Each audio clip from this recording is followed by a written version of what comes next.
Harry tossed and turned in his bed the night before his trial.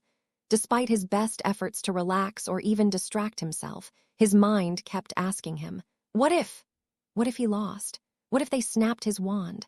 What if he was expelled? What if he was kicked out of the wizarding world, never to return? Would he be forced to go back to the Dursleys? Would they obliviate him? Would he even be able to remember his friends? Rolling over onto his side, Harry punched his pillow 3 times and then tossed himself back down onto it.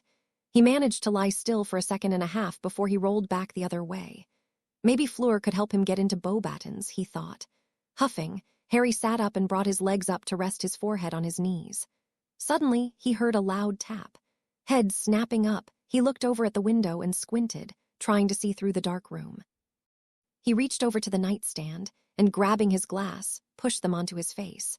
As he climbed out of bed, he saw a brown barn owl blinking at him from the plant box on the windowsill. Brow furrowed, Harry wondered who would be sending him a letter as he walked over and pushed open the window. With a grateful bark, the owl flew in and landed on his dresser. From her perch in the corner, Hedwig glared at the intruder and ruffled her feathers before turning her back. "Don't be rude, Hedwig," Harry said. "He's just the messenger." Hooting, the barn owl held out its leg. Harry took the thick roll of parchment. Relieved of its burden, the owl took to the air and flew out the window. "That was odd," Harry said. Turning her head to look at him, Hedwig flew over and landed on his shoulder. Smiling, he reached up and scratched her feathers while sitting down on the edge of the bed. With a tug, he pulled the ribbon holding the roll of parchment together loose and set it aside. Unrolling it, his brow furrowed as he read. "What they're doing isn't right. I hope this helps. Good luck." There was no signature at the bottom or anything on the back when Harry turned it over. Seeing there was another page underneath, he set the top page aside and looked at the second. It took a few seconds of reading before he realized what he held in his hand.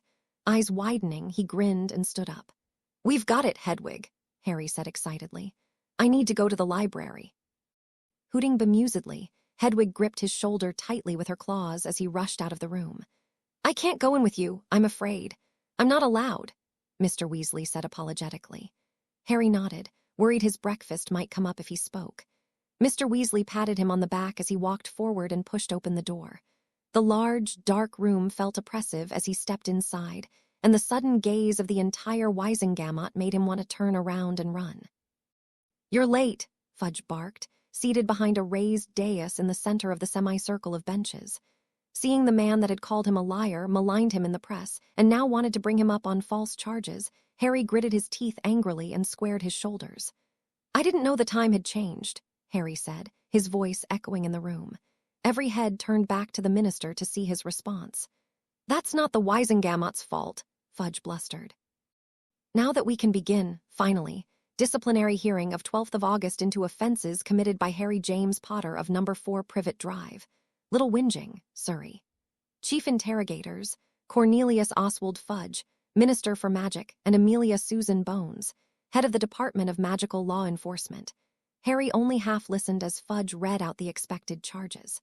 Reaching into his pocket, he rubbed his fingers along the rolled piece of parchment and glanced at Amelia Bones.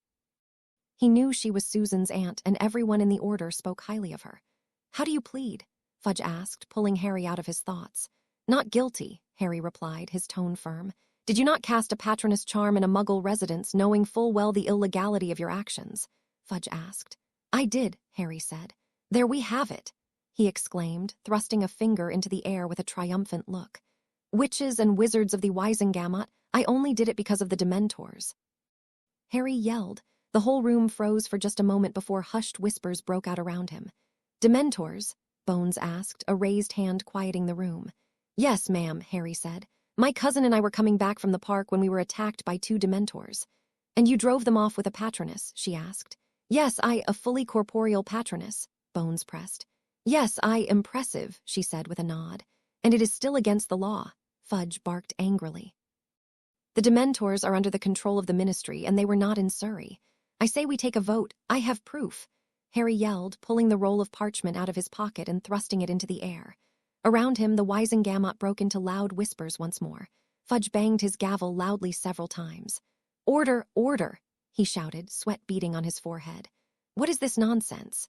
"Yes, please explain," Bones said, eyeing Fudge out of the corner of her monocle.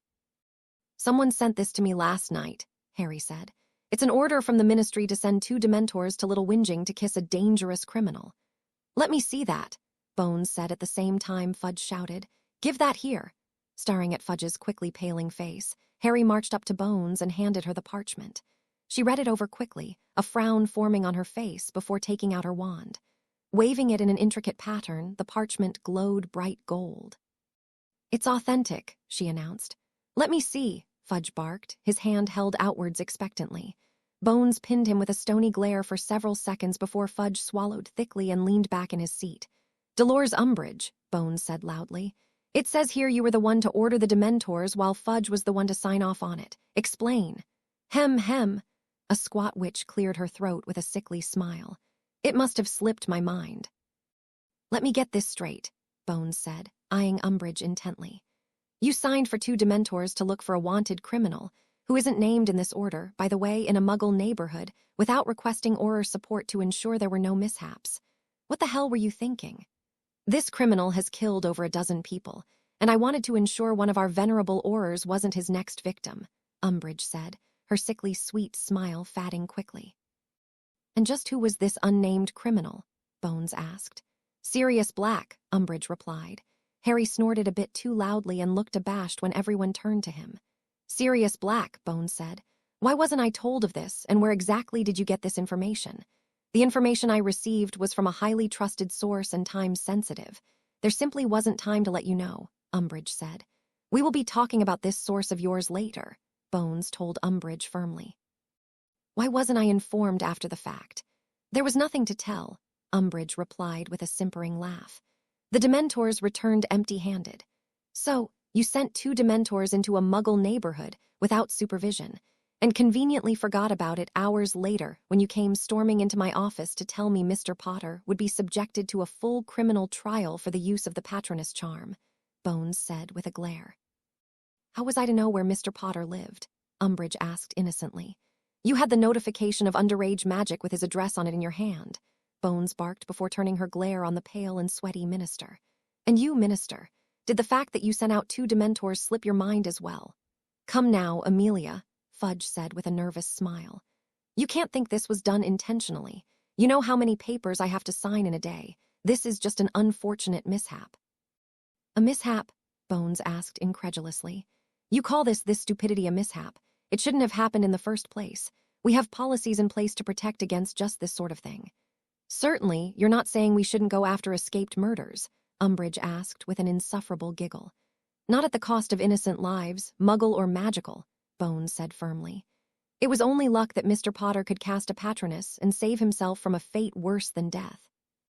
The room went silent as the 2 witches glared at each other while Harry balled his hands into fists. He knew this would happen, but he couldn't believe they were going to get away with trying to kill him. They'd claim it was just an accident and then go back to calling him a liar and insulting him in the press. "As heir to the House of Potter and the House of Black, I invoke the Founding Family Protection Agreement, Section 8, Clause 4, Harry announced loudly. There was a loud gasp from the benches as the thick tome in front of Percy filled open on its own. As if blown by a gust of wind, the page flipped rapidly for a few seconds until they came to a sudden stop. "Are you sure you wish to do this, Mr. Potter?" a wrinkled, bald wizard asked. "You are aware of the consequences." "Yes, sir," Harry said. "Weasley, for those that don't know the law Mr. Potter has just invoked, could you read it from the book?" Bones asked, eyeing Harry speculatively. Leaning over the book, Percy traced his finger along the words as he read them out. Clause 4. Should the ministry or minister make a concerted effort to end the line of one of the 28 original founding families, or fail to take sufficient action should a member of the ministry attempt to do so, this clause may be invoked. Should a family invoke this clause, the eldest member, or otherwise chosen member of the offended family, shall be given 30 days in the position of the offender to make his or her case. To ensure equality, only magic shall judge the parties involved. If at the end of 30 days the offender is proven guilty, they shall be stripped of all titles, monies, and properties to be given to the offended. Should the accusations prove false, the invoking family shall be stripped of all titles, monies, and properties and henceforth banished from the magical world. "This is preposterous," Fudge blustered. "You can't actually expect me to agree to this farce." You accepted it when you took the oath of office, Bones told him. Your only other option is to resign. I will not, Fudge blustered. At those words, the book in front of Percy began to glow bright gold. It rapidly built to a blinding flash that forced Harry and everyone in the room to shield their eyes. When it died, Harry blinked the spots out of his eyes and found himself wearing the same plum robes as everyone else in the room. Over his right breast sat the Potter crest. Looking up, a snort escaped his lips before he could cover his mouth. Fudge was too busy rubbing his eyes to realize he was now seated in nothing but his boxers. Umbridge took off her outer robe and threw it over his shoulders with a menacing glare at Harry. Congratulations, Minister Potter, Bones said with a respectful nod. Harry nodded back, his mirth fading abruptly. Just as he opened his mouth, the door to the courtroom burst open. Witness for the defense, Dumbledore announced loudly as he strode in, his plum robes covered in sparkling moons. He was halfway to Harry before he seemed to realize something was off and slowed his walk, his head tilted curiously. Right, Harry said, taking a deep breath. Here's what we're going to do. Madam Bones, I want the DMLE to fully investigate this Dementor incident. Of course, Bones said with a nod. Second, Fudge and the Prophet have been spreading a lot of lies about me lately, and I think it's well past time to set things straight, Harry said. Absolutely not. Fudge barked, jumping to his feet and nearly knocking over Umbridge. I've already told the Wisengamot everything they need to know. Really? Harry asked scornfully. Did you bother to tell them Barty Crouch Jr. is the one that put my name in the goblet? Did you tell them he impersonated Moody for the entire school year, that you had him in custody, and instead of questioning him, you had him kissed? What? Bones hissed as murmurers filled the room, her eyes narrowing as she glared at Fudge. Well, that's classified, he stammered, beads of sweat gathering on his forehead. Wait, you mean it's true? A witch asked incredulously. Fudge paled as he realized his mistake, and the murmurers grew louder. Well, I'm declassifying it, Harry growled. Professor, can I borrow your pensieve? Certainly, Dumbledore said. Pensive memories are not allowed as evidence, Umbridge said, her tone growing shrill. Then it's a good thing no one is on trial, Bones said, glaring at the squat woman. Memories cannot be presented at a trial, but they have regularly been used to present evidence to the Wisengamot. Unless, of course, you believe the members of this august body incapable of determining whether a memory is false or not. Umbridge glared at Bones, furiously as the members of the Wisengamot muttered in agreement. It was only when she threw herself into her chair petulantly that Harry realized she'd been standing in the first place. He was jerked out of that amusing thought and startled when there was a flash of fire above his head. Fawkes sang as he circled around and dropped Dumbledore's pensieve lightly into his hands. Making a sharp turn, he lightly landed on Harry's shoulder. Did you have to scare the hell out of me? Harry asked, reaching up to stroke his crest. Fawkes could only give what could be described as an amused thrill. Preening Harry's messy hair, he took back to the air and vanished in a ball of fire. So how do I put my memory in there? Harry asked quietly, nodding towards the swirling silver mist. Just close your eyes and focus on the memory you want to show them, Dumbledore replied. And we'll need to talk about why you felt this was necessary later. Harry rolled his eyes. Maybe if you hadn't ignored me all summer, I wouldn't have had to. Anyways, can you take out more than one memory at a time? It is possible, but it requires practice. For now, just focus on one memory at a time, Dumbledore said. Nodding, Harry closed his eyes and focused on the nightmare he'd been forced to relive in his nightmares nearly every night. He felt the tip of Dumbledore's wand touch his temple for a moment before the feeling disappeared. When he opened his eyes, Harry saw a long, silvery strand hanging from the tip. With a light flick, Dumbledore dropped it into the swirling mass of memories. They repeated the process twice more before turning back to the whispering, curious Wisengamot. If everyone is ready, Dumbledore asked. Fudge shifted nervously as everyone else murmured in agreement. Amos, are you sure you want to stay for this? Dumbledore asked. Harry felt the bottom of his stomach drop out as he looked over at Cedric's father. I need to know what really happened to my son, he replied stonily.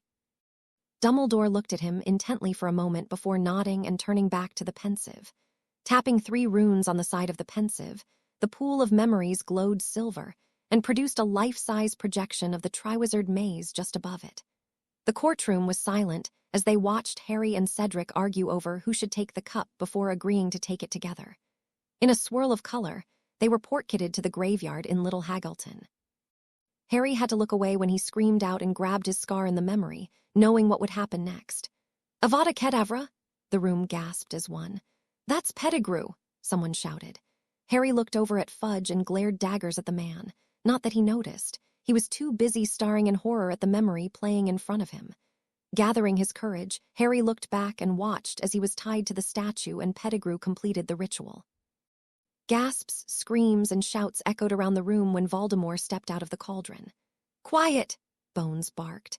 The room quieted down while Voldemort talked as he waited for his Death Eaters to return. When they apparated in minutes later, there were more shouts from the benches. Some were angry, others scared. Dumbledore had to pause the memory and let loose a cannon blast from his wand. After everyone had quieted down, he started the memory back up again. Harry watched himself closely as he fought against Voldemort and frowned when he saw just how outmatched he was. By the time their wands connected, he was determined to improve. When he finally reached Cedric's body and summoned the cup, he was surprised when numerous people stood and applauded. Flushing slightly, Harry ducked his head and looked at Dumbledore. Smiling under his beard, the headmaster tapped the pensive and brought up the second memory. With the second memory playing, everyone sat back down to watch. Again, there were exclamations of outrage, this time when a supposed dead man was found to have taught at Hogwarts for a year. There was quite a bit of murmuring when Dumbledore fed him the Veritaserum, and Harry belatedly realized that perhaps that might not be entirely legal. Looking over at Dumbledore, he was relieved to see him wink. Any anger at the Hogwarts headmaster for using truth serum vanished when they learned the truth about Barty and what both he and his father had done. This time, the memory had barely collapsed before Dumbledore started the third and final memory, since he already knew what was going to happen. Harry took pleasure in watching Fudge's face lose what little blood it had left as he was forced to watch himself. There was a rumble of muttering when the Wisengamot saw how little thought and investigation had gone into the death of a student and the possible return of a terrifying Dark Lord. That turned into outrage when they saw McGonagall announce Barty had been kissed before even being questioned by the Ministry. Fudge pulled Umbridge's plum-colored robes tighter around his body and slouched in his chair as the Wisengamot members got to their feet and began bombarding him with furious questions. Bones stood and let out a stream of sparks from her wand. Immediately, most people calmed down and retook their seats, but a few continued to yell. "Why weren't we informed of this? This is outrageous. I will not stand for members of my houses being slandered by this boy. How did that bastard escape?" The last shout came from Augusta Longbottom, Neville's grandmother, who looked ready to throttle Fudge where he sat. "Enough!" Bones shouted, silencing the room. "Minister, how would you like to handle this situation?" Harry blinked, his mind taking a moment to realize she was talking to him. "Oh, right," he said, grateful Hermione had given him a crash course on how the Wisengamot worked. "The first thing we need to do is elect a chief warlock. It's ridiculous that Fudge took the position himself." "I agree," Bones nodded. "Do we have any nominations?" Amos Diggory stood immediately. "I nominate Albus Dumbledore," he said. "I nominate Tiberius Ogden," a middle-aged witch with dark hair said. As a couple of other names were called out, Harry spotted Fudge whispering furiously to Umbridge. Frowning, he decided to put a stop to whatever they were trying to do. Walking up to the bench, he stopped next to Fudge, who glared up at him. "I need my seat," Harry said. Fudge's face went red as he stood up and jabbed his finger at Harry. "If you think... Is there a problem, Mr. Fudge?" Bones asked sharply. Looking around and seeing the vast majority of the room glaring at him, including 2 orars, Fudge dropped his hand and stepped back. With one last glower, he turned on his heel, stumbling slightly down the steps and walked over to the gallery. As Harry took his seat, Umbridge sniffed imperiously before getting up and moving several seats down. He was immensely grateful Bones took charge of calling out the nominees and counting the votes. There was a bit of pomp and circumstance to their words that he didn't quite understand yet. In short order, Dumbledore was back in his old position. "I would like to thank this august body for once again seeing fit to elect me as its leader," he said. "I'm sure that all of you are also as disturbed by what you've seen here today as I am. Fortunately, I'm certain our new minister will be up to the task of handling this troubling situation. Make no mistake, while Mr. Potter may be young, he has yet to find a challenge he could not meet. And as you may have noticed, Mr. Potter has faced some daunting challenges in his short life." Harry nodded gratefully as Dumbledore took his seat, and Harry took the podium. I'm sure all of you have a lot of questions, he said. So I'm going to try and explain everything as best I can before taking questions. So this all started 2 years ago. For the next half an hour, Harry gave a condensed version of everything that led up to Voldemort's return. During his speech, he watched as the faces staring at him gradually grew more troubled, none more so than Fudge, who looked horribly constipated. Any questions? Harry asked. You said that Minister Fudge knew Pettigrew was alive, Amos asked, his face stormy. My friend and I told him, but he refused to listen to us, Harry said. How much of this were you aware of, Amelia? Augusta asked. Far less than I should have, Bones replied. I knew nothing about Pettigrew surviving and Black's possible innocence or Barty Crouch, Jr.'s survival and subsequent execution. I was not even notified that Black had been captured until after he escaped from the school. I can assure you, I would not have taken just 2 orars and a Dementor to bring him into custody, nor would I have allowed him to be kissed before interrogating him. Augusta nodded before retaking her seat, while a bald, wrinkled wizard with a pipe a few seats down stood. I have a question for Fudge, he said in a deep, gravelly voice. Why weren't the Wisengamot or DMLE notified about such important information? Fudge cleared his throat as he stood, his hands fiddling with his robe nervously. You see, Mr. Potter's claims about Black and Pettigrew at the time sounded outrageous. Surely none of you here have ever suspected Black to be innocent, he said. We never had a reason to, a witch with short gray hair and a scar over her eye said. What about Crouch? Why was he kissed before being questioned? Ah, well, yes. As I'm sure you can understand, he presented a danger to society. He successfully impersonated Alistair Moody for nearly a year without getting caught. After Black's escape, I didn't want to risk another, especially inside of a school, Fudge said nervously. And why weren't we told about him? Augusta demanded. Well, ahem, we didn't know if he had an accomplice, something you could have easily found out if you had bothered to question him. Augusta bit back. What about my son? Amos yelled. You convinced me his death was an accident. You told me you investigated. What about you-know-who? A witch asked frightenedly. What are you going to do about him? Now, we still don't know that he's really back, Fudge said with a nervous smile. This could all be some kind of trick. That could have been someone under a glamour charm for all we know. I'd rather not take my chances, Ogden said. And frankly, I find it disturbing that you would take such a risk. Mr. Potter, a tall, square-jawed man with short blonde hair said as he stood. I'd be interested in hearing your plan to combat you-know-who and his followers. I'll be working with the DMLE to find out exactly what our options are, as well as raising their budget. I wish I had a better answer for you, but I kind of threw myself into the deep end, Harry admitted. Do you know when you'll be able to present us with a plan? He asked. As soon as possible, Harry said. I hope to have things moving by the end of the day, if not sooner, and a more detailed plan within a few days. I can assure you, Mr. Greengrass, the DMLE will be making this our highest priority, Bones said. Harry blinked at the name and wondered for a moment if he was related to Daphne Greengrass, a Slytherin in his year. I look forward to hearing your update, Greengrass nodded before retaking his seat. If there are no other pressing questions, perhaps it would be best to let our new minister get to work, Dumbledore said. Is there any other business? Then meeting adjourned. Fudge Umbridge my office now, Bones barked.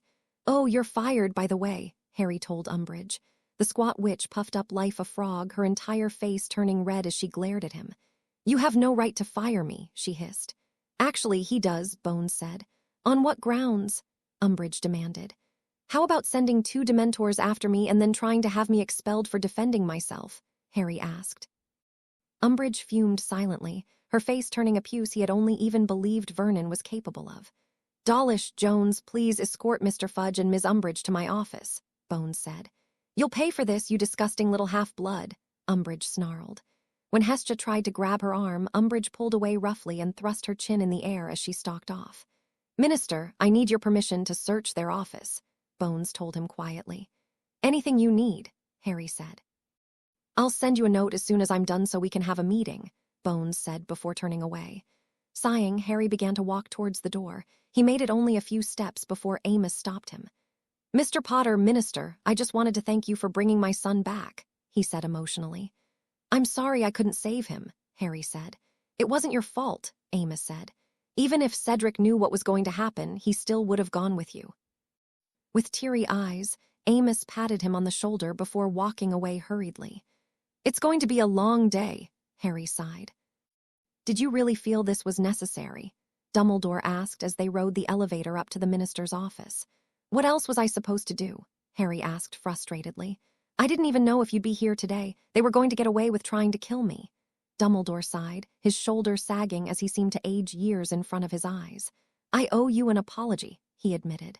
I wish to spare you from this war for as long as I could. Harry scoffed. It's a bit late for that. I've been involved since I was a baby. Just then, the elevator dinged, and the doors opened. Level 1, Minister for Magic Offices, a disembodied female voice announced. Walking out of the elevator, half a dozen witches and wizards marched past them, glaring and carrying loaded boxes in their arms. Percy was the last one onto the elevator and gave an imperious sniff as the doors closed. Professor, how many people work directly under the minister? Harry asked. Roughly half a dozen, he replied. Harry sighed. I was afraid you were going to say that. Continuing past a small waiting room and into the outer office, he found all but one desk empty. Spotting a familiar face looking at him nervously, Harry smiled. Hi, Harry, Penelope Clearwater said as he approached her desk. Hey, Penny, Harry said. It's good to see you again. I take it you're staying. If you want me to, Penny said with a small smile.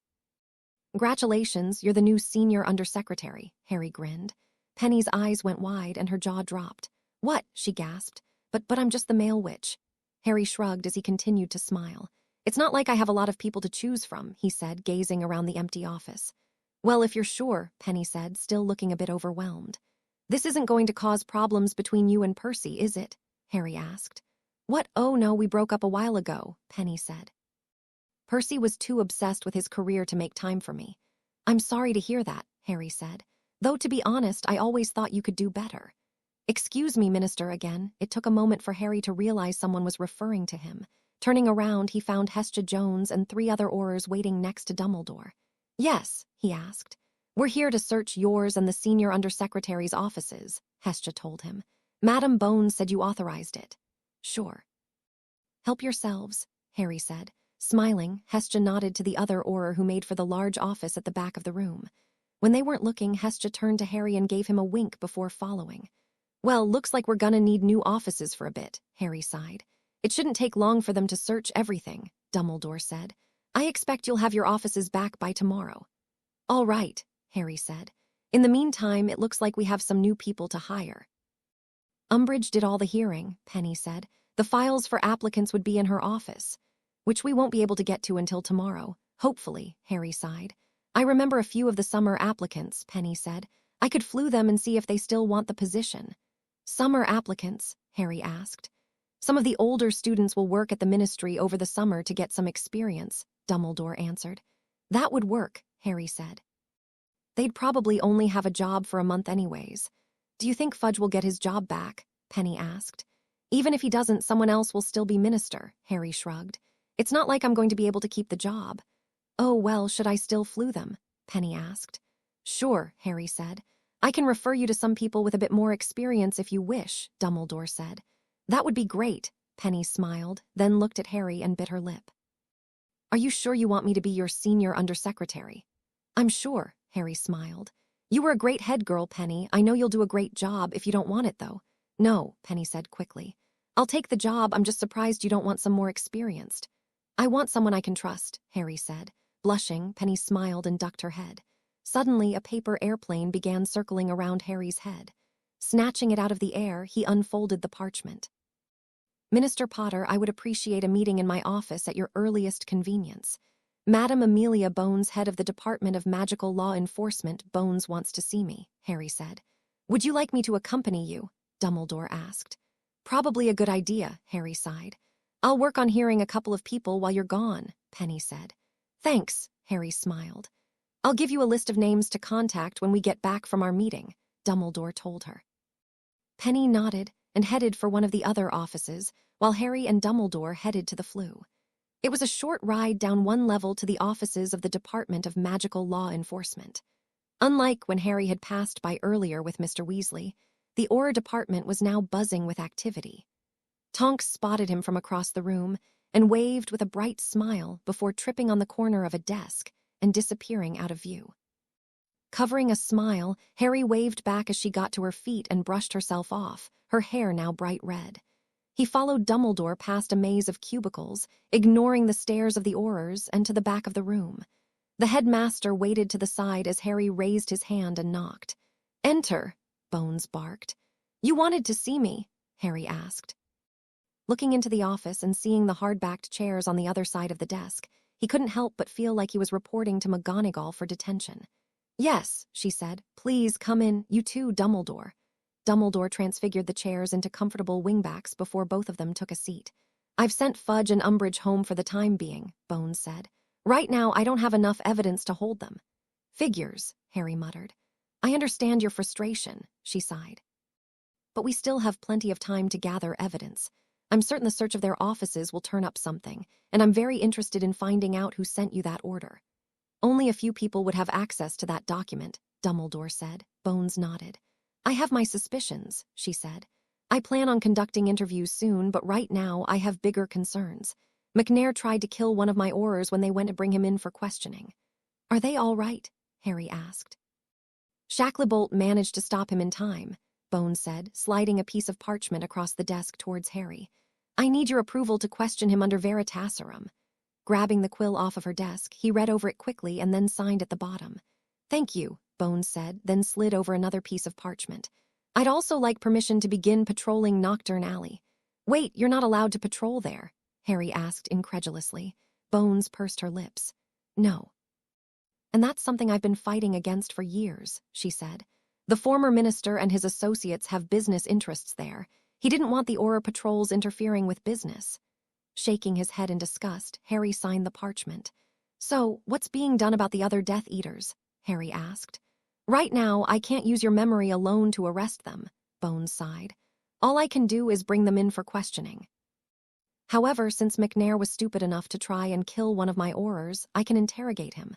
Once he confirms you know who is indeed back and he was there as a witness, I can use that to start making arrests." "Okay," Harry nodded. "Can we start checking Ministry employees for the Dark Mark?" "Unfortunately, it's not actually illegal to be a Death Eater," Bones said. "You've got to be kidding me," Harry sighed. "I know it may seem foolish, but there's actually a very good reason for that," Dumbledore said, to which Bones scoffed. "While I'm unaware of any Wisengamot members that are marked Death Eaters, many of them have family who are. As you can imagine, they would not want their family to be brought up on charges simply for making a mistake." "Taking that monster's mark is not a mistake," Bones hissed, glaring at Dumbledore. "Not all of them have committed crimes, Amelia, or were given a choice," Dumbledore said calmly. "And we can weed those cases out through questioning and investigation," Bones argued. "It's a moot point," Dumbledore said. "You'll never get the Wisengamot to agree." Privately, Harry agreed with Bones. Not all Death Eaters might be as evil as someone like Malfoy, but that didn't mean they should just let them go. He decided to change the subject for now and bring it back up with her later when Dumbledore wasn't around. "Let's come back to that later," Harry said. "What about the Imperious Curse? Do we have a way to detect if someone is under it?" "Unfortunately, no," Bones said, still visibly miffed. "The Goblin reportedly have a way to dispel it, but they aren't sharing secrets with us." "Can we get someone to look into it?" Harry asked. "Even if we just have a way to tell if someone is under it, that could make a huge difference." "That would be something you need to bring up with the Department of Mysteries," Bones said. "They're the ones that do research for the Ministry." "Who's the head of that?" Harry asked. "Saul Croaker," Dumbledore replied. Harry nodded, the name seeming familiar. "Well, unfortunately, it looks like we're not going to be able to get any more done today," Bones sighed. "I'll send a note along to Janice when McNair's interrogation is done." "Who?" Harry asked. "Janice Hartford, she's your personal secretary," Bones replied. "Oh, well, everyone quit except for Penelope Clearwater. You'll have to send it to her," he told her. "They all quit?" she asked incredulously. Harry shrugged. "Despicable," Bones said in disgust.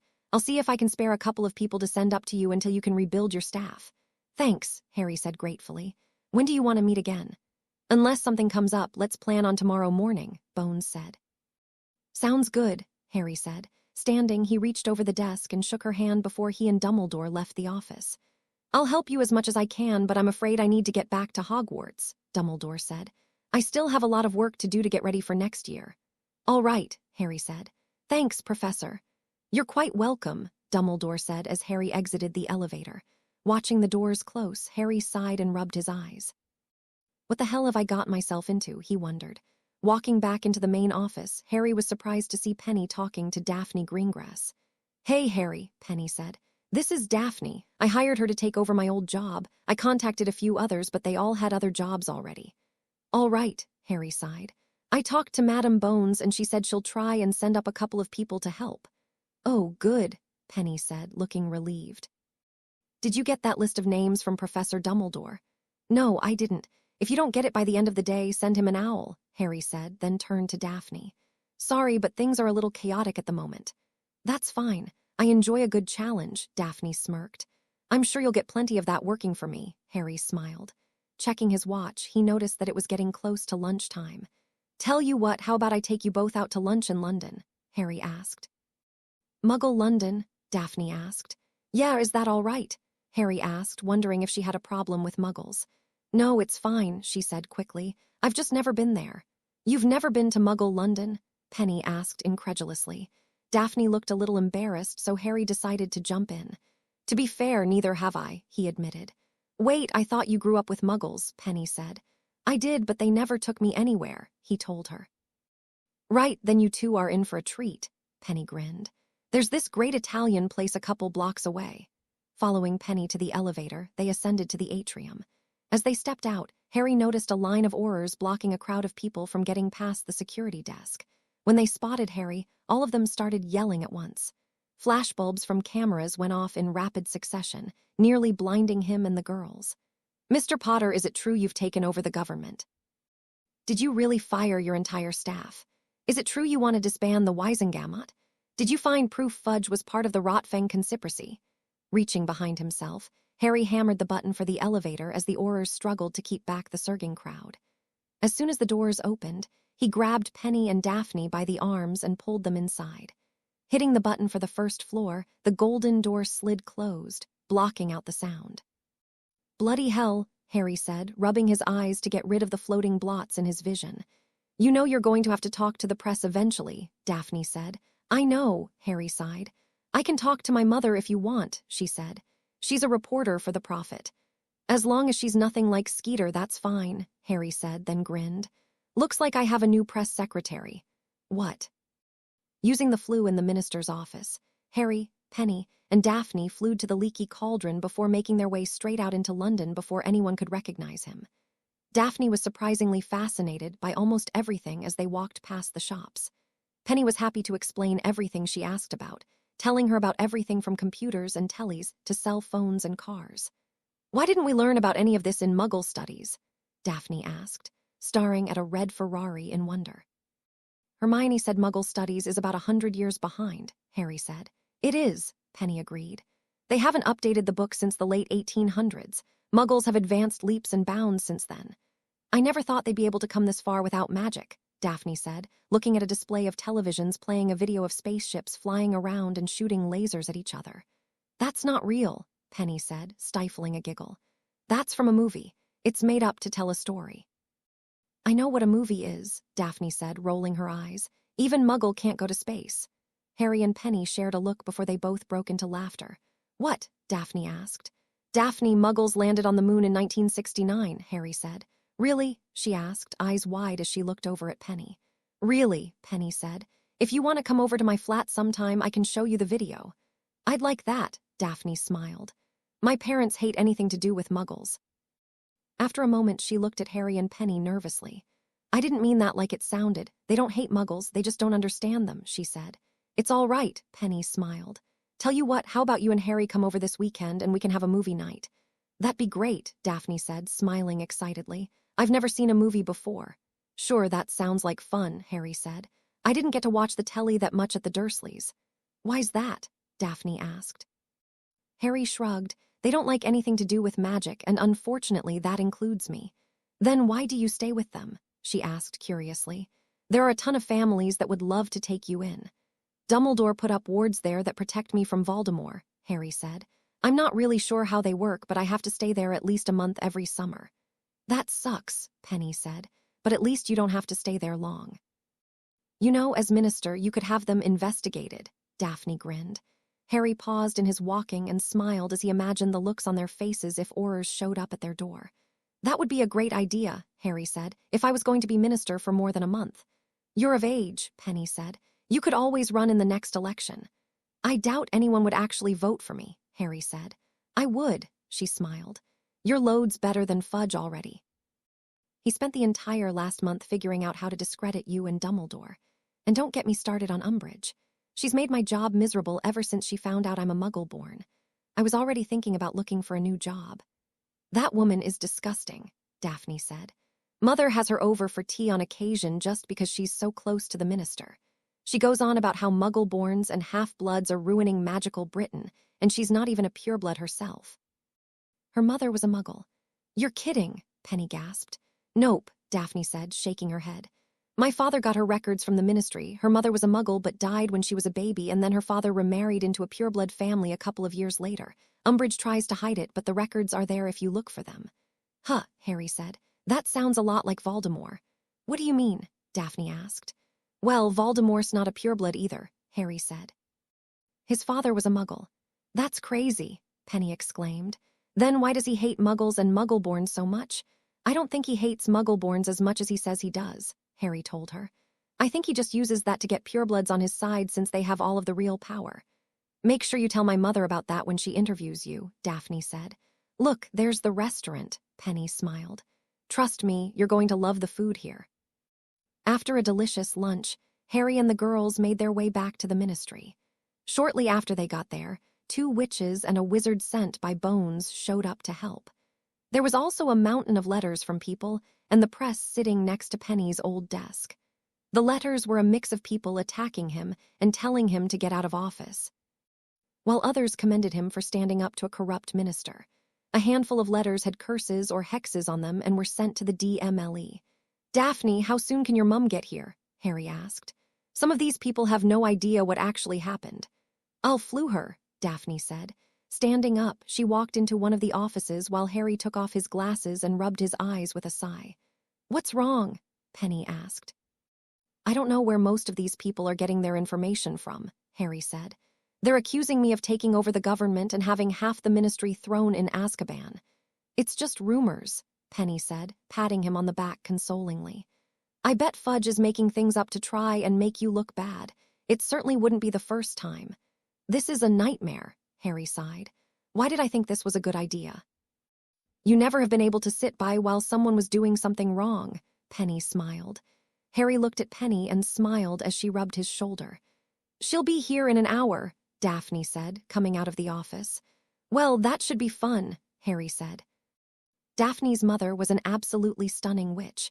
Her pure white robe wrapped tightly around her body, accentuating her sinful curves. Her demeanor was surprisingly warm and friendly, considering the impression he got from Daphne earlier. Good evening, Minister, she smiled, holding out her hand. I'm Evangeline Greengrass. Just Harry is fine, Harry said, shaking her small, soft hand gently. Very well, Harry, Evangeline said, smiling widely. Harry showed her over to the side of the office, where there were 2 comfortable leather chairs and a low table near the fireplace. As they took their seats, she pulled out a notepad and a quill. He was happy to note that the quill was a standard black dictaquill and the quick quotes Quill Rita was so fond of. Now, let's get started, Evangeline smiled. An hour later, Harry walked Evangeline out of his temporary office with a smile still on his face.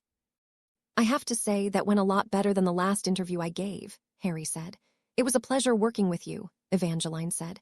I hope you remember to call me first the next time you have need of the press. I definitely will, Harry said. Smiling, she glanced over at Daphne before looking back at him. Would you mind if my daughter walked me down to the atrium? I'd like to have a quick word with her, she asked. Not at all, Harry said. Nodding in thanks, Daphne stood up and followed her mother to the elevator. I take it that went well, Penny asked, coming to stand beside him. I think so, Harry said, his smile dropping. Is something wrong? Penny asked. I thought it went great. Evangeline seemed nice enough, Harry shrugged. After what Daphne told us about her parents at lunch, it's not what I was expecting. I'm wondering if she only acted that way so I would keep working with her.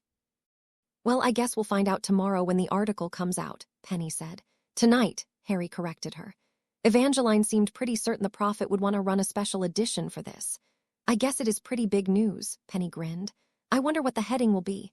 Harry Potter takes over ministry. Merlin, I hope not, Harry said, shaking his head with a smile. Boy who lived becomes man who leads, Penny said, waving her arm dramatically.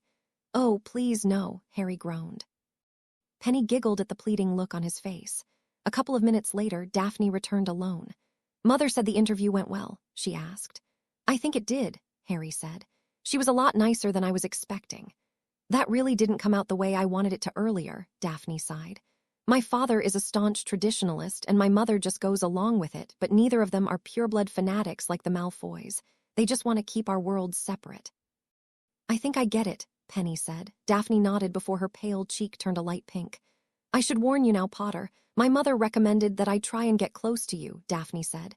Don't get any ideas, though. You're not my type, and I'm not marrying for political reasons like my parents did. You what? Harry stammered. Penny burst out in laughter, breaking the tension. Minister.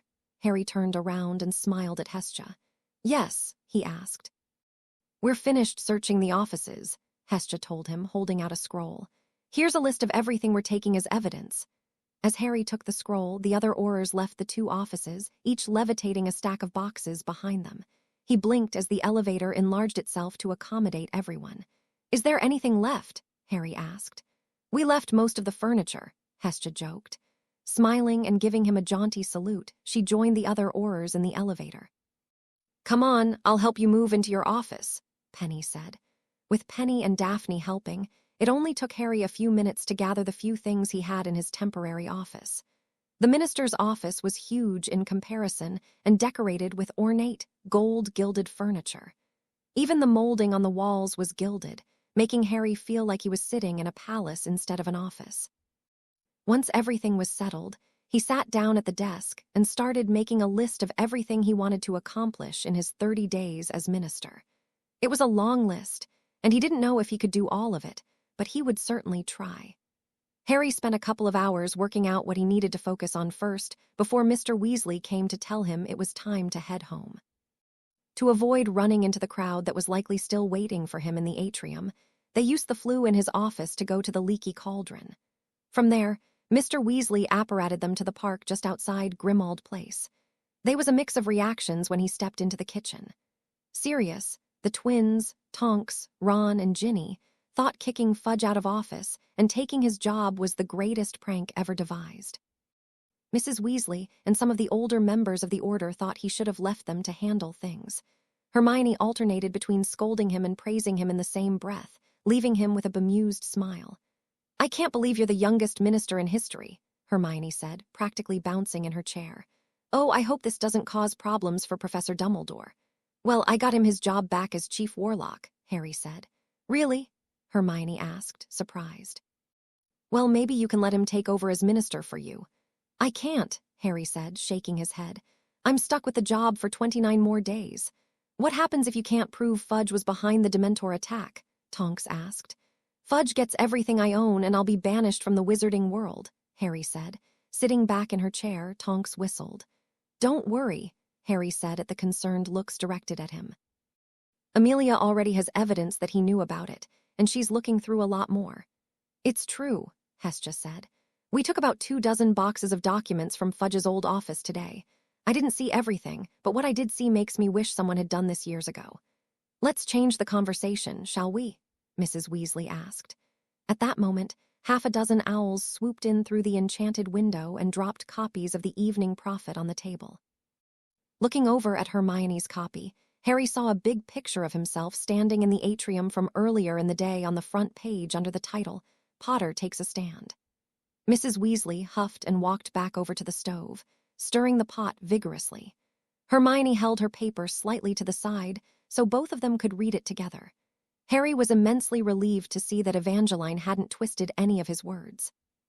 She detailed everything that happened in the courtroom and immediately afterwards, expressing concern over how Fudge had tried to railroad an innocent young wizard from a prominent family. Somehow, she even managed to get a picture of the parchment ordering Dementors to Little Whinging. While Evangeline took a wait-and-see attitude towards Harry's ability as minister, she was optimistic. All in all, Harry was happy with the article. The chatter around the table picked up as people finished reading and began discussing it. Harry noticed that a few of the disapproving looks he'd been getting were gone now, replaced with sympathy and grudging acceptance. After dinner, Hermione dragged Harry off to the library so they could read up on exactly what powers the Minister for Magic had. "This is so fascinating," Hermione said, gathering an armful of books. "Imagine all the good you could do." "I'm focused on staying in the wizarding world and fighting Voldemort right now," Harry reminded her. "I'm only Minister for 30 days. "I know," Hermione said, biting her lip. "But if you have time, maybe you can change a few laws. Did you know half-bloods and muggle-borns pay almost twice as much in taxes as purebloods? It gets worse with businesses. It's almost a third more in taxes to run a shop compared to purebloods." "I'll see what I can do," Harry nodded. "I could do it," Hermione offered. "You'd still have to present it to the Wisengamot, but I could write it up for you." "You know, I could get you a job in the minister's office for the summer if you want," Harry told her, smiling. "Really?" Hermione asked excitedly. "Sure," Harry shrugged. "Daphne is working there for the summer." "Daphne Greengrass works in your office?" she asked. "Yeah, Penny hired her today," Harry said. "I get along with her pretty well in arithmancy and runes, and Penny was always nice to me," Hermione said thoughtfully. "What would my job be?" Harry shrugged. "You can be my research assistant." "So, just like at school," Hermione teased. They both chuckled before Harry straightened up and smoothed out his clothes. "So, will you take the job, Ms. Granger?" Harry asked. Smiling brightly, Hermione threw herself forward and hugged him tightly. The next day, Harry and Hermione flew directly from the leaky cauldron to the minister's office. Stepping into the outer office, Penny and a couple of other secretaries had arrived early. Already, there was a 3-foot-tall pile of mail sitting on one of the desks. "Morning, Penny," Harry said. "Morning," Penny smiled. "Hi, Hermione, I'm guessing you're here to help." "If that's all right," Hermione said, looking around nervously. "Of course," Penny said. "Right now we can use all the help we can get." She pointed to the pile of mail with a grimace as 2 more letters flew in and landed on top. "What is that?" Hermione asked. "Mail for Harry," Penny sighed. "I hoped there would be less after that article came out." Someone scoffed behind them. "Not likely," Daphne said. "Morning, Potter Granger." "Morning, Daphne," Hermione said. "What job did Potter give you?" Daphne asked. "I'm his research assistant," Hermione said. "How did you know I was working here?" "You two have been attached at the hip since he saved you from that troll back in first year. I would have been more surprised if you weren't here," Daphne said, then turned to Penny. "Why aren't you in your office?" "Have you seen it?" Penny asked, to which Daphne shook her head. "Umbridge painted the walls bright pink, and there are kittens on plates all over the walls. It gave me nightmares last night. I'd rather work on the floor than sit in there all day." Daphne snorted while Harry shook his head. "I'll call magical maintenance and have them redecorate it," Harry said. "You can ask them in person," Penny told him. "Madam Bones sent a message just before you got here. You have a meeting with the department heads in an hour." "All right," Harry sighed. "I spoke with my mother last night," Daphne added. "We think it might be a good idea for you to send her a kind of daily progress report so she can write a running article about what you're doing at the ministry. This way, people know that you're not sitting in your office having parties or something." "Fine," Harry nodded. "Anything else?" "Oh, how could I forget?" Hermione exclaimed. "What?" Harry asked. "House elves," Hermione said. "Harry, I could free the house elves." "Hermione," Harry said softly, only to trail off when she glared at him. "Free the house elves?" Daphne asked. "Granger, what do you actually know about house elves?" "I know they shouldn't be slaves," Hermione huffed indignantly. "If you go in front of the Wisengamot with that sort of willful ignorance, they will tear you apart," Daphne said, rolling her eyes. "If you want to get anything done in this government, you need to understand our world before you try and change it.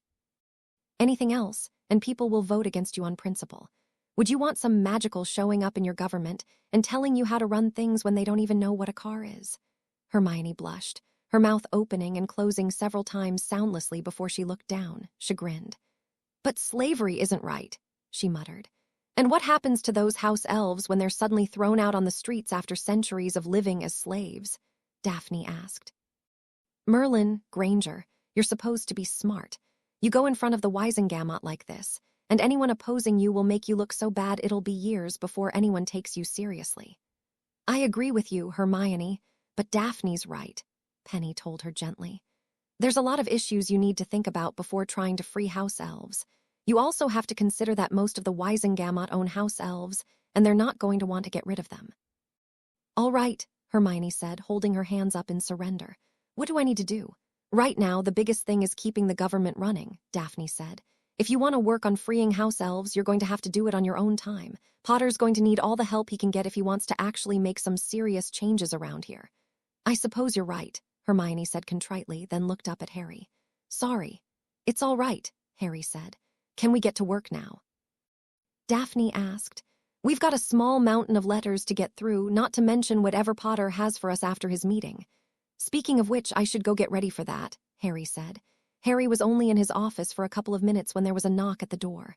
Come in, Harry called. Minister, Tonks smirked as she poked her head in the door. You're enjoying this far too much, Harry smiled, shaking his head. Hey, this is the most exciting thing to happen since I started working here, Tonks said as she walked into the office. Madam Bones wants to know if you're free to meet with her before the meeting. Do you know what she wants to talk about? Harry asked. I think it's about the evidence we got yesterday, but I'm not sure, Tonks replied. Harry sighed and stood from his chair. All right. Harry and Tonks walked back into the outer office just as one of the envelopes from the pile leapt up. Folding itself into a mouth with pointed teeth, it growled and chomped at the air as it chased after one of the secretaries Amelia had sent over. As the witch shrieked and ran, Tonks whipped out her wand and cast a spell that caused it to burst into a shower of confetti. This is ridiculous, Daphne huffed. That's the third one. Leave them for now, Tonks said. I'll let Bones know and see if she can spare a couple of curse breakers to go over them. Thank you, Penny said, sighing in relief. Giving her a smile, Tonks grabbed an empty envelope from a nearby desk and used her wand to send the scraps of parchment into it. You might want to put a shield over that pile in case something in there is set to explode, Tonks said. Penny's eyes widened, and she quickly threw a shield over the pile as Harry and Tonks made their way to the elevator. Do you know where Bones' office is? Tonks asked. No, Harry said.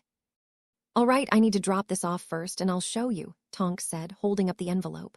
What are you going to do with it? Harry asked. Give it to one of our investigators, Tonks said as the doors opened. Hopefully we can find out who sent it. Following Tonks through the maze of cubicles, they made their way to one of the smaller offices in the back. Hey, Sarah, Tonks called. Yeah, a tall, broad-shouldered witch with a shapely figure asked. I've got another one for you, Tonks said. You're kidding, Sarah sighed. Just put it in the box. Sarah pointed to a box in the corner of her office that was overflowing with letters. Are all of those from my office? Harry asked. Sarah looked up from her desk, her eyes widening before she jumped to her feet. Yes, Minister, Sarah stammered. I'm getting through them as fast as I can, but it's a slow process. That's all right, Harry said, a little overwhelmed by her reaction. And it's just Harry. Yes, sir, Sarah said. Snickering, Tonks dropped the envelope onto the pile. Well, I better get Wonder Boy here over to see Bones, Tonks said. Thanks, Sarah. Harry gave the witch a smile and waved as he followed Tonks further into the Auror office. Is she always like that? Harry asked. Nope, Tonks said, a smirk growing on her face. Maybe she fancies you. Harry rolled his eyes as she laughed. A moment later, she knocked on the door to another office. Enter, Amelia yelled. The minister's here to see you, ma'am, Tonks said, poking her head through the door. Oh, good. Send him in, Amelia said. As Tonks held the door open, she winked at Harry as he passed and then closed the door behind him. Have a seat, Amelia said. Harry sat across from her, noticing that her office was much smaller and far more utilitarian than his. I heard you've had some trouble with your mail, she asked. Yeah, Harry sighed. We're getting quite a few cursed items in. Tonks mentioned you might be able to send over a couple of curse breakers. I'll send all 4 over, Amelia said. I don't have much use for them at the moment. Thanks, Harry said. Nodding, Amelia made a quick note and then tapped it with her wand to turn it into a paper airplane. It took off from the desk and zipped out through the mail slot in the middle of the door. We've been going through the evidence we found in Fudge and Umbridge's office and found some very interesting things, Amelia said. Umbridge had a list of names and information she used to blackmail people in the ministry. One of them happens to be John McClintock, the current warden of Azkaban. Harry sat forward and rested his elbows on his knees. Do you think he was the one that sent me that order? Harry asked. I suspect he did, Amelia nodded. He's one of the few people that would have had access to it. Have you talked to him? Harry asked. Not yet, Amelia said slowly. If I were to investigate, it would have to be official. Despite his intentions, if he was behind it, he still broke the law. John's a good Auror and a good man. I always wondered why he volunteered for the job as warden. Usually that job is given out as a sort of punishment. What did Umbridge have on him? Harry asked. Amelia paused for a moment before she sighed. 5 years ago, his youngest son was bitten by a werewolf that he'd arrested previously, she explained. He paid off the healers that treated him to keep it secret, but Umbridge knows someone in records that was sending her information. Something else I need to take care of. Without a court order, no one should send patient information to anyone outside of immediate family. Bloody hell, Harry said, rubbing his face. How did she get so many connections? Blackmail and bribes, mostly, Amelia said. I need to know how you want to handle this. Harry sat back in his chair and crossed his arms, wishing for the umpteenth time he hadn't taken the job. Is there any solid evidence he was involved in sending that order to me? Harry asked. No, Amelia said. Then I think we have bigger issues to focus on at the moment, Harry said. Amelia's face remained passive, but her shoulders sagged visibly. Very well, she said, making a note. Just as a precaution, we should probably have him reassigned, Harry smiled. I'll see to it, Amelia said, her lips twitching. Moving on, the evidence against Fudge is less clear. We know from his bank records he's making a lot more than he should, but we can't prove where the money came from. Harry sighed and nodded. Have you found anything more about the Dementor attack? We know he signed the order, but we don't have evidence that he knew you were living at the address listed, Amelia said. Of course, we still have a lot of evidence to go through. I just wanted to give you an update before the department head meeting. Thanks, Harry nodded. Where are Fudge and Umbridge now? Umbridge is still in a holding cell and will remain there until all of the evidence is collected and she can be tried. Fudge, we didn't have enough to hold for the moment, but he's on a court order not to leave the country. We still have enough to try him for gross negligence, but I can't hold him unless we can prove it was intentional. Harry nodded. He was fairly certain Fudge signing the order alone was enough to satisfy the magic of the law he invoked, but it would be nice to have more on him. It would certainly make him feel safer from being kicked out of magical Britain. There was still time, though. It wasn't time to panic yet, he thought. Is there anything? Harry broke off when the door to the office was flung open and an orar rushed inside. Ma'am, one of our patrols was attacked in Nocturn Alley, he panted. Gorga is on his way to St. Mungo's. Send in all but one of the on-call teams, Amelia said briskly. I want that alley shut down until we have control of it. Yes, ma'am, the wizard nodded. I'm sorry I have to go, Amelia said. It's fine, Harry said. Amelia nodded. I'll see you at the meeting. Sighing as she left, Harry left the office and made his way back to the elevator, dodging orars as they rushed about the room. Just as the elevator doors closed, he saw Tonks and Hestia with a portkey. Back on his floor, Harry exited the elevator thoughtfully. Hey, Penny? Yes, she asked, looking away from the curse breakers going over the mail. What does it take to get a license to make portkeys? Harry asked. It's just a few forms to fill out, but they have to be approved, she replied. Can I approve them if I'm applying? Harry asked. I think so, Penny said, furrowing her brow. Why? I just want to get as much out of this as I can, Harry said. I should get my Apparation license too now that I think about it. I'll check with legal and let you know, Penny told him. Thanks, Harry said. How's the mail coming? Penny sighed. They've found over a dozen so far. 2 of them were really nasty. You should schedule the wards to be checked, Minister, a blonde wizard with a prominent scar along his cheek said. These really shouldn't have made it into the office. How much you want to bet Fudge lowered the wards before he left? Daphne asked. Closing his eyes, Harry reached out to the wards with his magic. What he found was disturbing. They felt old and weak, like they'd been left to rot for decades. I don't think so, Harry said, rubbing his forehead. I don't think Fudge ever had the wards checked. They're supposed to be checked once a year, the curse breaker said with a frown. Brenda, Harry said, turning to one of the older secretaries. Can you schedule a time for someone to come in and check the wards? Yes, sir, Brenda, a kindly middle-aged witch, smiled.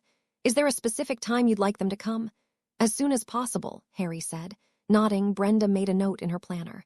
Where's Hermione? He asked, turning back to Penny. I sent her down to records for some documents, Penny said. Harry nodded. All right, I'm going to my office for a bit.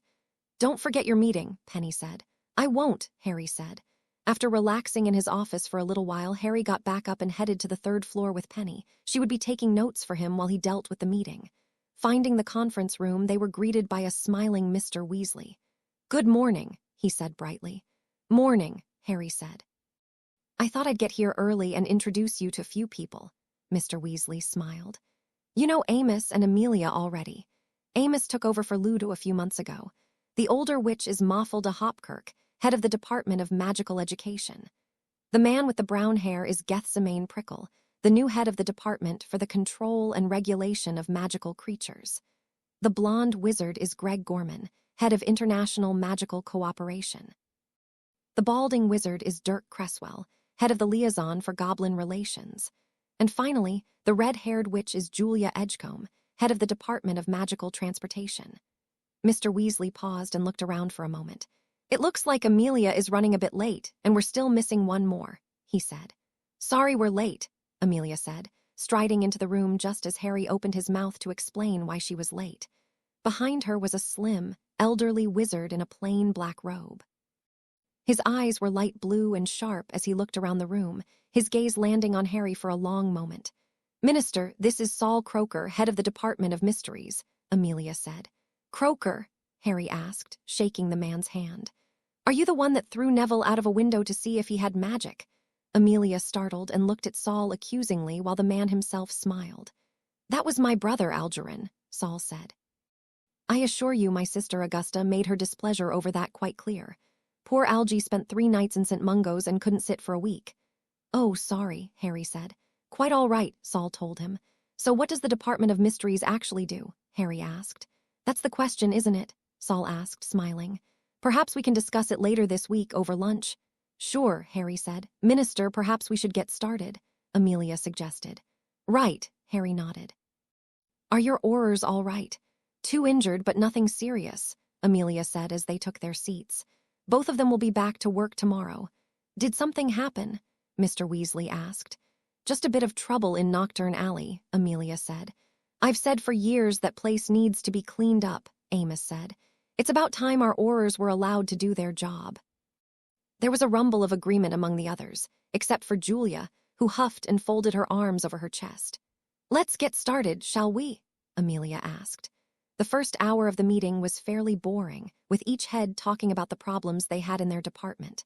Harry made a few notes on what he thought he could improve easily, but there wasn't a lot that really concerned him. Most of what they needed was more funding, which had to come from the Wisengamot. Amelia talked a bit about what she was working on but didn't go much into the details. There was predictable outrage when she mentioned the charges against Umbridge from all but one. Again, Julia huffed, though she kept her quiet. Frowning, Harry decided to push her buttons a bit to see how she reacted. "Amelia," Harry said, "I was doing some research into the last war with." Harry rolled his eyes when Dirk nearly fell out of his chair, and Julia gasped dramatically. "Voldemort," he repeated, "was able to shut down the flu to the homes he was attacking so they couldn't escape. Do we know how he did that?" "No," Amelia frowned. "It was suspected that he had someone on the inside, possibly under the Imperius, but we never found out who." "Can we come up with a way to make sure that doesn't happen again?" Harry asked. "Increase the guards in that department. Put policies in place so no one works alone. Maybe put up wards that can detect someone under the Imperius." Predictably, Julia narrowed his eyes and sat up straighter. "Unfortunately, no such ward exists," Saul said.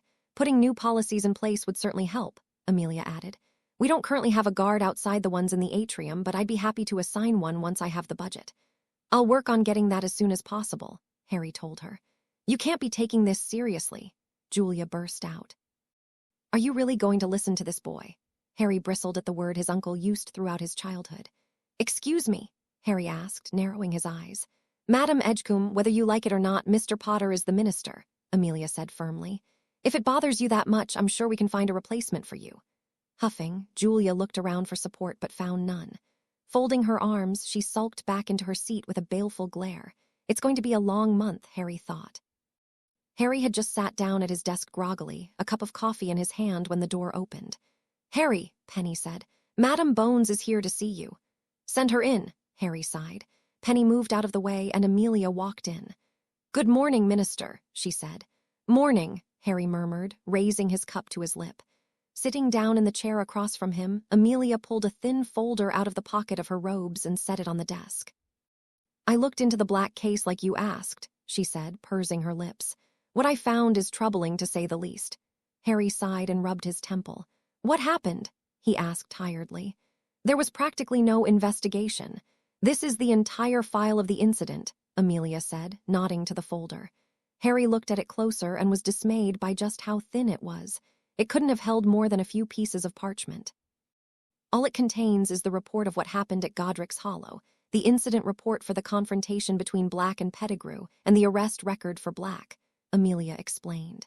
There was no further investigation than talking to a few witnesses, and even more concerning, no charges filed against Black, no trial, not even a transfer order to take him to Azkaban. That's good, though, isn't it? Harry asked, flipping through the file. For Sirius, I mean. In a way, Amelia nodded. However, it also complicates matters. This will also affect the ministry negatively when it gets out to the public. Harry snorted. Minister or not, he really didn't care how the ministry looked. So, if Sirius wasn't charged, does that mean he's free? He asked hopefully.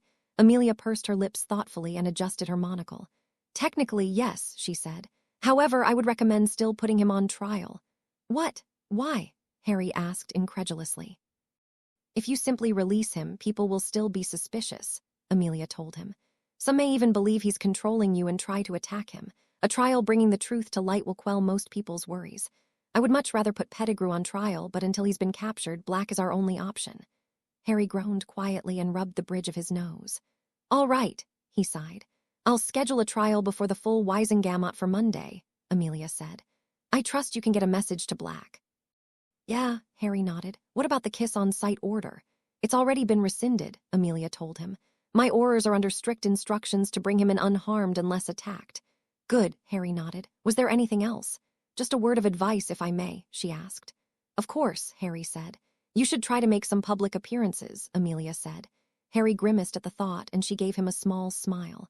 I've never seen a minister so adverse to publicity, she said. You couldn't make Fudge stop strutting around, even if it was just to Diagon Alley. Oh, that reminds me, I need to assign your security detail. Do you have to? Harry whined. Yes, Amelia said, her lips twitching in a smirk. Just a couple of orars to look out for you, you'll hardly notice them. They're not going to follow me everywhere, are they? Harry asked warily. No, Amelia replied. Only your office and in public. All right, Harry sighed. Nodding, Amelia stood and collected the file from the desk. Good day, Minister, she said as she left. It's Harry, he yelled after her. When the door clicked shut, Harry sighed and turned back to his paperwork. An hour later, Harry was interrupted again when the warders showed up. To say the wards were in bad shape was a severe understatement. Fudge had neglected them for nearly a decade, leaving the delicate layers riddled with holes and on the verge of total collapse. The warders told Harry they would need to repair most and completely recast others. It was an expensive process that would take at least a week to complete. As the warders left to get to work, Harry had a suspicion he wanted to check out. Hey, Penny, he called. Yes, Penny asked. Can you check the records and see when they last checked the wards? Harry asked. Okay, Penny said. It might take me a little while to find them. That's fine, Harry said. Just let me know what you find. Before he could retreat back to his office, the doors to the elevator opened and two orars stepped out. One was an older wizard with salt and pepper hair, a crooked nose, and a goatee. Following him was a witch around Penny's age. She was small and thin, with a sharp nose, bright blue eyes, and dark hair tied back in a ponytail. Minister, the wizard greeted him respectfully with a thick Scottish accent. I'm Marcus Dresden, and this is Kimberly Hargrave. We're your new guards. Nice to meet you, Harry said, shaking their hands. Guards? Hermione asked. Amelia recommended it, Harry said. In fact, she thinks I should make some public appearances. That's not a bad idea, Daphne said. It would make you feel more like a person and less like a character from a story. Harry sighed, but recognized she had a point. Well, do you girls feel like going to Hogsmeade for lunch? 20 minutes later, Harry followed his guards through the flue to the 3 broomsticks. The stares and whispering started instantly. Well, I certainly didn't expect to see you this time of year, Rosmerta smiled. Would you like a private room? Out here is fine, Harry said, smiling back. Of course, have a seat and I'll be with you in a moment, she said. Thanks, Rosmerta, Harry said. Turning, he started to make his way to the back of the pub where the larger booth seats were. Thank you so much, Mr. Potter, a witch called out suddenly. It's about time someone dealt with the corruption at the ministry, a wizard added. Harry blinked in surprise when everyone in the pub stood up and began clapping. Feeling his cheeks heating up, he smiled and waved while making his way to his seat. Wow, Potter, you're famous, Daphne smirked. Really? I hadn't noticed, Harry snarked, rolling his eyes. Oh, it's not that bad, Hermione said, slapping his arm lightly. Easy for you to say, Harry scoffed. Harry's guards took a seat at a table nearby, but far enough away that he didn't feel like they were intruding. "Hello, dears. What can I get for you?" Rosmerta asked. "I'll have the fish and chips and a butter beer, and their bill is on me," Harry said, nodding towards the orars. Rosmerta smiled and took the girls' orders. While they were eating, a woman came in with a young girl. When the girl spotted Harry, her eyes went wide and her jaw dropped open. Smiling, he gave her a small wave before turning back to his conversation with Penny. "Are you still coming over this weekend?" she asked. "Yeah," Harry said. "I'll need your address, though." "I'll give it to you when we get back to the office," Penny smiled, then looked over at Hermione. "You can come too if you'd like." "Sure," Hermione smiled.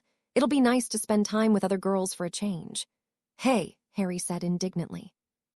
"Think you can survive that much estrogen, Potter?" Daphne smirked. "Spending the day with 3 pretty girls, I'm sure I'll make it," Harry grinned. As the girls laughed, he spotted the woman and little girl from earlier approaching him. "Hi, I'm sorry to bother you, but my daughter is a big fan of yours," the woman said. "Could she get your autograph?" Harry blushed and looked at the girls for help. Seeing the smirks on their faces and the barely concealed giggles, he knew he would get any. Looking back at the little girl, she held up a piece of parchment, gazing at him hopefully. "Sure," Harry smiled, taking the parchment. "What's your name?" "Melissa," the girl replied softly. Writing a small note, he signed under it and handed it back to the girl with a smile. "That's my first autograph, you know," Harry said. "Really?" Melissa asked, her eyes going wide. "Thank you so much," the woman said. "Sorry for interrupting." "It's fine," Harry smiled. "Aw, that was so cute," Penny said. "Just promise to hex me if I ever start turning into Lockhart," Harry said. "Whatever happened to him anyway?" Daphne asked, looking between him and Hermione. "There's a lot of rumors going around about your little adventures, but no one seems to know anything for sure." Harry shared a glance with Hermione, who shrugged at his questioning look. "Well, it's a bit of a long story." As Harry got ready to go over to Penny's flat, he was glad to finally have a day away from the chaos of the ministry. Of course, being minister, he didn't truly have the day off. If something came up, he could be called at any time, but at least he wasn't expected to be in the office until Monday. Checking his hair in the mirror, he tried to get it to sit the way he wanted but gave up after a couple of minutes. Leaving his room, he ran into Hermione just as he passed the room she shared with Ginny. "Ready to go?" Hermione asked, standing on her toes and fiddling with his hair. "Don't bother, it never does what I want," he told her. "You should try Sleekezy's," Hermione suggested. "I'm not that bothered by it," Harry said as they descended the stairs. Entering the sitting room, he spotted Sirius on the couch and smiled. "Hey, Sirius," he said. "Hey, kid," Sirius smirked. "You and Hermione off on your date?" "It's not a date," Hermione huffed, rolling her eyes. Harry smiled, knowing his godfather was just trying to rile her up. "Sure," Sirius said, drawing out the word. "Better get going before Molly sees you and starts to fuss." Glancing at the fireplace, he gave it a wistful look. "Don't worry, Sirius. You'll be free to go anywhere you want after your trial Monday," Harry said. Looking over, Sirius smiled, his gray eyes looking more full of life than Harry had seen in weeks. "It'll be good to finally get outside and feel the sun again," Sirius said softly. Harry smiled and grabbed a handful of flu powder. "Just try to stay out of trouble until then," he said. "I make no promises," Sirius smirked. Snorting, Harry threw the powder into the flames. "Clearwater Gardens," he yelled as he stepped into the flickering emerald flames. Spinning past the grates, Harry took the advice Mr. Weasley had given him and stepped forward just as he started to slow down. He still stumbled a bit as he landed, but he didn't fall flat on his face like he usually did. "Hey, Harry," Penny greeted him warmly. Wearing a tight, white t-shirt over her large bust and a pair of hip-hugging jeans, she walked over to him with a wide smile. Harry's eyes were unconsciously drawn to her breasts as they bounced under her shirt, even with her visibly wearing a bra. As Penny gave him a quick hug, her breasts mashed against his chest, Daphne smirked at him knowingly. Daphne wore a black Muggle t-shirt and a loose pair of jeans. It was the first time Harry had ever seen her in something other than robes, and he had to admit she had quite the figure. Looking away before he got caught starring, he pulled away from Penny and stepped out of the way just as Hermione came through the flue. While the girls greeted each other, Harry looked around the flat. It was small, with just a single bedroom, bathroom, a small kitchen, and a living room with a couch and a chair. A big blue bowl full of popcorn sat on a low coffee table in front of a large, flat telly. "Make yourselves at home," Penny smiled. There's drinks and food in the fridge if you need anything. Ooh, you have Coke, Hermione said excitedly. I haven't had that in years. My parents don't keep soda in the house. What that? Daphne asked curiously as Hermione picked up the red and white can. It's a Muggle fizzy drink, Hermione said. There's a lot of sugar in it, but it tastes really good. Do you want to try one? Sure, Daphne said. Hermione handed her a can and then showed her how to open the tab. That's an odd way to open a drink, Daphne said, raising it to her lips. Oh, her eyes went wide and she pulled the can away quickly, licking her lips. That is fizzy, Daphne said. Harry smiled while Hermione and Penny giggled. Bringing the can back to her lips, Daphne took a bigger sip. You're right, this is good, Daphne said. I wish we could get this at Hogwarts. Too, Hermione agreed. Pumpkin juice is good, but I get tired of it after a while. It definitely tastes better than it sounds, Harry said. I thought it would be gross. I thought the same thing, Penny giggled. Do Muggles not have pumpkin juice? Daphne asked. No, Hermione said, shaking her head. We have a lot of other drinks, though. More like this, Daphne asked, holding up her can. The store I went to this morning probably had 40 or 50 different kinds of soda, Penny said. Next time you come over, I'll get a whole bunch for you to try. You don't have to, Daphne protested. Don't worry about it, Penny smiled.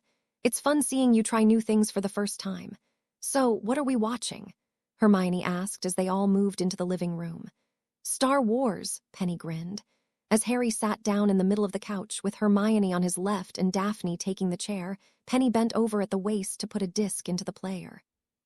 Glancing at her round bum filling out her tight jeans quite nicely, he looked away quickly. Catching Daphne's eye, she smirked at him again, causing him to flush. Straightening up, Penny turned down the lights and then sat down on Harry's left. Picking up the remote, she hit play. It's really impressive that Muggles can do all this without magic, Daphne said as the yellow text crawled up the screen. Muggles are more advanced than magicals in a lot of ways, Hermione said. It's a pity so many witches and wizards look down on them. Imagine how much more we could do if we had Muggle technology and magic. I thought electrics didn't work around magic, Daphne said, her eyes glued to the screen. They go haywire when there's a lot of magic, but I bet we could find a way to shield them, Hermione said, turning thoughtful. I wonder if there's a material that can block magic. As she fell quiet, 2 ships moved across the screen over a planet, green blaster bolts shooting from the big one to the smaller one. Are those killing curses? Daphne asked. They're called blasters, Penny said.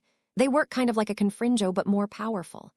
Do Muggles really have those? Daphne asked curiously. No, those are fiction, Hermione said. Most of the stuff in this movie is.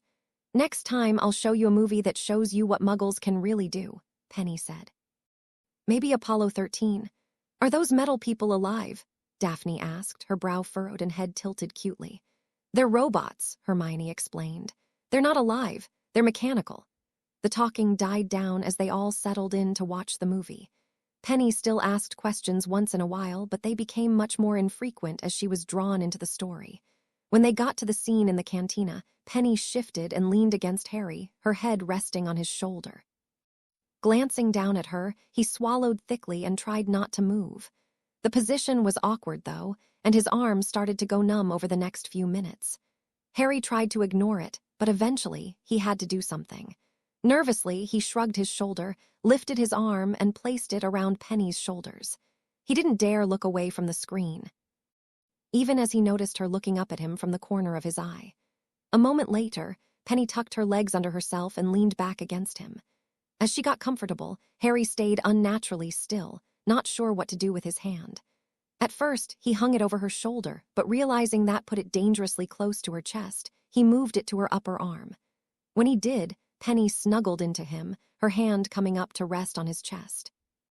The smell of her shampoo filled every breath he took as her head rested near his chin. Harry had trouble paying attention to the movie as she started rubbing her thumb back and forth gently.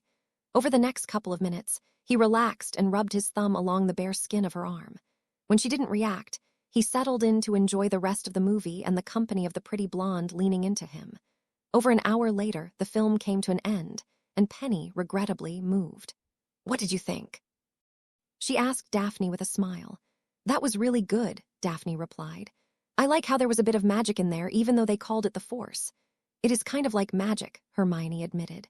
Honestly, I kind of want to learn how to move things around wandlessly now, Harry grinned. holding out his hand to mock using the force. Everyone gasped when several pieces of popcorn leapt from the bowl towards his hand. "Sorry," Harry said sheepishly, picking up his mess. "Harry, that was brilliant." Penny exclaimed, "I didn't know you could do that." "Neither did I," he admitted. Grinning, Penny picked up a cushion from the couch. "Try it again," she said excitedly. Focusing, Harry held out his hand and thought Accio. The cushion trembled slightly in her hand. Again, he screamed the incantation in his mind and felt a slight tug on his palm. The cushion jumped from and flew towards Harry, where he caught it with a grin. "Harry, that's incredible," Hermione gushed. "It's supposed to be really hard to learn wandless magic. It's not as hard as some books make it sound," Daphne said. "Anyone can learn it. I'll admit, though, it's rare for someone to pick it up like that without practice." "I probably just got lucky," Harry shrugged. "At the risk of giving you an ego, I doubt it," Daphne said. Pursing her lips, Daphne held out her hand towards the cushion. It wiggled a little, and she furrowed her brow. Slowly, her face turned red from effort until the pillow flopped onto the floor. Blowing out a breath, she looked up at Harry and glared. "That's annoying," she said flatly. Penny giggled and patted Daphne consolingly on the shoulder. "I think Penny fancies you," Hermione said as she and Harry climbed the stairs of Grimmauld Place. "Really?" Harry asked. Hermione rolled her eyes at him. "Harry, you don't just lean against a guy like for 2 hours if you don't like him," she said. "Oh," Harry said. "So what should I do?" "How should I know?" Hermione shrugged. "It's not like I have any more dating experience than you. Do you like her?" "Well, yeah," Harry admitted. "But what happens when I go back to Hogwarts?" "Just focus on this summer and worry about that later," Hermione said. "Do you think I should ask her out on a date?" Harry asked thoughtfully. "If you want to," Hermione said. "You deserve a little fun with all the stress you're under." Smiling, Harry slung his arm over her shoulder and gave her a sideways hug. "Thanks, Hermione," he said. After a slow, lazy weekend, Harry arrived at the Ministry bright and early Monday morning for Sirius trial. As planned, they flew directly to the atrium where they met Amelia and 4 of her orars. "Amy," Sirius greeted her loudly, heedless of the attention he was receiving. "Long time no see." "Mr. Black," Amelia nodded. "You're not under arrest. However, for your protection, we'll be escorting you to the courtroom." "If you insist," Sirius smiled.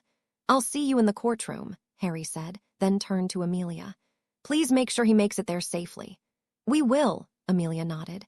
As the orars surrounded Sirius, she turned and marched towards the elevator. The crowd in the atrium hastily parted as the orars marched forward. One distracted witch looked up and screamed in fright when she spotted Sirius. Grinning, her gave her a crooked grin and a cheery wave. "Morning." Shaking his head, Harry made his way to another elevator. It was only when his guards stepped inside that he realized they were there. "I have to admit I didn't expect to see Black just waltz in here and surrender," Marcus said. "It's a long story," Harry sighed. "You'll get to hear it at the trial." "Suppose I'll just have to wait then," Marcus said. A few moments later, the elevator opened, and Harry blinked at the crowd of people trying to get into the courtroom. "I guess word got out," Kim sighed. "Out of the way, coming through." For such a short, thin woman, she sure has a set of lungs, Harry thought. Unfortunately, Kim's shouting also drew the attention of the press. A rapid series of flashbulbs went off, nearly blinding him and leaving spots in his vision, all while they hurled questions at him. "Minister. Is it true you've been living with Sirius Black? Mr. Potter, are you under the Imperious curse?" "Seriously?" Harry asked incredulously. "What kind of question is that?" Ignoring the rest of the questions being shouted at him, Harry followed Kim into the packed courtroom. The visitor stands were packed to capacity. The front row was taken up almost completely by the press, who were snapping pictures as fast as they could. Harry turned back once he was inside to see 2 orars struggling to hold back the crowd as they tried to push their way in. "I'll be safe in here. Why don't you go help them?" Harry told Marcus. Nodding, Marcus and Kim helped to push back the crowd, much to the relief of the other 2 orars. "Excuse me, I need to get through," Harry heard from a familiar voice. "I can't let you through," one of the orars said. Standing on his toes, Harry spotted a head of blonde hair bobbing up and down as Penny tried to force her way through. "It's okay. Let her in. She's with me," Harry said. Sighing, the Auror reached through the crowd, grabbed Penny's arm, and pulled her through. "Out of the way, you lot, or I'm going to start throwing hexes," Kim yelled threateningly. Penny squeezed through a gap and stumbled into the courtroom, looking harried. "Merlin, this is crazy," she said. "I thought I was going to get crushed." "You all right?" Harry asked. "I'm fine," Penny smiled. though my toes are going to be a bit sore. Sorry, Harry said. I guess we should have come a bit earlier. Nothing we can do about it now, Penny shrugged. Come on, let's go take our seats. Walking up to the section reserved for the minister, Harry waved at Dumbledore. The headmaster nodded, his eyes twinkling brightly. It seems you've caused quite the stir, he noted. You know how it goes, Professor, Harry said. These things just happen. Only for you, Harry, Penny teased. Ah, Miss Clearwater, Dumbledore smiled. Congratulations on your promotion. I believe you're not only the youngest senior undersecretary this ministry has ever had, but also the first Muggle born. Quite an achievement and one long overdue. Harry smiled as Penny blushed. Thank you, sir, Penny said.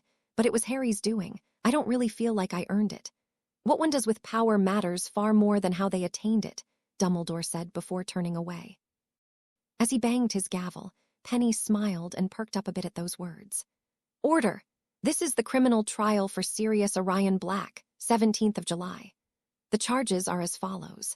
That he did knowingly, deliberately, and of his own volition, aid and abet the dark wizard known as Lord Voldemort in the murder of James and Lily Potter, as well as the attempted murder of Harry Potter, and that he murdered 12 innocent muggles along with the wizard Peter Pettigrew. As I understand it, the Ministry has chosen to drop the charge of escaping from Azkaban. Madam Bones, would you care to explain? Dumbledore asked. Amelia stood and smoothed out her robes. Thank you, Chief Warlock, she said. During our investigation, we discovered that Mr. Black had never been formally charged or convicted of a crime. Without a conviction, he cannot be charged with escape. There were loud gasps around the room, followed by several shouted questions, both from the Wisengamot and the press. Order! Dumbledore barked, letting loose a cannon blast from his wand. Are you telling us that the head of an ancient and noble family was thrown into prison without a trial? Amos asked incredulously. Harry felt like there was more going on than he was aware of when Dumbledore and Amos shared a brief look. Indeed, that is the case, Amelia admitted. This cannot be allowed to stand. Amos yelled. I expect a full investigation and charges filed against the persons responsible. If that could happen to Sirius Black, what's to stop it from happening to any one of us? We're already aware of who was responsible, Amelia replied. Unfortunately, Bartimus Crouch has already passed. Our investigation is ongoing, and we will press charges against anyone else that was responsible or aware of this injustice. Gazing around the room, Harry could see that all but the darkest of families were nodding in agreement. Perhaps we can finish this discussion during tomorrow night's session, Dumbledore suggested. For now, orars, please bring in the accused. A door off to the side opened, and the same 4 orars they met in the atrium escorted Sirius into the courtroom. Whispers broke out as Sirius walked unrestrained to the stone chair in the middle of the room and sat with a cheeky smile on his face. Mr. Black, you are aware of the charges against you? Dumbledore asked. Sirius's smile dropped and he straightened in his chair. I am, he said. And how do you plead? Dumbledore asked. Not guilty, Sirius replied firmly. Very well, the headmaster nodded. The Ministry may present its case. Amelia stood again and walked down to the floor. Sirius Black, do you agree to the use of Veritaserum? She asked, her voice echoing around the silent room. I do, Sirius nodded. People started whispering again as an orar brought forward a sealed vial. Uncorking it, Amelia placed 3 drops on Sirius' tongue. His gray eyes lost their focus, turning glassy as his face went slack. Taking out her wand, Amelia waved it over him. The potion has taken effect, she announced. Mr. Black, what happened on the night of October 31st, 1981? Harry listened anxiously as Sirius described the night his parents died. Hearing about him showing up at Godric's Hollow to find the house in near ruins, he blinked rapidly as his eyes burned. Reaching out, Penny took his hand in hers. Harry gave her a grateful squeeze and continued holding her hand for the next half an hour as Sirius told his tale. By the time the questioning was done and the antidote was given, the entire room sat in shocked silence for a long moment. Minister, Chief Warlock, given the total lack of evidence against the accused and the testimony given by both Mr. Potter and Mr. Black, I recommend all charges be dropped immediately, Amelia said. I concur, Dumbledore nodded. Yes, Harry said, his voice cracking before he cleared his throat. I agree. Are there any here that are opposed? Dumbledore asked loudly. Harry looked around and was surprised when not a single wand was raised. Very well then, Mr. Black, you're free to go with the sincere apologies of the Ministry, he continued. Yes, Sirius cheered, jumping up from his chair. Harry snorted and shook his head as his godfather did a little jig to nervous laughter. Harry stayed behind as the room emptied. It wasn't until he went to stand that Penny finally let go of his hand. Glancing at her, he gave her a grateful smile, which she returned. "We did it," Sirius crowed, sweeping Harry up in a bear hug when he approached. "Sirius," Harry laughed. "I'm going straight to the Three Broomsticks, getting a shot of fire whiskey and chatting up the first pretty witch I find," Sirius grinned, rubbing his hands together. "Don't overdo it, Sirius," Harry said. "I really don't want to see you get caught by Death Eaters or something." "I'll be fine, kiddo," Sirius said. "Look, I know you want to get out, I understand. But please let me send an orar with you," Harry begged. "How am I supposed to have fun with one of those sticklers looking over my shoulder?" Sirius asked. "Mr. Black, he has a point," Amelia said. "You would make a great target for anyone looking to get at Harry." "I'll keep an eye on him." Harry looked over and smiled as Hestia stepped forward. "You're going to babysit me, Hestia?" Sirius asked with a grin. Harry snorted. Give him a witch with a pretty face, and his entire attitude changes. "Someone has to," Hestia smirked. "Knowing your reputation, you'd end up back in a cell in less than a day." "Thanks, Hestia," Harry smiled. "Don't mention it," she told him. Just then the door to the courtroom opened. Daphne and Hermione walked in and headed for Harry. Seeing Sirius, Hermione smiled and waved. "I take it everything went well?" she asked. "It went brilliantly," Sirius said. "You're looking at a free man." "Oh, I'm so happy for you," Hermione said, hugging him tightly. "Careful, your boyfriend might get jealous," Sirius smirked. Pulling back, Hermione swatted his arm. "He's not my boyfriend," she said. "He just says that to get a rise out of you, Hermione," Harry said. "Do you have to ruin all my fun?" Sirius asked. "If you're finished," Daphne said, rolling her eyes. "The press are waiting in the atrium. You really need to go up and answer some questions, and my mother will be coming in half an hour to get an in-depth interview for the Prophet." Harry groaned.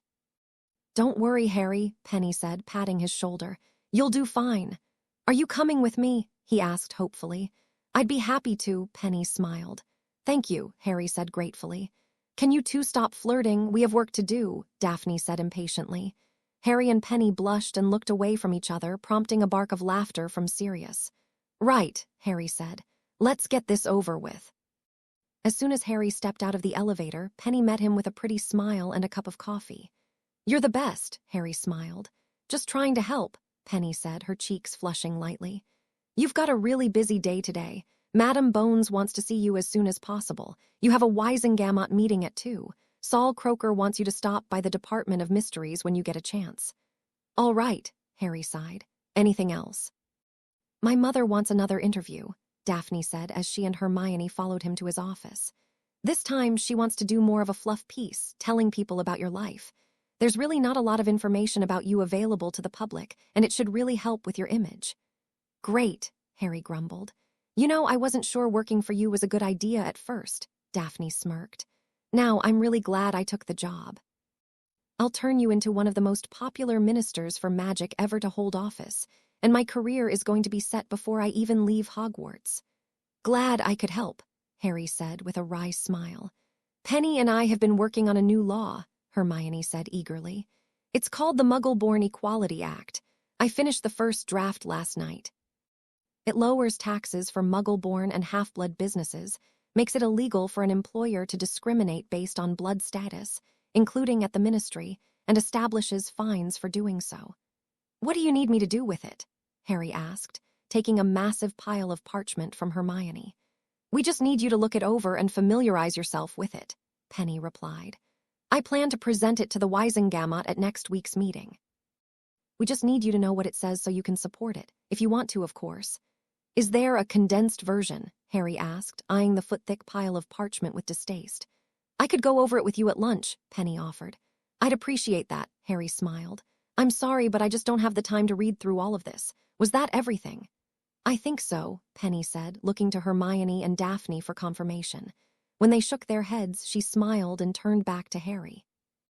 "Okay, can you send a note to Amelia and tell her I'm available whenever she needs me?" Harry asked.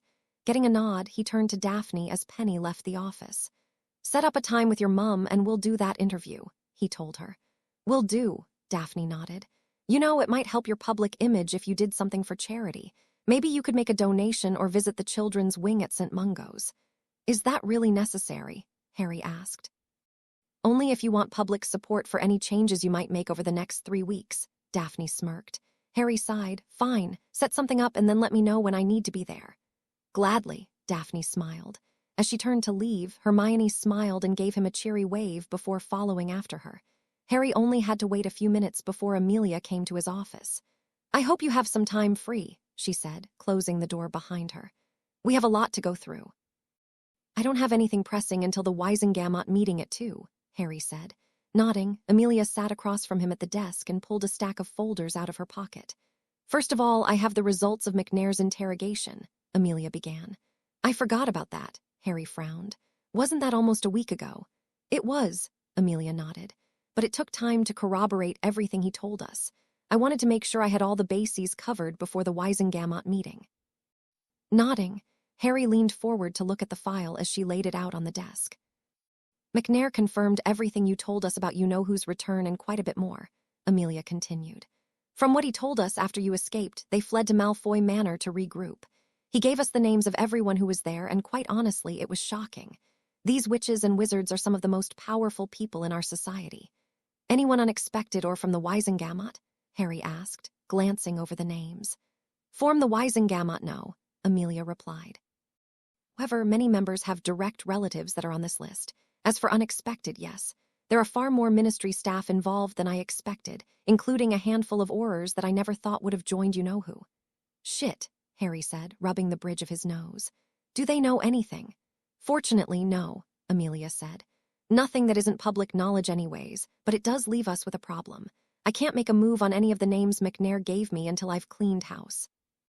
Picking up another folder, Amelia passed it across the desk. I've been talking with 2 of my most trusted orars, Kingsley Shacklebolt and Connie Hammer, she told him. The problem we have is that even if we manage to deal with the orars and other ministry staff that follow you-know-who, word of the arrests is bound to get out, and the Death Eaters we really want to arrest will go into hiding. What if you made a small team of people you trust and go after them before they can be warned? Harry asked. We thought about that, and it is an option, Amelia nodded. The problem with that plan is we'd only get 3 or 4 of them before the rest start to wise up. Harry set down the folder, took off his glasses, and rubbed his face. It's a difficult situation, Minister, Amelia said. It's a choice between cleaning up the ministry and risking word getting out, or we go for the most dangerous, possibly sending our orars into an ambush. I don't need to remind you that we're severely low on personnel at the moment. Losing even a few orars could drastically hinder our ability to respond to a crisis. Putting his glasses back on, Harry sat back in his chair thoughtfully. The biggest problem is keeping information from leaving the ministry once you start making arrests, right? Harry asked. Yes, Amelia nodded, her brow furrowed. Then, what if we shut down the ministry? Harry asked, sitting forward again. We close the apparition points, the flu, seal the wards, everything. Then you can make all the arrests you need. That would buy us some time, Amelia acknowledged with a slow nod. We could hold people here for more than a few hours. We just have to pick our targets carefully, Harry said. Like you said, we go after the most dangerous and influential people first. I'd have to talk to Connie and Kingsley to see how many teams we can field, Amelia said. This is ambitious, but it could work. You know that this will look bad. The press could easily make it look like you're trying to take over the ministry. Certain members of the Wisengamot will certainly try to use this against you. I'll deal with that when it happens, Harry said. This is too important to ignore because of stupid politics. I'll talk with Connie and Kingsley, see what we can come up with. Amelia nodded, her eyes hardening with determination. What about Voldemort? Harry asked. According to McNair, he's currently on the continent recruiting while his Death Eaters do the same here, Amelia said. He believes you-know-who is preparing for some sort of attack in the future, but we don't have any conclusive evidence to support that. Any idea where he would attack first? Harry asked. My money would be on Azkaban, Amelia said. Fucking Dementors, Harry murmured. And again, guarding it all comes down to a bigger budget, Amelia said. Can we use the information you got from McNair to help convince the Wisengamot? Harry asked. We could, but it may cause some of the smart Death Eaters to go into hiding, Amelia replied. I'll leave it up to you whether we should bring it up at today's meeting or not. Bloody hell, Harry grumbled, then shook his head. It's not worth it. For now, just confirm what you can without giving too much away. Very well, Amelia nodded. It's probably for the best. Even if the budget is raised, it will take months to train the new recruits. Can't we try to bring back some retired orars like Moody or get help from other countries? Harry asked. Amelia smirked. I'm starting to think you come up with these ideas just to piss off the Wisengamot. It's certainly not hard to do, Harry smiled. I can try and contact some of the retired orars, but I don't think it will do much good, Amelia said. Fudge released most of them before they could earn their full pension. You've got to be fucking kidding me, Harry groaned. What the hell was he thinking? Saving costs, Amelia said. He'd send Umbridge to find any excuse to have them relieved of duty, sometimes just months or weeks before they earned full retirement. Harry dropped his head to the desk none too gently and tightened his hands in his hair. Taking a deep, calming breath, he sat back up.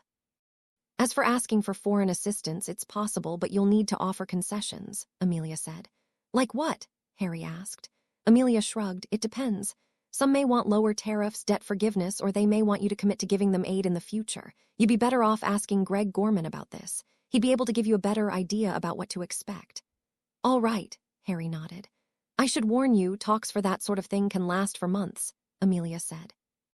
You might be better off focusing on what we can do with what we have for now. Harry sighed. I suppose you're right. Let me know when you and your orars come up with a plan. Of course, Amelia nodded. If there's anything you need in the meantime, you know how to reach me. Smiling, Harry stood and walked her to the door. Nervously, Hermione bit her lip and walked over to them, a copy of her new law clutched to her chest. Excuse me, Madam Bones, she said. Yes, Miss Granger, wasn't it? Amelia said. Yes, ma'am, Hermione said.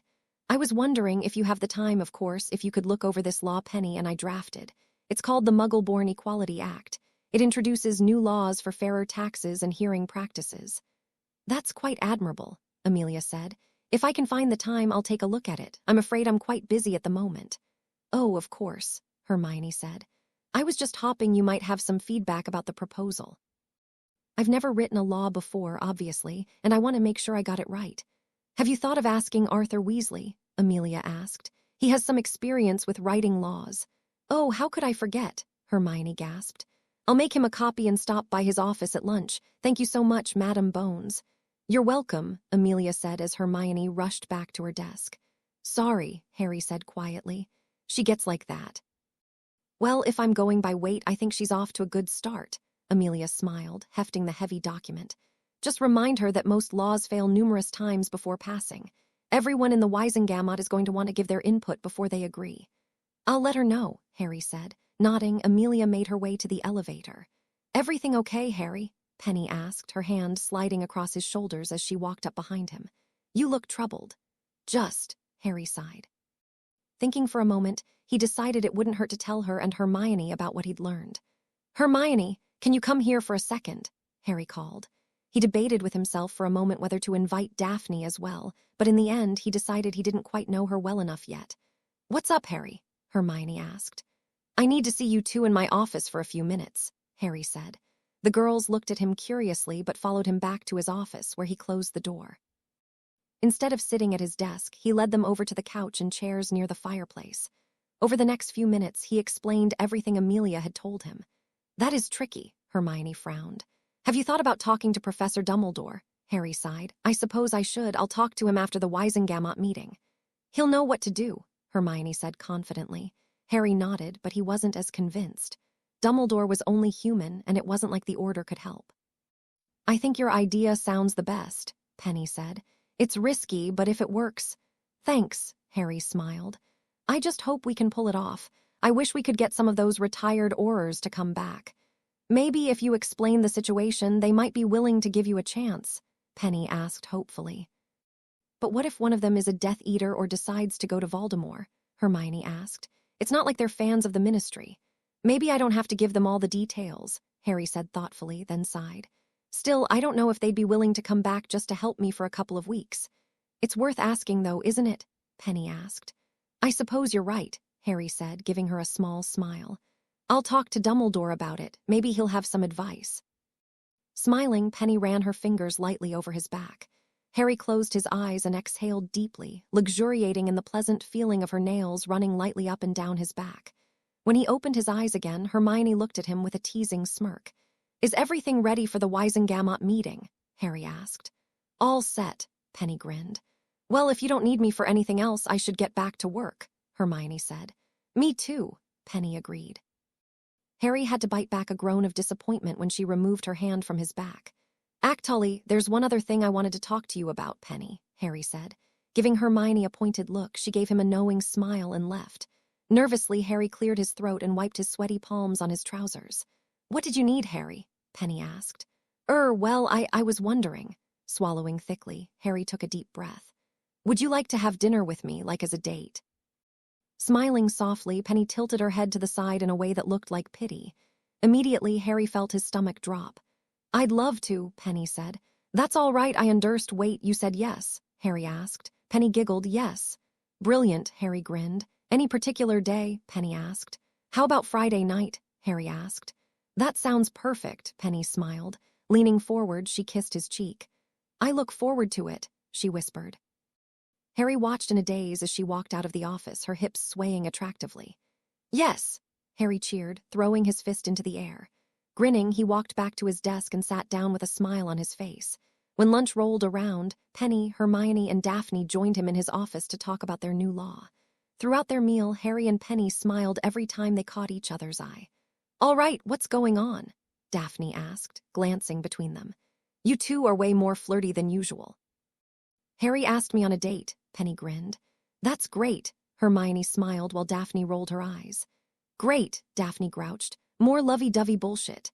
Harry and Penny shared a look before they both burst out laughing. 2 hours later, Harry and Penny made their way down to the courtrooms for the Wisengamot meeting. Ah, hello, Harry, Dumbledore smiled as they sat. Hello, Professor, Penny replied. Sir, could I talk to you in my office after the meeting? Harry asked. There's something I could use your help with. Certainly, Dumbledore nodded. Would I be correct in assuming this has something to do with the discussion you had with Amelia this morning? Harry blinked in surprise, then furrowed his brow curiously. Just as he opened his mouth to ask how he knew that, he remembered Kingsley was in the order. Right, Harry said. I'll assist you all I can, but I'm afraid there may not be much I can do, Dumbledore told him. Harry had been hopping for better news, but it wasn't unexpected. Seeing the troubled look on his face, Penny reached over and caressed his arm. Smiling, he sat back in his chair and waited for the room to fill. Again, the first half of the meeting was mind-numbingly boring. It consisted mainly of members bickering back and forth about making small changes to old laws. A small hike in taxes here, a change in restrictions there, anything major. It wasn't until the second half of the meeting that they got into new business. Now, does anyone have anything they'd like to bring before the Wisengamot? Dumbledore asked. Before Amelia could get her wand in the air, Damian Greengrass beat her to it. Yes, Mr. Greengrass, the floor is yours, Dumbledore said. Thank you, Chief Warlock, Greengrass nodded. Minister, just after you took office, you said you'd have a plan in place with regards to dealing with he who must not be named. I was hoping you could provide the Wisengamot with an update. Nervously, Harry cleared his throat and stood while Penny reached out and gave his hand a comforting squeeze. Yes, Harry said. Right, well, Madam Bones and I have been working closely together for the last week. As I'm sure most of you are aware, we uncovered a substantial amount of corruption within the minister's office. Specifically, we discovered the former senior undersecretary, Dolores Umbridge, committing several acts of blackmail and bribery. I believe her trial is scheduled for Wednesday. Looking back at Madam Bones, she nodded. There was a light murmuring amongst the members of the Wisengamot while Harry tried to think of what to say next. Perhaps it would be best if Madam Bones were to present her evidence before I continue, Harry said. Amelia stood gracefully and made her way to the podium while Harry stepped back to his seat. Thank you, Minister, Amelia said. As Minister Potter just stated, we have uncovered some quite disturbing corruption within the ministry. Not only with Dolores Umbridge, but with former Minister Fudge as well. Upon Minister Potter's discovery of the poor state of the ministry wards, our investigation has discovered that they haven't been maintained at all for the last 15 years. There was more murmuring from the Wisengamot, this time louder. We've also learned that payments were still being made every year, Amelia continued. The DMLE is working with the goblins to determine who owns the vault the payments were being made to. As it is, the repair of the wards has cost the ministry greatly. While this is all certainly interesting, Greengrass interjected, I was rather hoping to hear more about how you intend to deal with the threat of you-know-who, and if you've discovered any more evidence of his return. Certainly, Amelia nodded. As you may be aware, Walden McNair was recently arrested for the attempted murder of Orar John Wainwright. Due to an ongoing investigation, I cannot currently get into specifics. However, I can state that Mr. McNair confirmed, under Veritaserum, that you know who is, indeed, back. Amelia paused as people began talking loudly. While they may have known before, having it confirmed by someone as trusted and respected as Amelia Bones made it that much more real. Now, Amelia said loudly, quieting the crowd. Minister Potter and I have been working closely over the last week. For security reasons, I cannot reveal what has been discussed in detail, but I can tell you that I am very satisfied with the progress we have made. That being said, we could be doing more, Harry added, stepping up to stand next to Amelia. When she started to take a step back, Harry grabbed her arm lightly and pulled her back to stand next to him. Right now, the DMLE is understaffed and underfunded for peacetime, let alone for a war. Honestly, it's incredible Madame Bones is able to do her job as well as she is. The DMLE needs more funding. If we don't start recruiting more orars now, then by the time Voldemort makes a move, we won't stand a chance. That certainly got people's attention. Several people stood up and began shouting questions until Dumbledore let off a cannon blast with his wand. Is that your assessment, Madame Bones? Greengrass asked loudly. Unfortunately, it is, Amelia said. I have said for years that the orars are ill-equipped to do their job. And how much of an increase would you be requesting? A bald, aged wizard with a large, curled mustache asked shrewdly. No less than double the current budget, Harry replied. Amelia looked at Harry with a surprised expression before shooling her reaction. What are you doing? She whispered over the uproar his statement caused. Asking for more than we need, Harry answered softly. Compared to that, 50% sounds like a bargain. Or they could give us nothing, Amelia countered. Not without looking like idiots in the press, Harry said. As the discussion turned to the budget, Harry was surprised to find a staunch ally in Damien Greengrass. He fought almost as hard as Amos, Harry, and Amelia to get the DMLE a bigger budget. In the end, Harry was more than happy when they voted to give them a 60% increase.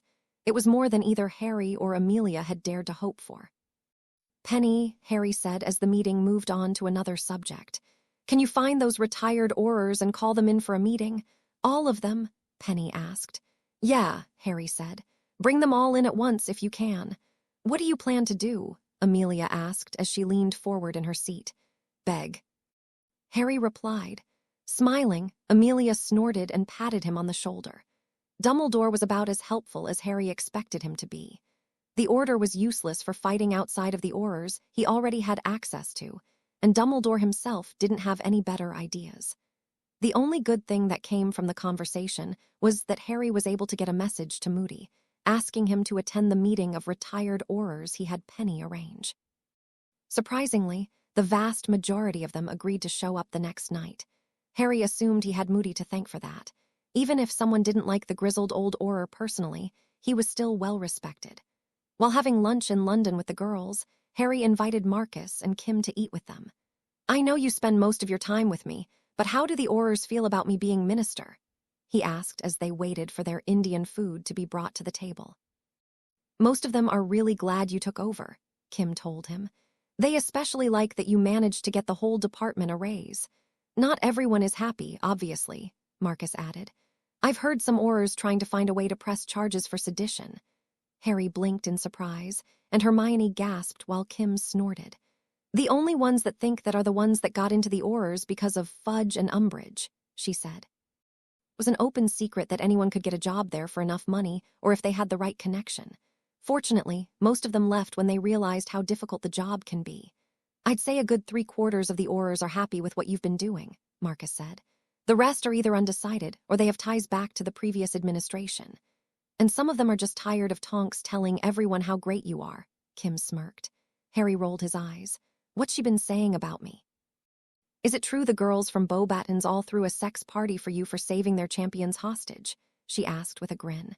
Harry gaped at her before dropping his head to the table with a resounding thud. Please tell me you're joking, he said, his voice coming out muffled. Honestly, the things she comes up with are so outrageous they can't be real, Kim giggled. I mean, there's no way you single-handedly killed a 1,000-year-old basilisk when you were 11. He was 12, actually, Daphne smirked. Kim and Marcus' laughter started strong and then slowly died. Wait, you're not serious, are you? Kim asked. It's a long story, Harry said, raising his head. This I need to hear, Marcus said just as their food arrived. As Harry began to explain with the help of Hermione, Penny took his hand under the table. That's incredible, Kim breathed when he had finished. Honestly, if anyone else had told me that story, I wouldn't believe it, but... We see a lot of liars in our line of work, Marcus said, and you are no liar. You really need to make sure to tell my mother that story when she interviews you tomorrow, Daphne said. The public will go nuts for that story. I hate talking about that kind of stuff, Harry grumbled. It wasn't nearly as heroic as everyone seems to think, and it feels too much like bragging. There are so many times I would have been dead if it wasn't for Fawkes of the Sorting Hat. It's not about bragging. It's about accepting your accomplishments, Daphne said. Telling that story could be the difference between having the support you need to get things done or not. I hate to admit it, but the lass is right, Marcus acknowledged with a tilt of his head. Sighing, Harry leaned back in his chair. With a reassuring smile, Penny rested her hand on his bicep and leaned against his side. I know you hate using your fame for anything, but I think Daphne is right, Harry, Hermione said. Besides, you should be proud of what you accomplished. Sure, you had some help, but none of that would have ever happened if it wasn't for you. And you know who would have been back 2 years sooner, Penny added. All right, Harry said, raising his free hand in surrender. Sighing, he ran a hand through his hair. Do you have any advice for when I meet with the retired orars? Don't beat around the bush, Marcus said. Be as upfront and as honest as you can. And bring pastries, Kim said. Orars love pastries. Harry watched nervously as the retired orars milled around the snack table he'd set up in the conference room, eating pastries and drinking coffee. Greeting each other like old friends, they talked and laughed while Harry waited for Moody and Amelia to show up. The orars had glanced his way several times, but none of them had tried to talk with him. Fortunately, it was long before he heard the repeated clunk of Moody's wooden leg on the hard stone floor. A few moments later, he limped into the room with Amelia right behind him. Potter, Moody grunted, holding out a gnarled hand. Moody, Harry replied. Good to see you again. How's ministry life treatin', yeah? He asked with a raspy laugh. Is it too early to retire? Harry asked. Moody laughed and clapped him on the shoulder.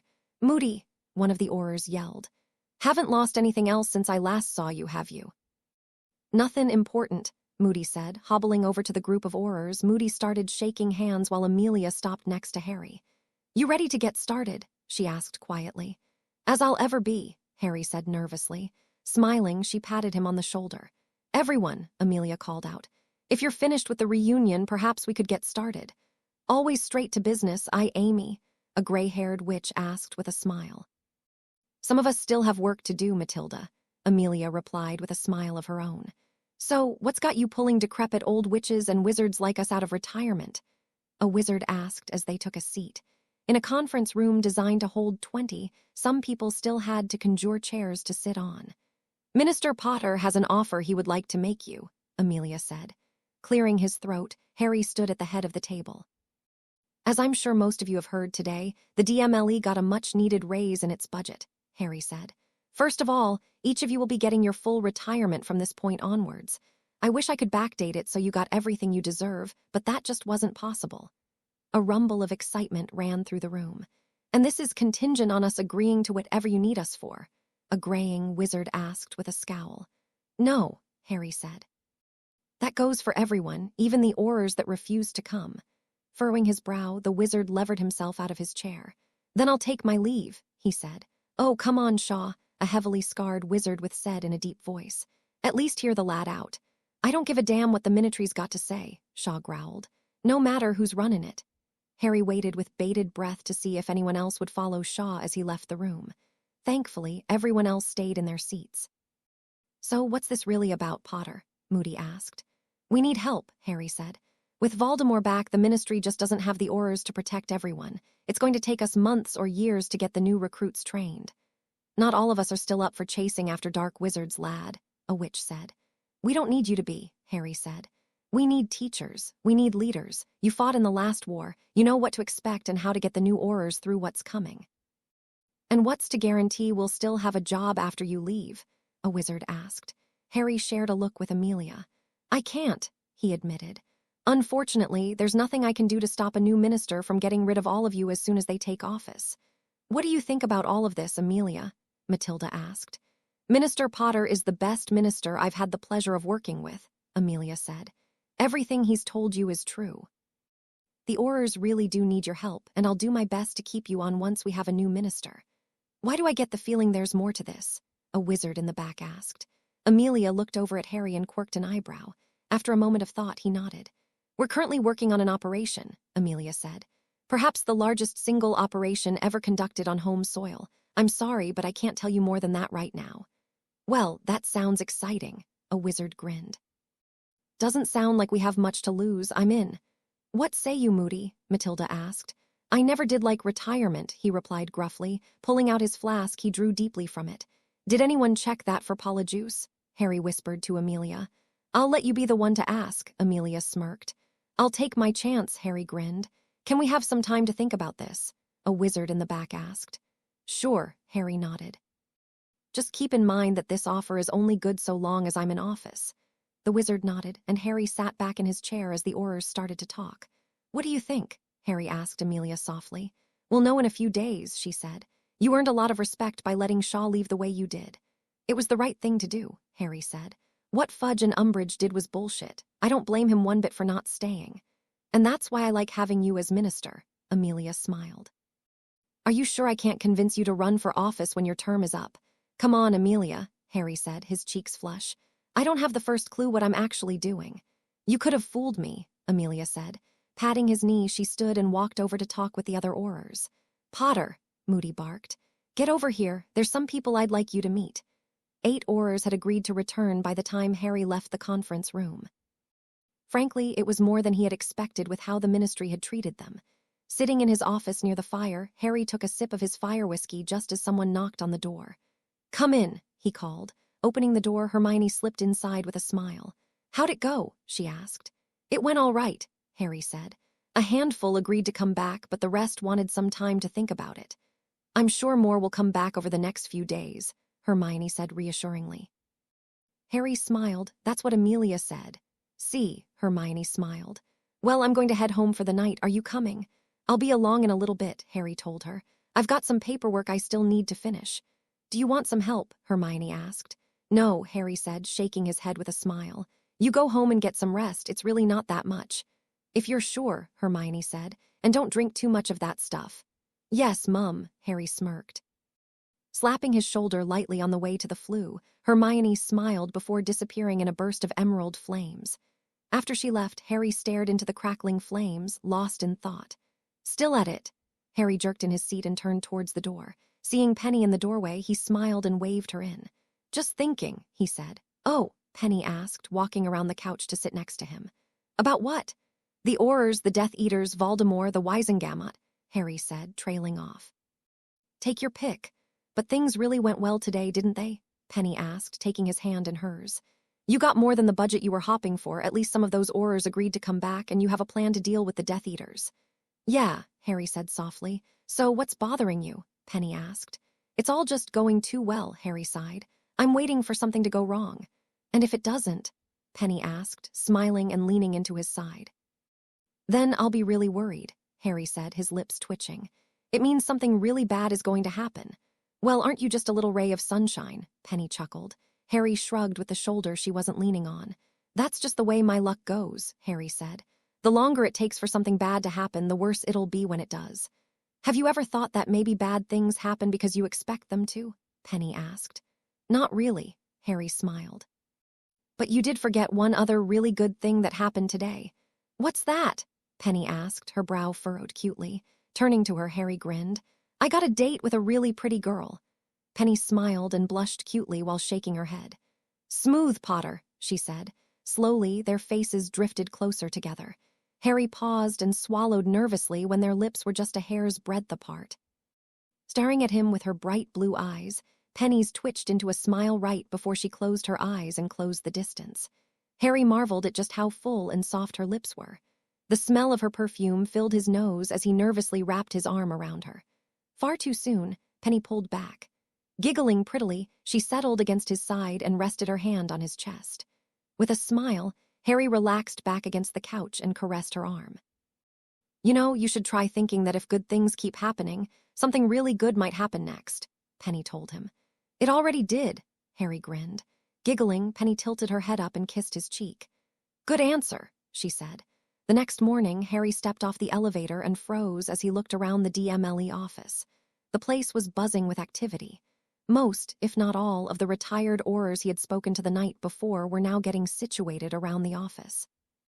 Moody and Matilda were barking orders, forcing the younger orars to move around several desks. Meanwhile, others were looking at the filing system, unimpressed. You call this organized?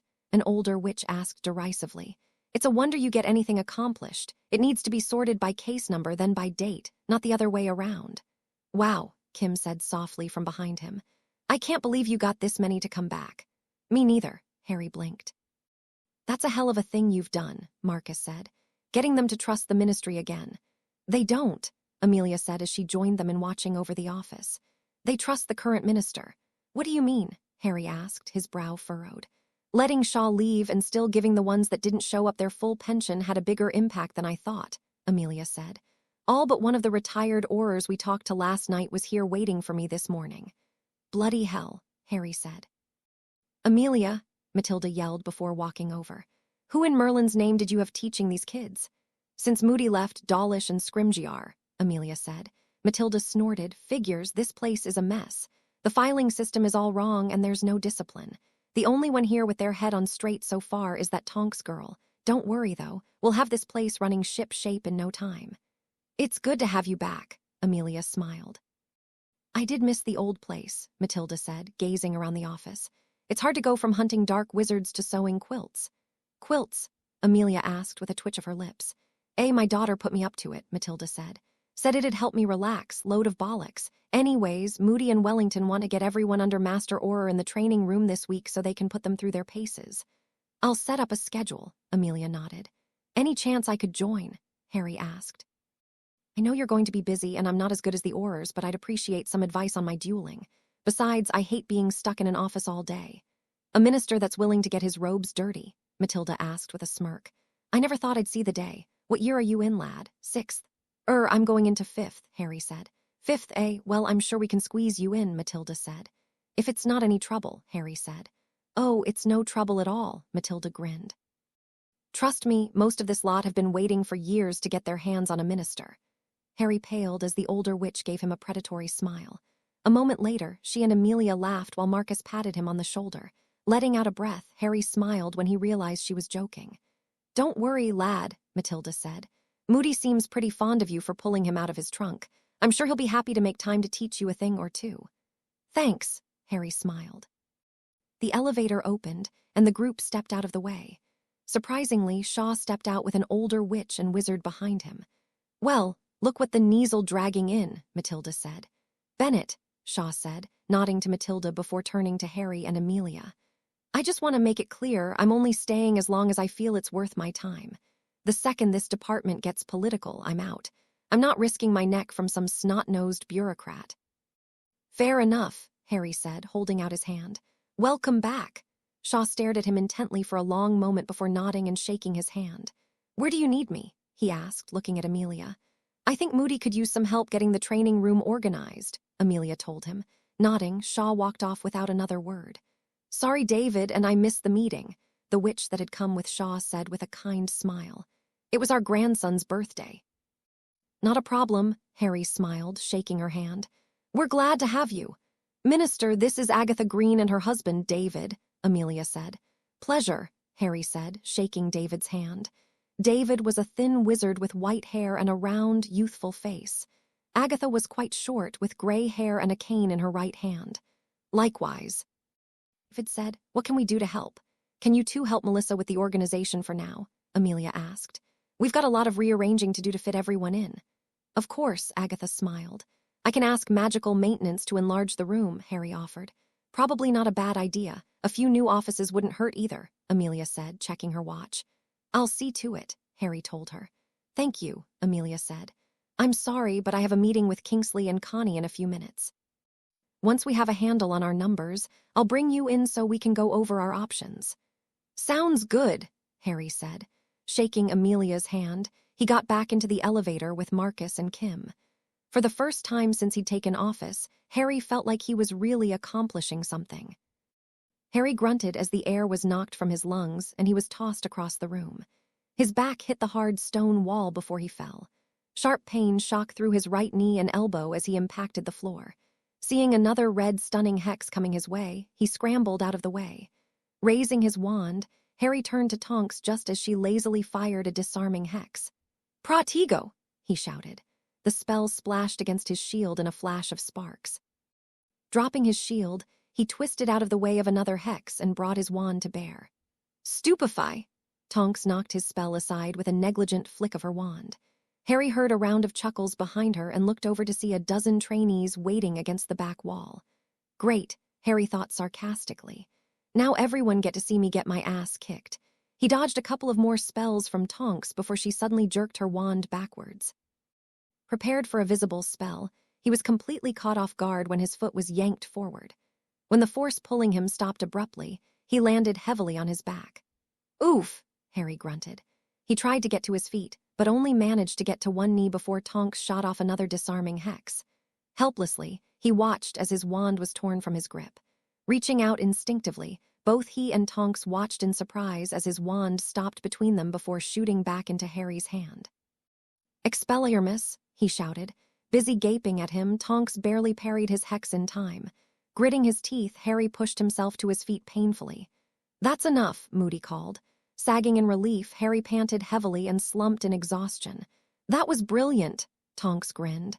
"That was shite," Moody said, hobbling his way over.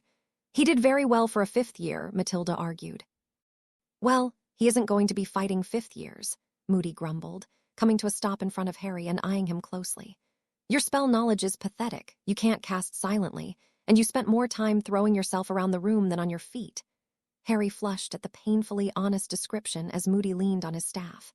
"The first thing you need to do is learn nonverbal casting," Moody continued. "You're not going to get anywhere shouting out everything you're going to do before you do it. While you're working on that, learn as many spells as you can. Even if you don't use them, you need to know what a spell does to know how to react. The spells you do use, you need to master. Got it?" "Got it," Harry said, blushing as the trainee laughed quietly. "That said, you showed a hell of a lot of heart," Moody said. "You got your arse kicked around this room for over an hour and you never complained or gave up, which is more than I can say for this lot."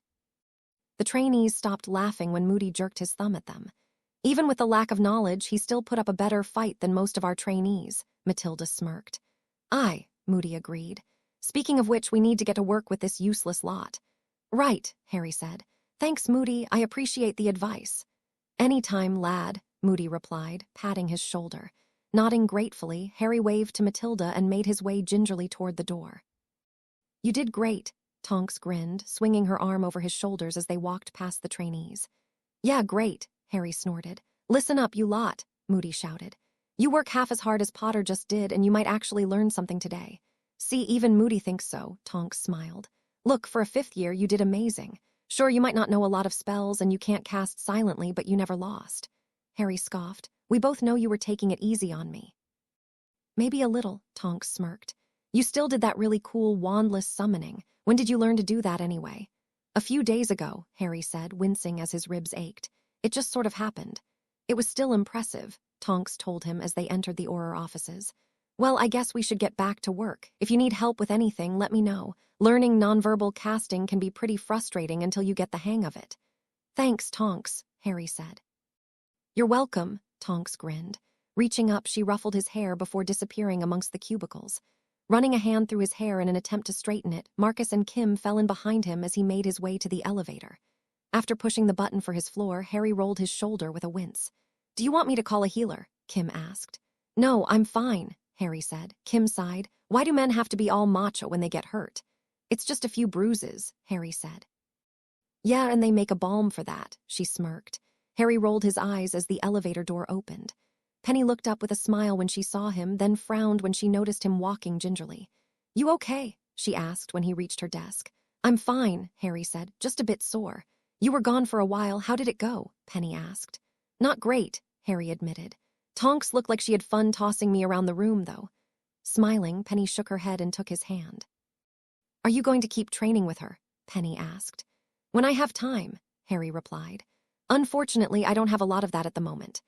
As he finished speaking, the elevator opened. Looking over his shoulder, Harry saw Amelia, Kingsley, and a thin, blonde witch with short, spiky blonde hair and a scar over her right, pale blue eye. Minister, you remember Kingsley Shacklebolt, and this is Connie Hammer, Amelia said. We've finished that report I told you about. Can we have a few moments of your time? Of course, Harry nodded before turning to Penny. Can you make sure we're not disturbed unless it's an emergency? Sure, Penny nodded. Smiling gratefully at her, he led them to his office. Shutting the door, he brought up the newly restored wards around the room. After discussing your plan with Kingsley and Connie and coming up with a plan, we've determined that we have sufficient numbers for it to work. Barely, Amelia said. Connie. Pulling a folder out of her pocket, she opened it up and spread several pieces of paper across his desk. I've reviewed our number of active orars, and we have 2 choices, Connie said. If we use 3-man teams to execute arrests, we have a chance to catch everyone on the list of names we got from your memory and McNair's interrogation. However, that's smaller than what we normally recommend. If we sent 4-man teams and let a few of the smaller names go, I feel it gives us a better chance of successful arrests. Sitting back in his chair, Harry rubbed his chin thoughtfully. What do you 2 think? Harry asked. I agree with Connie, Amelia said. It would also keep our orars safer if they encounter resistance. I would even go further, Kingsley said. Some of the people we're arresting, like Malfoy and Nott, should have even more orars. Picking up 3 pieces of parchment, Connie handed them to him. These are the 3 arraignments we're come up with, she said. Glancing over them, he set aside the one listing 3-man teams and concentrated on the other 2. As much as he wanted to arrest as many Death Eaters as possible, Kingsley made a good point. Catching someone like Malfoy was far more important than catching so low-ranking, petty criminal. Let's go with this one, Harry said, handing back Kingsley's arrangement. Nodding, Connie took the parchment and made a note. Now we need to work out the timing, Amelia said. I suggest we do it in 2 days during the next Wisengamot meeting. That soon? Harry asked, surprised. The faster we move, the better, Connie said. Outside of the 3 of us, no one else will know about this plan until just before it's executed. It will give the Death Eaters less time to get word of what we're doing. Even with the larger teams, surprise is still our best weapon, Amelia added. If the Death Eaters catch on before our orars arrive, they'll be walking into a death trap. Sighing. Harry rubbed a hand over his face. What's the plan? He asked. At 4 p.m., we locked down the ministry with the story that someone was attacked, Connie said. We know the names of the Death Eaters within the ranks of the orars, and they'll be the first to be arrested. Once every orar has been checked for the dark mark, the remaining orars will arrest any ministry employee on our list, including the 3 Wisengamot members we discovered. We expect this to be done within an hour. From there, the orars will regroup, and each team will be given their target in private. Amelia, Matilda, and you will coordinate everything from orar headquarters. What happens if a team gets into trouble? Harry asked. We have 3 backup teams that can assist anyone who needs help, Amelia replied. It's not ideal, but it's the best we can do under the circumstances. And what about Voldemort? Harry asked. Our intelligence says he's currently out of the country, Kingsley said, his dark eyes catching Harry's meaningfully. Nodding, Harry looked over the details of the plan thoughtfully. How do you 3 feel about this? He asked after a moment. It's a risk, but I think it's our best option, Amelia replied. I agree, Connie added. This could be our only chance to deal a significant blow to the Death Eaters. Kingsley nodded, and they all looked at Harry expectantly. Taking a deep breath and feeling an almost unbearable weight settle on his shoulder, he nodded. Let's do it, Harry said. Hours later, Harry sat in front of the fire with a glass of fire whiskey in his hand. Harry, Penny called. Looking back towards the door, he gave a small smile and turned back to the fire. Hey, he said softly. Everything okay? She asked, approaching the couch. You remember that plan I told you about? He asked, then continued when she nodded. It starts in 2 days. Giving him a sympathetic look, Penny sat down and took his hand. For what it's worth, I think you're doing the right thing, she told him. I hope so, Harry sighed. A lot of people could die if I get things wrong. And if you get things right, you'll save even more, Penny argued. Smiling, Harry gave her hand a squeeze. Oh, I almost forgot, Penny said suddenly. I ran out and picked you up some bruise balm while I was at lunch. Reaching into her pocket, she pulled out a small metal tin. You didn't have to do that, Harry said softly. I know, Penny smiled. Now, where are your bruises? On my back and arms, mostly, Harry said. Then take off your shirt, Penny said, popping open the tin. A bit nervously, Harry shucked off his robe and unbuttoned his shirt. Glancing over at Penny, his confidence was boosted when he saw her lick her lips while staring at his chest. Then, she winced when she saw the large bruises on his shoulder. Oh, ow, she said, gently pushing his arm with her finger to turn him to the side. Harry, your entire back is one big bruise. Here, lay down. When Penny stood, Harry kicked off his shoes and laid face down on the couch. A moment later, she straddled his hips and sat down on his legs. Scooping out a large dollop of thick, yellowish cream, she rubbed it between her hands. Harry inhaled sharply when she began rubbing it into his back. His skin tingled sharply, almost painfully, where it contacted a bruise before gradually fatting to a soothing warmth. That feels good, Harry groaned. Good, Penny said, her hands working their way up to his shoulders. Harry closed his eyes and relaxed as she went from rubbing bruise balm into his bruise to massaging his entire back and arms. Feel better? Penny asked. Much, Harry said. Smiling, he spun around underneath her and rested his hands on her hips. Penny smiled back and leaned down, kissing him softly. Quickly, that kiss turned into a full-blown snog as Harry ran his hands over her back and enjoyed the feeling of her large breasts pressed against his bare chest. Am I interrupting? Penny sat up quickly and looked over the couch before sighing. Sitting up, Harry saw Daphne standing in the doorway with her arms crossed and a smirk on her lips. I was just helping Harry put balm on his bruises, Penny said, climbing off of him. With your lips. Daphne asked, raising an eyebrow. Did you need something? Harry asked as Penny blushed. I thought you might like to see this, Daphne said, holding up a folded newspaper. It's an advanced copy of tomorrow's issue. My mother sent it for you. Quickly putting his shirt back on, Harry took the paper and sighed. He'd spent 4 hours giving an interview to Evangeline. She was frighteningly good at getting him to relax and open up about his life. Harry had told her more than he'd planned to, and he was honestly worried about what she'd write about him. Well, are you going to read it? Daphne asked as Hermione walked into the office. Harry sighed and opened the paper while Penny and Hermione both pressed in close on either side of him so they could read over his shoulder. The True Story of Harry Potter by Evangeline Greengrass yesterday. I had the privilege of sitting down and talking one-on-one with Harry Potter, 18, the boy who lived. While Harry has been known the world over for his miraculous survival at the age of 2, not much is known about his life until he re-entered the wizarding world for his first year at Hogwarts School of Witchcraft and Wizardry. Since then, rumors and stories abound, but we've had little confirmation from the man himself. Given how the sensationalist lies spread about him during the Triwizard Tournament by former Daily Prophet reporter Rita Skeeter, that's understandable. More on page 3.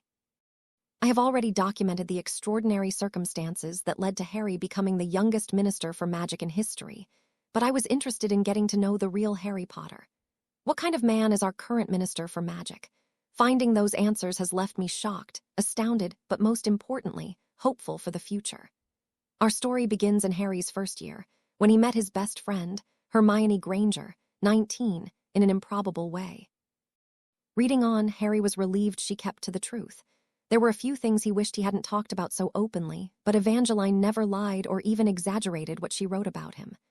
That's really good, Hermione said when she'd finished reading. This is all true, Penny asked. Harry nodded. I had no idea school was like that for you, she said softly. No one did, Daphne said. Harry shrugged while Penny wrapped an arm around his waist. It's not something I like to talk about, he said. Potter, do you have any idea what this will do? Daphne asked, pointing to the paper. When Harry looked at her curiously, she sighed and shook her head. This is going to be the biggest public relations success in history, Daphne said. It turned out Daphne wasn't exaggerating. Harry's office was filled with letters from people thanking him for protecting Hogwarts and apologizing for not believing him sooner. Marcus even told him that they had to station orars in the atrium to keep the well-wishers and photographers away. Harry didn't have much time to dwell on that, however. He was too busy working with Amelia to plan the biggest raid ever executed in British magical history on home soil. It did give him an idea, though, which was why he invited Evangeline to the next Wisengamot meeting. Hello, Harry, Evangeline smiled, her tight robes once again displaying her incredible figure.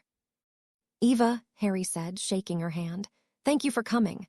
I don't suppose you could tell me why you asked me to come today, she asked. I'm afraid I can't, but you'll find out soon enough, Harry told her before gesturing to the courtroom. Shall we? With a dazzling smile, she walked into the courtroom with Harry close behind. When he took his seat, he had trouble focusing on the meeting. Fortunately, he wasn't required to say much.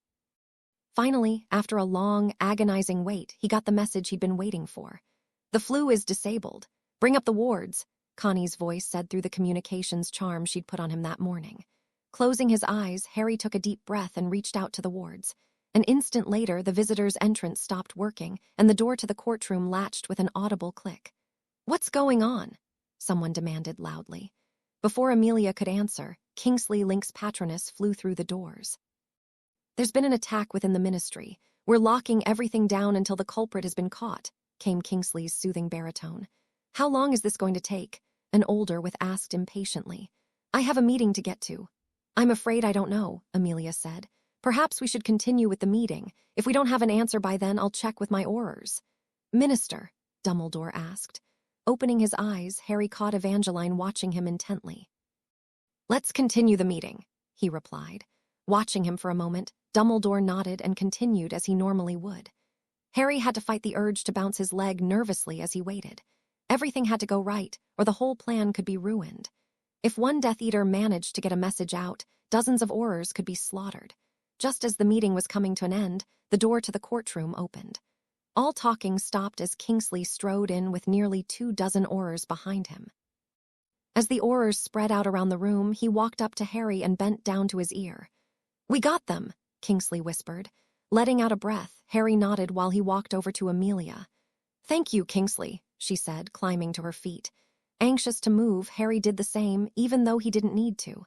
If I can have everyone's attention, she said, though it wasn't really necessary. Due to the evidence given to us by Minister Potter, as well as corroborating evidence provided by Walden McNair, while under the influence of Veritaserum, the Ministry has issued arrest warrants for every Death Eater present at you-know-who's rebirth.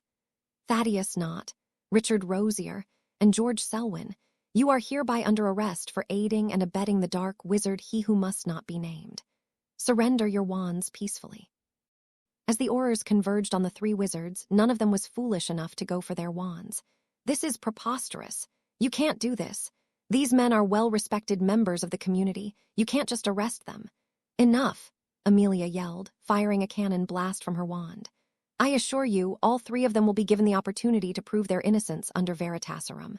You can't do this, Selwyn screamed, struggling as the orars put him in cuffs.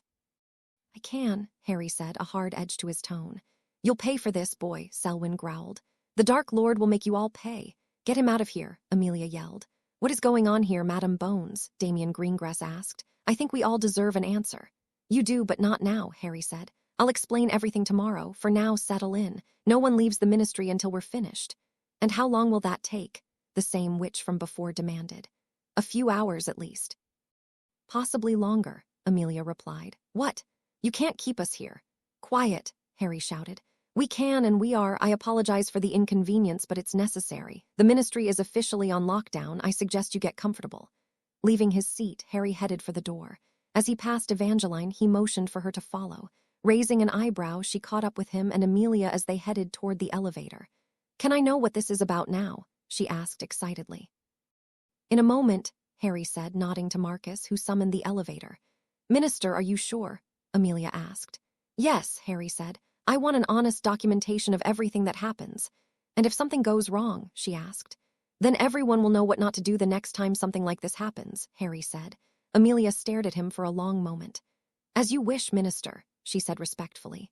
The elevator opened and everyone walked inside, Kingsley being the last one in. They rode up to the second floor where every orar was waiting for them. Even Hermione, Penny, and Daphne were already there waiting for him. Harry fought not to fidget nervously under all of their stares. Moving over to Connie at the front of the room, where a map of Britain was pinned to the wall, she greeted him with a nod. The ministry is secure, she told him. All known Death Eaters have been detained, and the orars are awaiting your orders. Thank you, Harry said. Looking over at Amelia and Kingsley, they nodded to indicate they were ready. It was only then that he realized Dumbledore had followed them. Despite his differences with the headmaster, Harry felt better knowing he was there. All right, everyone, Harry said.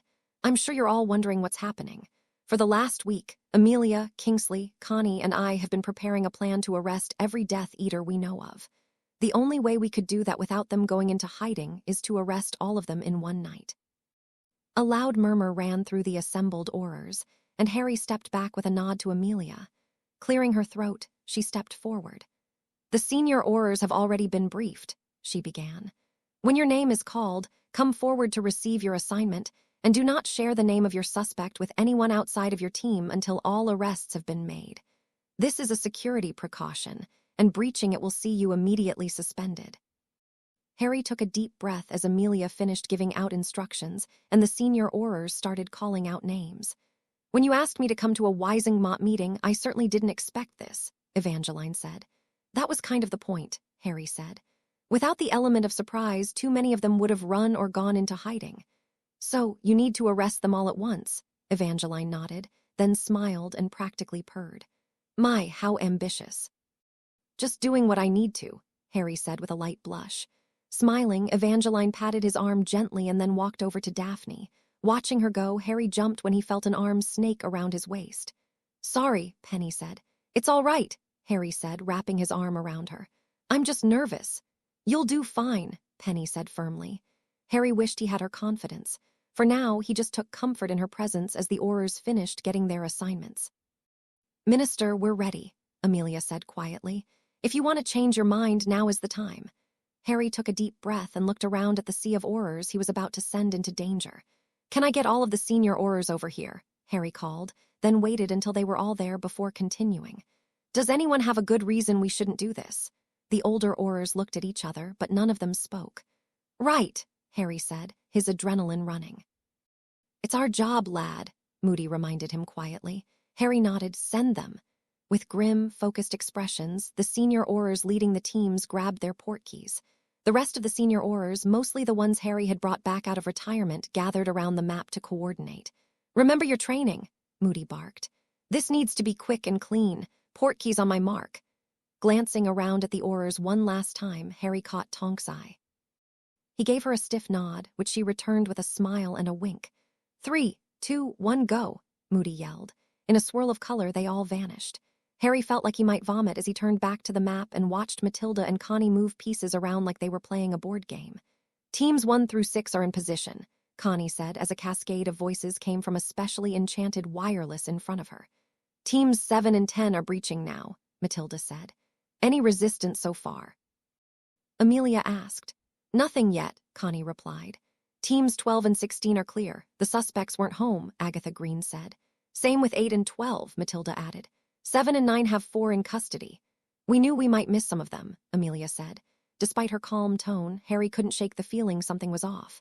Stepping closer, he looked over the map. His eyes were drawn to Moody's name just as his floating banner turned red, indicating their wards were in place. It wasn't so much Moody's name that drew his eye but the house they were at, Malfoy Manor.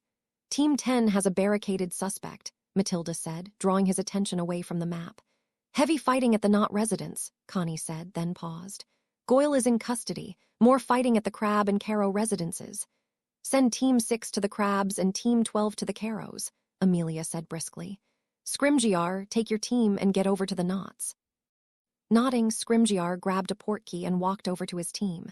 "Anything from Moody?" Harry asked. "They're getting in position now," Connie replied.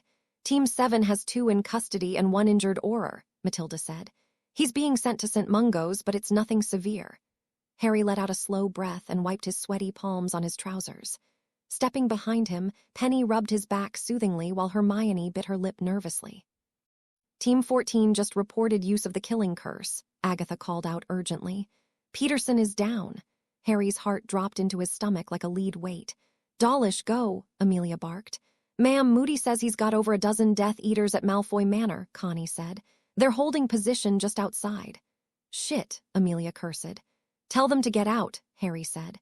"They know they're there," Connie said, listening to her wireless closely. "A Death Eater tried to disapparate and found the wards. Moody's team is hiding by the shed, but they're searching." "Shaw, you're up," Amelia barked. "Get them out of there." "Marcus, Kim, go with them," Harry said. "Yes, sir," Kim said eagerly. "Minister, perhaps I could be of assistance," Dumbledore asked. "Please," Harry said. "Do we have any other teams free?" Amelia asked. 3 is just finishing up, Connie replied. Same with 13, Agatha said. Tell them to hurry up, Amelia said. They've been spotted, Connie called out, sounding surprisingly calm. They're pinned down behind the shed. Jensen is injured but still fighting. Harry looked over anxiously at Shaw's group just as they vanished. His hand itched to grab one of the portkeys on the table. He hated standing by when he could be out there helping. What's going on at Knott's? Harry asked. They're clearing the house, Connie replied after a moment. Knott is secure. See if you can send Scrimgeour over to help Moody, he told her. I don't want to lose any more orars tonight. Yes, sir, Connie said. Shaw is on scene with Moody and they're pushing the Death Eaters back, Connie reported. If we get control of the situation, do you still want Moody's to retreat? Amelia asked quietly. Harry took a deep breath as he glanced at the map. Tell Moody it's his call, Harry said. Nodding, Amelia walked up to Connie and told her to relay the message. Scrimgeour just arrived, Connie said a moment later. Moody's requesting to stay. Very well, Amelia said. Ma'am, another report of the killing curse, Matilda said. Brooks is down. It was Runcorn. He turned on them as they were securing their suspects. Piece of shit, Harry growled. Did they catch him? Amelia asked, his hands tightened into fists. He's in custody, Matilda told him. They want to know if they should search the residence. No, tell them to get back here, Amelia said. We can search it later. Malfoy Manor is secure, Connie announced. 22 in custody, including Lucius Malfoy.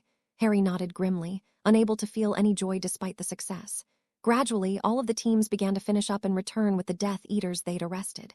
Minister, Scrimgeour called when he returned. I'd like to take the 6 teams that are back and go after the rest of the Death Eaters on the list. Harry furrowed his brow thoughtfully before shaking his head. No, he said. There's a good chance they know what's happening, and we've already lost 2 orars tonight. There's a good chance they don't know or don't think we're coming, Scrimgeour argued. It's not worth the risk for a handful of petty criminals, Harry said, shaking his head. Scrimgeour scowled and then glanced over Harry's shoulder. Amelia, surely you understand, he said. I agree with Minister Potter, she told him. Despite our losses, we've dealt you-know-who a serious blow tonight. There's no reason to push our luck. But no, Scrimgeour, Harry said firmly. And that's final. Glaring at him, Scrimgeour spun on his heel and limped away. Sighing, Harry took off his glasses and rubbed his face. Good on you, lad, Matilda said. Going after a few nobodies isn't worth risking an ambush. Scrimgeour's a decent orar, but he's far too interested in politics, Amelia said. I'm almost certain he's just trying to make a name for himself before the next election. He'd throw away the lives of his fellow orars for a bit of positive press, Harry asked disgustedly. I'm sure he thinks there's little risk, Amelia said. Scrimgeour might be a bastard at times, but he's not malicious. Just selfish, Matilda scoffed. I hope he doesn't get elected. I'd hate to have to leave so soon. It feels good to be back making a difference. And tonight we made a big difference, Amelia said. Unfortunately, now I need to go inform 2 wives that their husbands aren't coming home. Minister, if you wouldn't mind lifting the lockdown.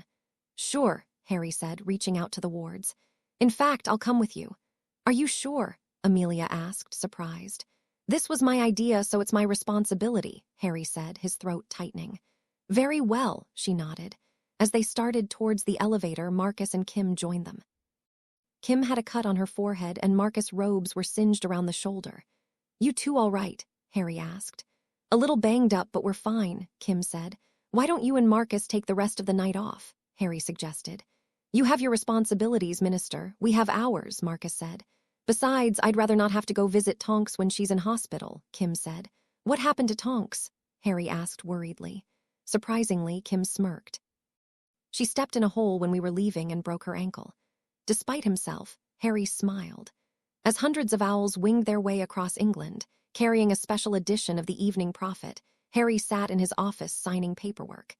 It had been a long, arduous day, but in all, they'd managed to arrest 47 Death Eaters, including 6 of Voldemort's inner circle. Perhaps the worst part of his day, however, had been informing 2 women that they were now widows. Neither of them blamed Harry, but he couldn't help blaming himself. It had been his idea and his decisions that had sent them to their deaths. Harry was so lost in his thoughts that he gave a start when there was a knock at his door. Come in, he said after a moment. The door opened, and Amelia stepped inside, holding up a bottle of amber liquid. Care for a drink? She asked. I could definitely use one, Harry smiled. Standing from his desk, he motioned Amelia over to the sitting area. He started a fire with a flick of his wand before sitting on the couch while Amelia took the chair across from him. Pouring 2 glasses, she slid one over to him. Both of them took a large sip, and Harry licked his lips at the unfamiliar, though pleasant, taste. "What is this?" he asked. "Konjac," Amelia said. Nodding, Harry took another sip and leaned back with a sigh. "So, how are you holding up?" Amelia asked. "All right," he shrugged. Amelia gave a nod, and they both fell into a companionable silence. "You know," she said after a long moment, "during the first war with you-know-who, Alistair was my first partner. My first big assignment, we were tasked with raiding a suspected Death Eater safe house in Kent. Of course, we didn't know that the tip came from a Death Eater working inside the Ministry. 16 of us went in, and only 4 of us made it out." Harry didn't know what to say as she fell silent and took a large sip from her glass. "I remember how little Crouch seemed to care," she continued. "There were no plans back up if something went wrong. He never asked for our thoughts on the plan or let us make decisions in the field. His only concern was making headlines before Bagnold left office. Things could have gone a lot worse today than they did. You really looked out for our orars, and I appreciate that. Far too many ministers consider them expendable." "We still lost too many," Harry sighed. "It's still a dangerous job," Amelia said. "And Runcorn, I've worked with him for 15 years and never once thought he might be a Death Eater. What I'm trying to say is I'm really impressed with the job you've done so far. To be honest, I was just hopping to get some things done when you weren't looking. I never expected things to go this well."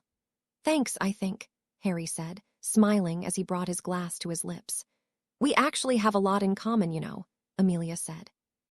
"When Crouch was disgraced, I was given the job because I was expected to fail.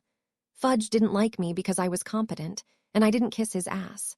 So he gave me the job, thinking I'd screw up and he could replace me with one of his lackeys who was less qualified.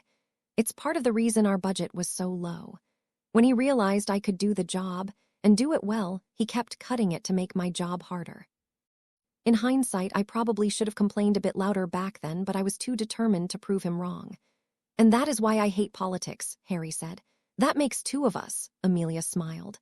Just then there was a knock at the door. Turning, Harry looked over the back of the couch as Penny stuck her head in. "Hey, oh, sorry, I didn't realize you were busy," she said. "That's all right," Amelia told her. "I was just leaving." Downing the rest of her drink, she set the glass down on the table and stood. As she walked past Harry, she patted him on the shoulder. "Keep your chin up," she said. "Without you, this country would be a lot worse off." "Have a good night," Penny smiled as Amelia passed her. "You too," Amelia said. When she closed the door behind her, Penny walked over to the couch and sat next to Harry. "You okay?" she asked softly. "Yeah, I'm all right," Harry smiled. "It's not your fault, you know," Penny said. "I know," Harry sighed. "It's just, is there anything I can do?" Penny asked, taking his hand. "Could you just sit with me for a bit?" Harry asked shyly. Smiling, Penny kissed his cheek. "I'd be happy to," she said. Her smile turned playful as she stood up and then sat down on his lap. Chuckling, Harry wrapped his arms around her as she leaned against his chest and stared into the fire, his caressing her back. "Remember, keep your answers short and to the point," Daphne said, straightening Harry's lapel of his purple robes. "Don't give them a chance to take you out of context." Harry nodded nervously. "You'll do fine," Penny whispered, caressing his back. "Yesterday was a huge victory for the Ministry. Keep pressing that point," Amelia told him. "And remember, you're not alone." Glancing at her out of the corner of his eyes, he smiled just as the elevator came to a stop. The door opened to the sound of shouting voices. A line of orars stood, holding back a sea of reporters and people. "How the hell are we going to get through this?" Kim shouted over the din. "Make a hole," one of the orars shouted. He tried to push his way through but was nearly swallowed up by the crowd as they all pushed forward, yelling questions.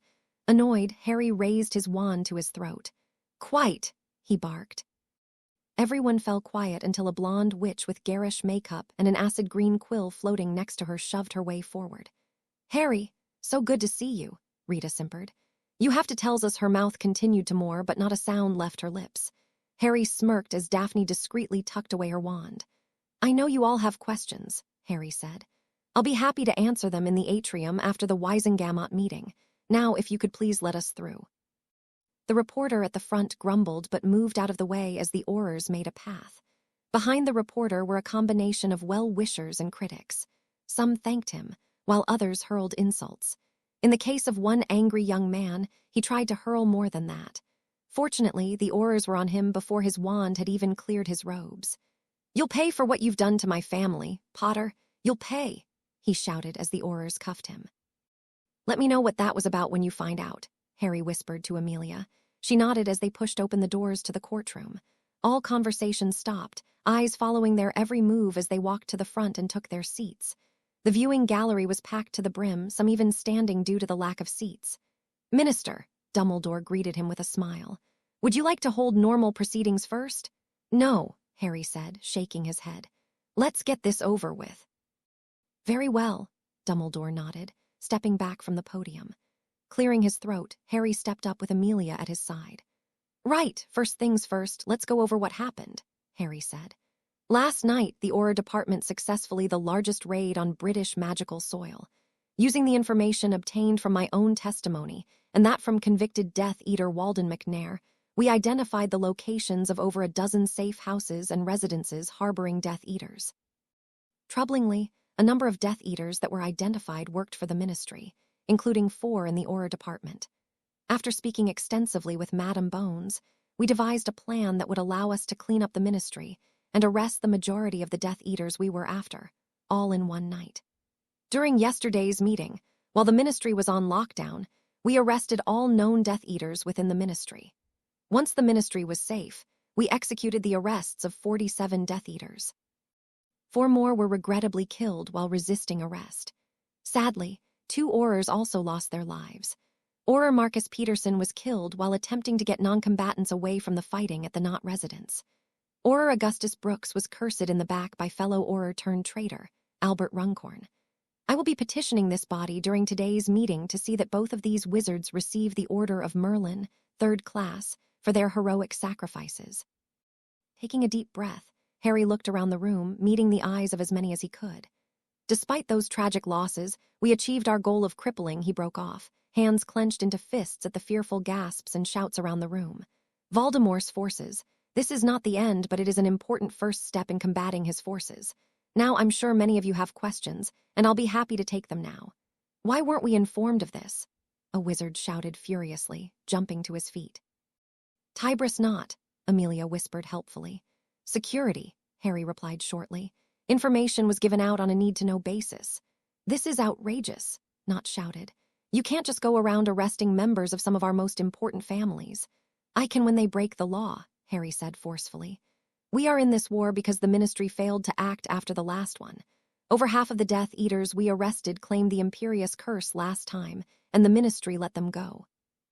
That will not be happening under my watch." "I can assure you," Amelia said, placing a calming hand on his shoulder, "the DMLE will be doing a thorough investigation. All suspects will be questioned under Veritaserum and be given fair trials. The minister was insistent that we not have another Sirius Black incident." That calmed several in the audience, but not fumed silently. After a moment, he sat down with a huff, knowing he couldn't push any further without looking suspicious himself. "I have a question for Madame Bones," Marcus Greengrass, who Harry now knew was Daphne's grandfather, said as he stood. "What is your take on all of this?" "Minister Potter had my full support," Amelia said. "We spoke extensively in the week leading up to the operation, and this was the best course of action. Anything else would have left the Ministry vulnerable or allowed the Death Eaters time to flee." Nodding, Greengrass sat back down. Harry and Amelia answered a few more questions before Dumbledore finally started the meeting properly. Thankfully, as they'd gotten through all the old business the day before, they started with new business. "Ms. Clearwater, the floor is yours," Dumbledore said. Nervously, Penny stood and took the podium. "Thank you, Chief Warlock," she began, licking her lips. "Witches and wizards of the Wisengamot, as many of you may be unaware, I am a Muggle-born. As a Muggle-born, I've been met with many challenges. At Hogwarts, I had not only my lessons but an entire culture to learn. When I graduated, I found that, despite being head girl and having perfect grades, there were still some that judged me not by my character, but by where I came from. Starting at the Ministry, I found myself sorting and delivering mail, while those with worse grades but from better families were given higher positions. In speaking with other Muggle-borns, I found my situation was not unique. Some Muggle-borns, despite their love for magic, are forced to go back to the Muggle world to work. These are wonderful, talented being our community is losing simply because of who their parents are. Which is why I'm introducing the Muggle-born Equality Act. This bill will ensure that Muggle-borns pay equal taxes, that employers can no longer discriminate based on blood status, and establishes fines for doing so. I believe it's far past time for us to forget about such petty differences and focus on the person, not their blood. Thank you. There was a smattering of applause as Penny walked back to her seat. Taking her hand, Harry gave it a squeeze and smiled. You did great, he whispered. Penny smiled prettily. Thank you, Ms. Clearwater, he said. I'll now open the floor to questions. Madam Brown, the floor is yours. Thank you, Chief Warlock, Brown said. Ms. Clearwater, I've always supported integrating Muggle-borns into our society instead of ostracizing them. However, given the state of things, do you really think this is the best time to be introducing this kind of legislation? Absolutely, Harry said, unable to stop himself from defending Penny. In fact, this is exactly what we should be doing. This war started because a group of people think they're better than everyone else, that they have the right to take people's lives just because of their ancestry. It's time the ministry decides. Does it stand for only the old families, or does it stand for all witches and wizards, no matter who they are and where they come from? Exactly, Penny agreed, squeezing his hand gratefully. That is precisely the sort of attitude that put us in the position. If I may. A wizard with long, gray hair and a fez on his head asked. Yes, Mr. Folly, Dumbledore gestured. While I don't have a problem with the laws ensuring fair hearing practices, I do take issue with the tax changes, he said. Decreasing taxes for Muggle-borns would increase taxes for everyone. I know the lower tax rate for the ancient families may seem like discrimination, but it was actually done as a reward for the many centuries we have provided our services. I know, Penny said.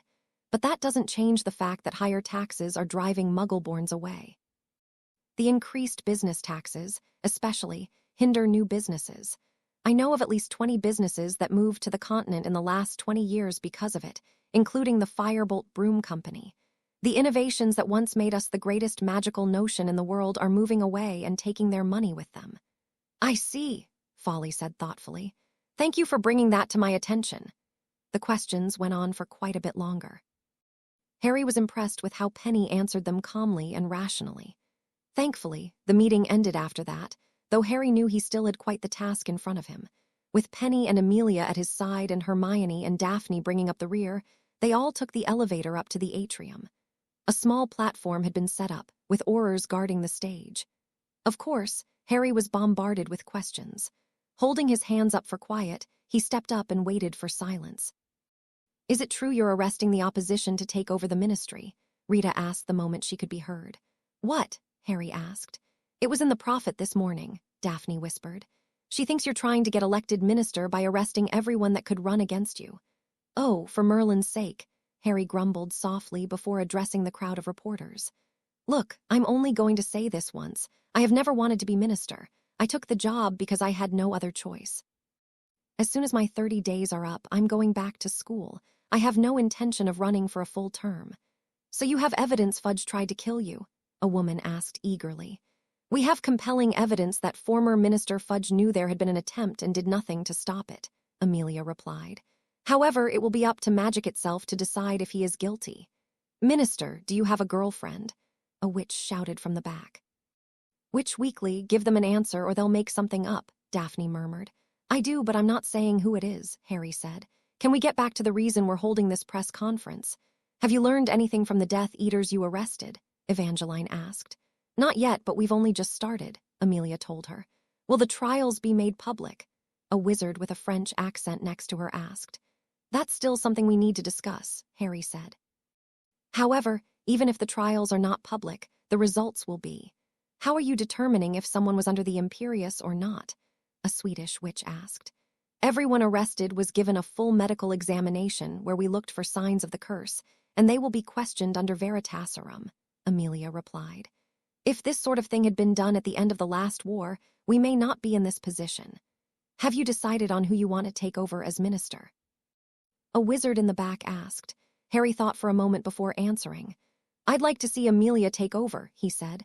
I think she's exactly who we need in charge right now. Unfortunately, I don't get to make that decision. Next to him, Amelia pursed her lips unhappily. Minister Fudge seems to think he'll be back in office by the end of the month. Any comment? Rita asked, a smirk on her lips. Nope, Harry shrugged. Next question. Harry spent another half an hour answering questions until they started to get ridiculous. Calling an end, he headed back to the elevator. I told you I don't want to be minister, Amelia said the moment the doors were closed. Neither do I, Harry retorted. But how useful is the DMLE going to be with someone like Fudge or Scrimgeour in charge? Amelia pursed her lips and crossed her arms over her chest. Look, I know you don't want to be minister, but we need you there, Harry said. Amelia sighed and stared blankly at the wall in thought. I'm not making any promises, but we'll see who runs, she said after a long moment. Harry nodded. It wasn't the answer he was hopping for, but it would have to do.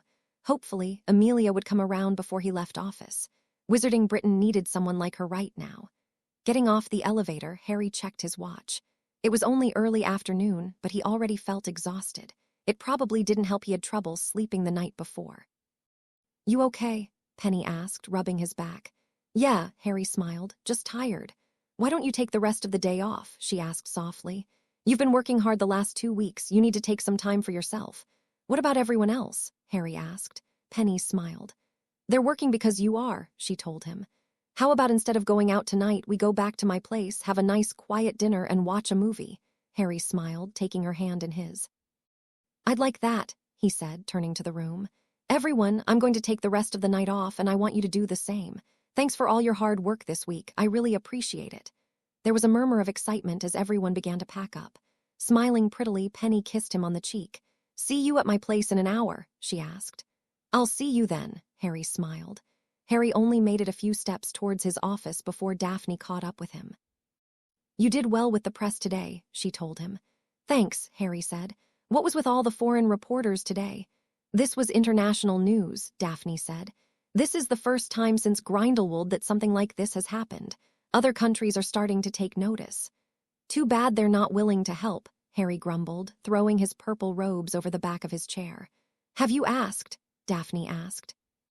Yeah, not one of them is willing to send help without some pretty big concessions, Harry sighed. It's all so stupid. The ICW was made to prevent another Grindelwald, and even they won't do anything. That's bureaucracy for you, Daphne said. Useless at everything except making your life worse. Harry snorted and rifled through the papers on his desk, making sure he hadn't missed anything important. Did you need anything else? He asked curiously. Actually, there's something I want to ask you, Daphne said, flicking her wand to close the door. Harry raised an eyebrow. Something wrong? He asked. No, not wrong, she said, fidgeting uncharacteristically. Do you know if Granger is interested in witches? Harry blinked at the unexpected question. She's never mentioned it, he said. So you're interested in dating Hermione? Is there a problem with that? Daphne asked defensively. Of course not, Harry said. I'm just surprised, that's all. Right, Daphne nodded. Sorry, my parents aren't happy with my choice of partners. They expected me to get married, have a child or two, live out the typical pureblood life. It's why my mother's been trying to talk me into pursuing a relationship with you, but like I said, you're not my type. I'll try not to take it personally, Harry smiled. Daphne smirked. If it makes you feel any better, if my parents forced me into a marriage contract, I would have made sure it was with you. And trust me, I can be very persuasive. Ignoring her bravado, Harry smiled, genuinely touched. So, are you going to ask her out? He asked. Daphne sighed. Well, I was hoping you knew if she liked witches, but since you don't, I'll probably flirt with her a bit and see how she reacts. I'd rather avoid making a fool of myself if at all possible. I could try and find out, Harry offered. No offense, Potter, but you're about as subtle as a hippogriff in heat, Daphne smiled. Thanks, but I'll deal with this myself. All right, Harry grinned. Good luck. Have fun on your date, Daphne smirked. Opening the door, she slipped back out into the main office. Hey, Sirius, Mrs. Weasley, Harry called, entering the kitchen. Oh, hello, Harry, dear, Mrs. Weasley smiled. You're home early. Dinner won't be for a couple of hours yet. I could make you a snack. No thanks, Mrs. Weasley, Harry smiled. I actually came to tell you I'm going out tonight. I have a date with Penny. Way to go, kiddo, Sirius grinned. She a pretty witch. Harry, I really don't think that's a good idea, Mrs. Weasley frowned. It's awfully dangerous for you to be out and about right now. I know, Harry said. We're having dinner in at her place. It'll be fine, Mrs. Weasley. I had the ministry put up wards around her apartment building. He'll be fine, Molly, Sirius said, rolling his eyes. The kid deserves to have some fun after all the hard work he's put in this week. Just let us know if you'll be spending the night." Harry blushed at Sirius' smirk. "Oh, before I forget," Sirius continued, snapping his fingers. "Do you think Amelia would let me have my job back as an orar?" "I don't know," Harry said, looking at his godfather nervously. "Sirius, I know you want to be useful, but are you sure that's a good idea?" "I know the risks, Harry, but I can't spend my life cooped up in this place," Sirius said, looking at him pointedly. Harry nodded. He didn't like it, but it wasn't so long ago he'd been in that exact same position. "I'll talk to her about it tomorrow," he said. "Just promise me you'll be safe." "Funny, I was just going to tell you the same thing," Sirius smirked. Blushing, Harry threw his hands up and left the kitchen, Sirius barking in laughter behind him. "Hey, Hermione," he called, walking past the sitting room where Hermione was looking over Ginny's summer homework. "Yeah," she asked. "Could you help me pick out an outfit?" Harry asked. "Outfit?" Ron asked as Hermione stood. "He has a date with Penny tonight," Hermione grinned. "Bloody hell," Ron said.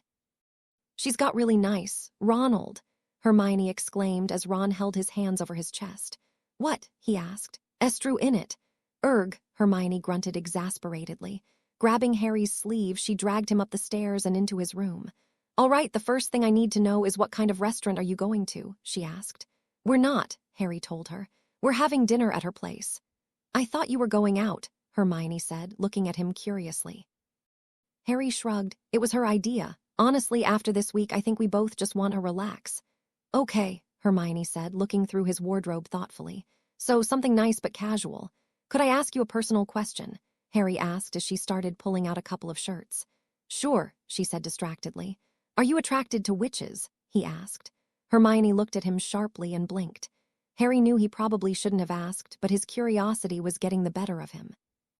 Hopefully, Daphne wouldn't find out or be too mad at him if she did. "Why would you ask that?" she asked, looking at him intently. "I was just curious," Harry said. Maybe this wasn't such a good idea, Harry thought as Hermione narrowed her eyes. "Well, I prefer men, but I'm not opposed to dating a witch," she said slowly. "So someone asked you if I was interested in witches." "I didn't say that," Harry said. "Like I said, I was just curious." Hermione ignored him. "It would have to be someone you saw today," she said, talking more to herself than to him. "And she was in your office before we left. It's Daphne, isn't it?" "Please don't tell her I said anything," Harry begged. "I told her I wouldn't." "So it is Daphne," Hermione said, biting her lips as she started to pace. "If she didn't want you to say anything, then why did you?" "I was curious," he shrugged. Hermione rolled her eyes. "You know, that's really going to get you in trouble one day." "I think you're about 4 years too late for that, Hermione," Harry grinned. Smiling, Hermione shook her head and went back to picking out his clothes. "Well," Harry asked impatiently. "This shirt with these pants," Hermione said, pushing a pair of black slacks and a dark green dress shirt towards him. "No, I meant about Daphne," Harry said, rolling his eyes. "Oh," Hermione said. "Well, I'm not really sure. Like I said, I'm generally more attracted to men than women." "Do you know when she plans on telling me?" "She said she wanted to flirt with you a bit, see how you reacted," Harry told her. "That's perfect," Hermione smiled. "That should give me a few days to think about it and see how I feel. Thanks, Harry." "You can thank me by not telling Daphne," Harry said. "Are you really that scared of her?" Hermione asked with a smirk. "Did you hear what she did to Johnson?" he asked. "You know, big burly Slytherin in the year above us." "Well, rumor is he tried to cop a feel while we were waiting for the other schools last year. Apparently, Daphne froze his bits like in a literal block of ice." "Really?" she asked excitedly. "Interesting, I'll have to ask her about that. I wonder what book she found it in." Harry rolled his eyes. Stumbling out of the flue into Penny's apartment, Harry brushed the soot off his clothes. "Hey, Harry," Penny said from the kitchen, smiling. Smiling, he joined her in the kitchen. She'd changed into a form-fitting, dark red dress and had her hair tied back in a ponytail. As she turned back to the stove, Harry let his eyes rake over her curvaceous figure. "Ooh, curry," Harry smiled. "Need any help?" "Can you cook?" Penny asked. "It was the only chore at the Dursleys I liked," he said. Smiling, Penny nodded to the cutting board. "Could you cut the lamb?" she asked. "Sure," Harry said. Grabbing a knife, he started cutting the lamb into cubes while Penny stirred the curry. "It's nice getting out," he told her. "For the last week, it's felt like even when I'm home, I'm still working." "I know what you mean," Penny said. "I swear I bring half the office home with me at night. It's been worth it, though. I was talking to my mum a couple of days ago, and I realized it was the first time I was actually proud to tell her about my work." "You should be," Harry smiled, setting the cut lamb next to the stove. You did brilliantly introducing that bill today. The next minister would be a fool not to keep you on. Actually, that's something I wanted to talk to you about, Penny said, adding the lamb to the curry. Do you remember how I told you I was thinking about leaving before you took office? Well, I'd already sent out a few letters and I just got one back this morning. Professor Flitwick offered to take me on as his apprentice. Really? Harry grinned. That's great. Thanks, Penny smiled. I'm just not sure what I should do. I mean, if I keep my job at the ministry, I could help make a real difference. On the other hand, an apprenticeship for a charm's mastery is hard to come by. If I pass this up, I might never get another chance. Plus, it would mean I'd be at Hogwarts for the next 3 to 4 years. Sharing a glance, they smiled shyly. What do you think? Penny asked. Well, what would make you happy? Harry asked. Honestly, I really want to get my mastery, Penny said. I've always wanted to work with charms, maybe open up my own enchanting shop. I know it's kind of selfish. No, it's not, Harry told her. You have every right to do what you want with your life. Smiling, Penny brushed a stray lock of hair out of her eyes. You know, you should really listen to your own advice sometimes, she said. Turning back to the stove, she focused on it more than necessary. I also wanted to talk to you about us, Penny continued. Are you just looking for a fling or something more serious? I mean, it's fine if you aren't. I know I kind of sprang this on you, and this is our first date. Penny trailed off as Harry hugged her from behind, his cheek resting against her ear. I was already thinking of ways to see you when I went back to school, he admitted. Smiling brightly, Penny spun around and wrapped her arms around his neck. Threading her fingers through his hair, she kissed him softly. His hands caressed her back, stopping just short of her bum as their tongues entwined. Hearing a loud sizzle, Penny pulled back and gasped before spinning around to tend the stove. Harry grinned as he hugged her back, her round bum pressing against him. Can you take care of this while I go set the table? Penny asked. Sure, Harry said. With a smile, she turned and pecked him on the lips before spinning out of his arms. Harry let the curry simmer, stirring it occasionally while Penny set the table and popped open a bottle of wine. How do you like your meat done? Harry asked. Medium rare, Penny replied. Harry smiled, glad they could agree on that. A few minutes later, he shut off the stove and ladled it out onto 2 plates Penny handed him. So, what kind of enchanting do you want to do? He asked as they sat down at the table. I've been thinking about trying to replicate a Muggle cell phone with magic, Penny said. Maybe I could do more stuff like that, bringing Muggle conveniences to the magical world. That's brilliant, Harry grinned. My godfather gave me a set of 2-way mirrors, and I wished I had more of them. It would be great to talk to you or Amelia when I need to instead of waiting on a letter. That's a great idea, Penny smiled enthusiastically. I was thinking about enchanting necklaces or something. A mirror would be much better. Maybe you could even find a way to travel like that, so I don't have to fall out of the flu, Harry joked. Penny laughed, and they both dug into their food. They talked and laughed throughout the meal before moving into the living room. She put on a movie before snuggling up with him on the couch. Legs tucked under her, she leaned against his side while Harry had his arm wrapped around her shoulders. During an intense love scene, they turned to look at each other. Slowly, their faces drifted closer together until their lips met in a passionate kiss. As the kiss deepened, Penny moved his hand from her hip up to her breast. Nervously, Harry caressed it slowly, the large, soft globe giving way under her thin dress and bra. She moaned into his mouth when he squeezed it firmly, her fingers tightening in his hair. Placing her hands on his chest, Penny pushed him back until he was flat on his back with her on top of him. She pressed her thigh against his straining erection and swallowed his groan as she ground against it. Sliding his hands down her back, Harry cupped her bum and squeezed, pulling her into him. Eventually, Penny pulled back, leaving them both flushed and breathless. Kissing his chin, she smiled and laid her head on his chest. Harry didn't catch much of the rest of the movie. He was far more entertained by the beautiful woman in his arms. After it finished, neither of them was in much of a hurry to move. Are you having fun playing with my bum? Penny asked. Harry hadn't realized his hands were still there and blushed as he moved them higher up her back. Sorry, he murmured. Penny giggled and gave him a lingering kiss. I wasn't complaining, she whispered. Feeling bold, Harry held her gaze as he slid his hands slowly back down. As they rested on her cheeks, she smiled and kissed him again before laying her head back down on his chest. I think we should invite Hermione and Daphne for another movie night tomorrow, Penny said after a moment. We could make it a double date, Harry smiled. Daphne fancies Hermione.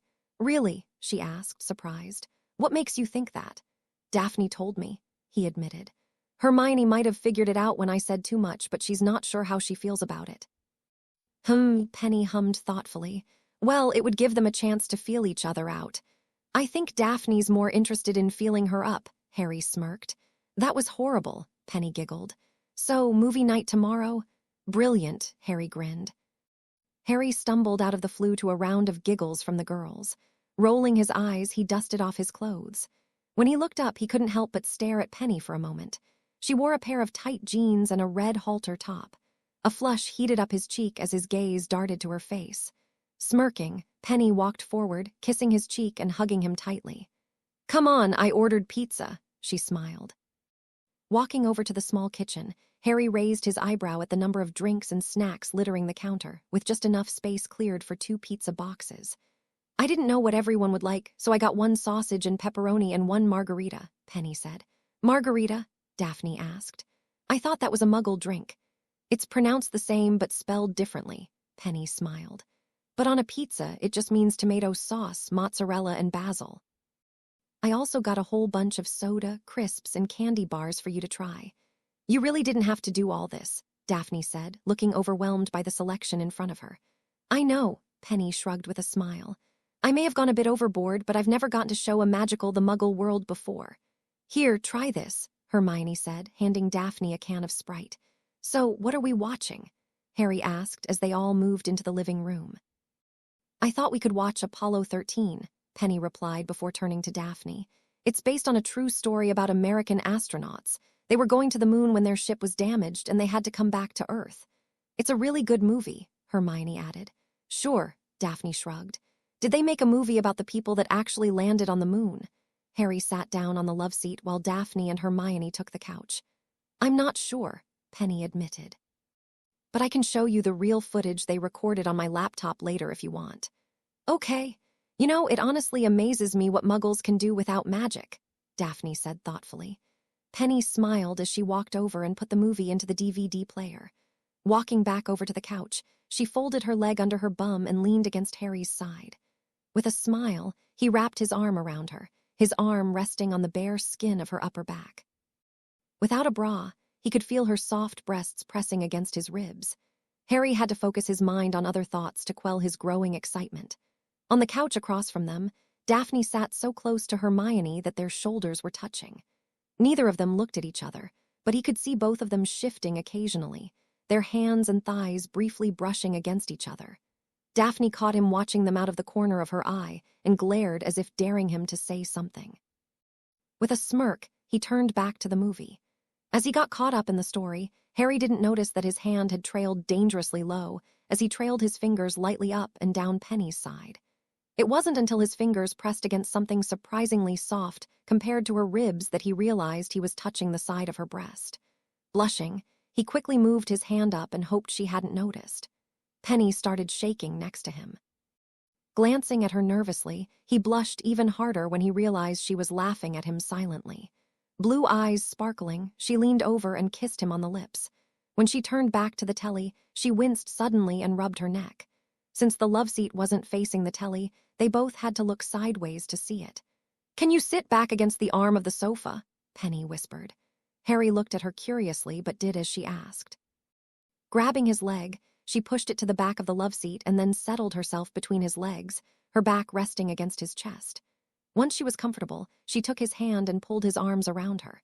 Smiling, Harry kissed the top of her head. He and the girls were so invested in the movie that they all jumped when a silver beaver swam through the wall and stopped right in front of the telly. There's been an attempted breakout at the ministry, came Amelia's voice. Come as soon as you can.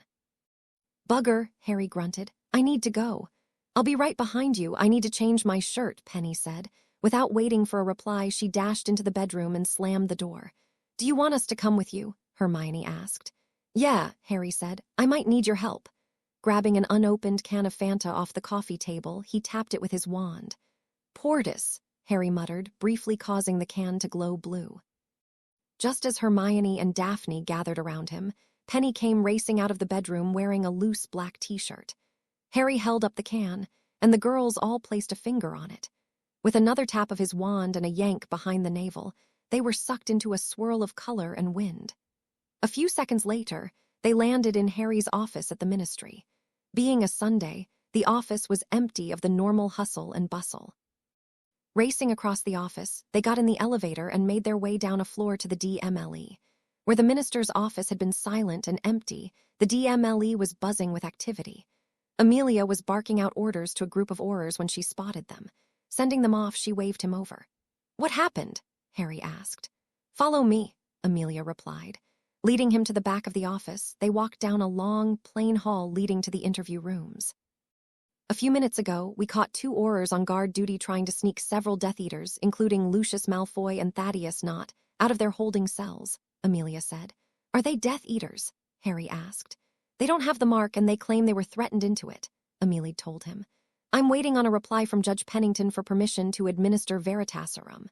Stopping at a door, she yanked it open, and Harry followed her inside. "I told you I don't know." Looking through the wall, charmed with a one-way viewing charm, he saw an orar sitting in a hard wooden chair, his hands bound to the heavy, sturdy table in front of him. Scrimgeour stood across from him and slapped his fists onto the table. Behind him, Tonks and Kingsley stood guard silently. "How am I supposed to believe you when you can't tell me anything?" Scrimgeour shouted. "So someone took your family, you can't tell me who they are or what they look like, and then instead of going to one of your superiors, you try to help known Death Eaters escape. This isn't looking good for you, Jackson." "I didn't have a choice," Jackson pleaded. "They said they'd kill them. Tell me who, damn it," Scrimgeour shouted. "I don't know," Jackson screamed back, tears falling from his eyes. "What the hell is he doing?" Amelia grumbled, touching her wand to the wall. "Rufus." Looking up, his lion's mane-like hair looking wilder than usual, Scrimgeour glared at Jackson before hobbling to the door. Walking into the room Harry and Amelia were in, he closed the door behind him. "What the hell are you doing?" Amelia asked. "I told you to find out everything you could, not treat them like criminals." "They both have the exact same story," Scrimgeour said. "It's too convenient." "There's something they're not telling us." Harry closed his eyes and rubbed the bridge of his nose. Tuning out the dressing down Amelia was giving him, he slipped into the interview room and closed the door softly. With a wave of his wand, he released the manacles holding Jackson to the table. Rubbing his wrists, the orar looked up at Harry and swallowed nervously. As he walked around and took a seat, Harry conjured 2 glasses of water and pushed one across the table. "What happened?" he asked. Jackson's hand shook as he took a drink of water and let out a heavy breath. "When I got home from work last night, 3 masked men were waiting for me. Death Eater masks, you know," he started nervously. "They disarmed me and tortured me for a bit. Then they told me that they had my family, and if I wanted to see them alive, I needed to break Malfoy, Knott, Crabbe, Goyle, and the Carrow twins out of the ministry. My daughter's only 8, and the things they threatened to do to her if I didn't." "I understand," Harry said calmly. "I need to know exactly what they said to you."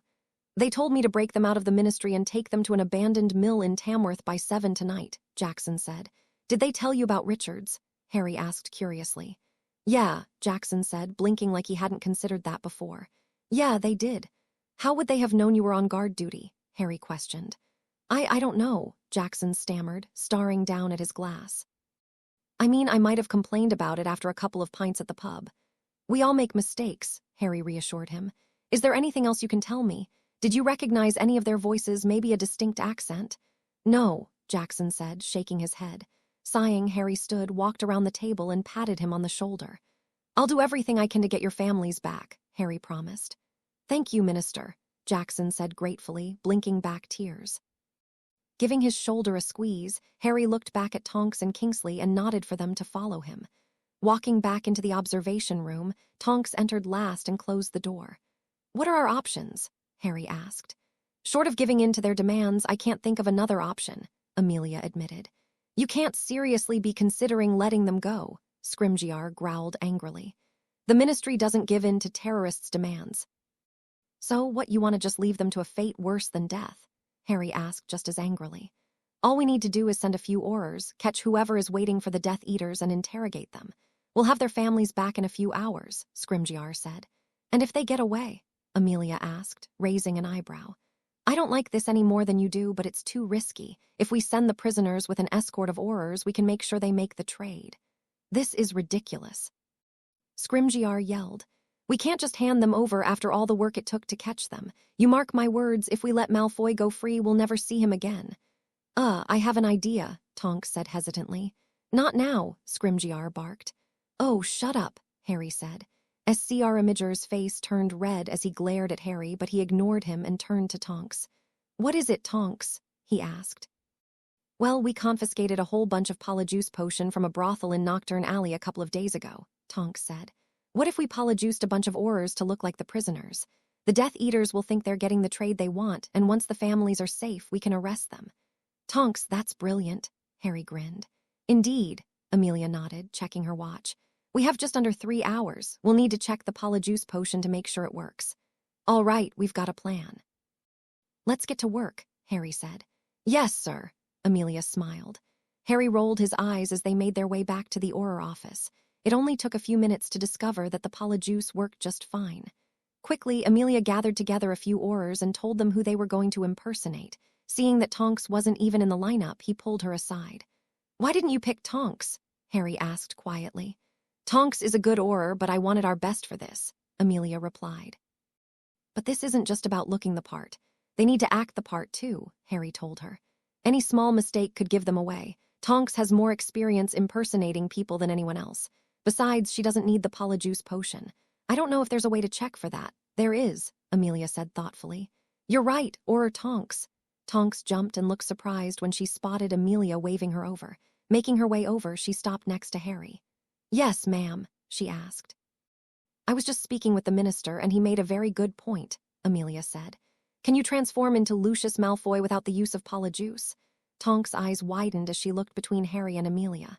I'd need to get a good look at him, but yes, I could, Tonks replied. And would you be confident you could act like him? Amelia asked, pinning the young Auror with a penetrating gaze. There can be no mistakes with this. Yes, ma'am, I'm sure, Tonks said, squaring her shoulders. Good, you'll be taking Dresden's place, Amelia told her. You'll go in as Malfoy with Kingsley. The plan is we'll show them Malfoy, then release the rest when they produce Jackson and Richard's families. Hopefully, as Malfoy, you'll be able to convince them to do it. If you don't feel ready for this, tell me now. No, I can do it, Tonks said confidently. Then go see Malfoy and do what you need to do to make this work, Amelia said. I'll tell Matilda you're coming.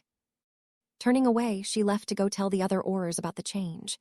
Suddenly, Tonks spun towards Harry and threw her arms around him. Thank you, she said, bouncing on the balls of her feet excitedly. You're welcome, Harry smiled. I've been trying to talk Scrimgeour into letting me do undercover work for months, and he keeps turning me down. Says I'm too clumsy, Tonks said, rolling her eyes. Maybe after this he'll listen to me. I'll talk to Amelia about it, Harry said. Scrimgeour is really starting to piss me off. You know he's been talking about running for minister after you leave, Tonks asked. Oh, Merlin, Harry groaned. That's the last thing we need. I'd much rather have someone like Amelia in office. Tonks snorted. Good luck with that. Anyways, I should get going. Thanks, mate. I won't let you down. Giving Harry another hug, she headed for the holding cells. Before making it to the door, she stubbed her toe on one of the desks and stumbled, though she managed to stay on her feet. Harry smiled and shook his head as she hobbled to the door, cursing under her breath. Walking back over to Amelia, he leaned against the desk next to her. Have you heard back from Judge Pennington yet? Harry asked. No, why? Amelia asked. Do you think they're lying?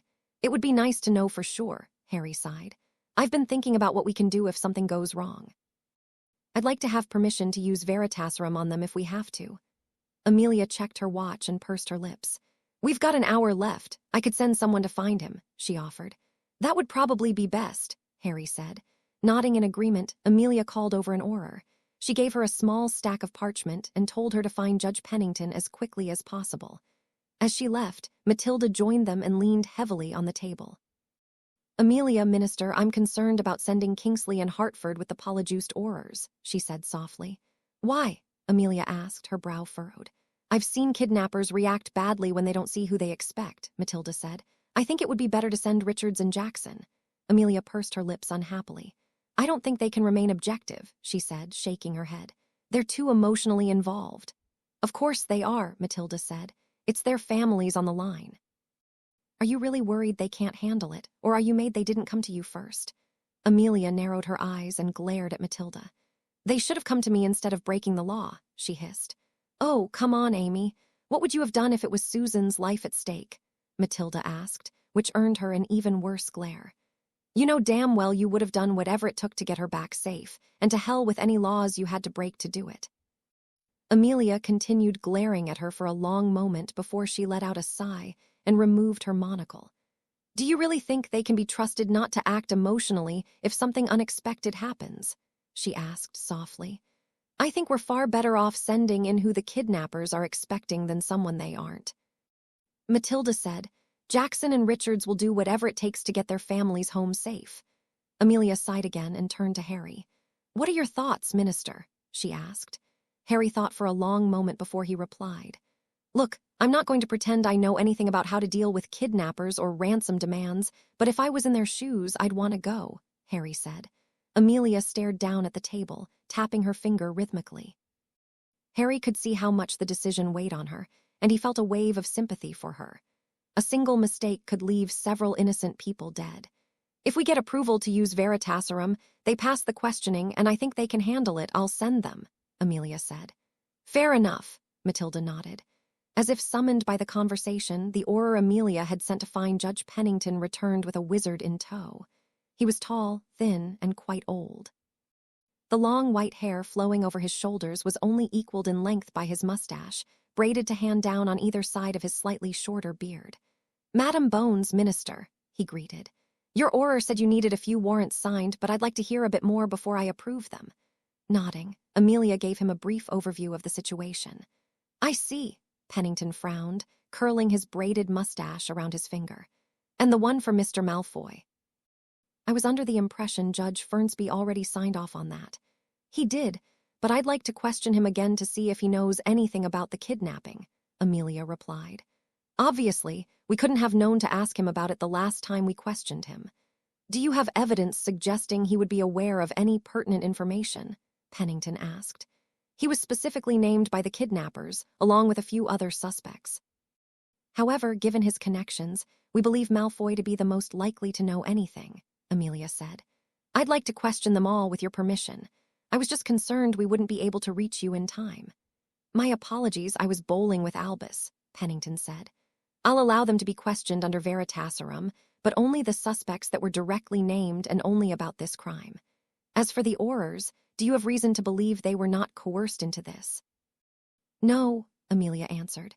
Then I'll only agree to allow the use of Veritaserum with their written consent, Pennington replied. Was there anything else? What about the possibility we may need to question suspects in the field? Amelia asked. You know I can't sign off on that without more information, Amelia, Pennington said with a frown.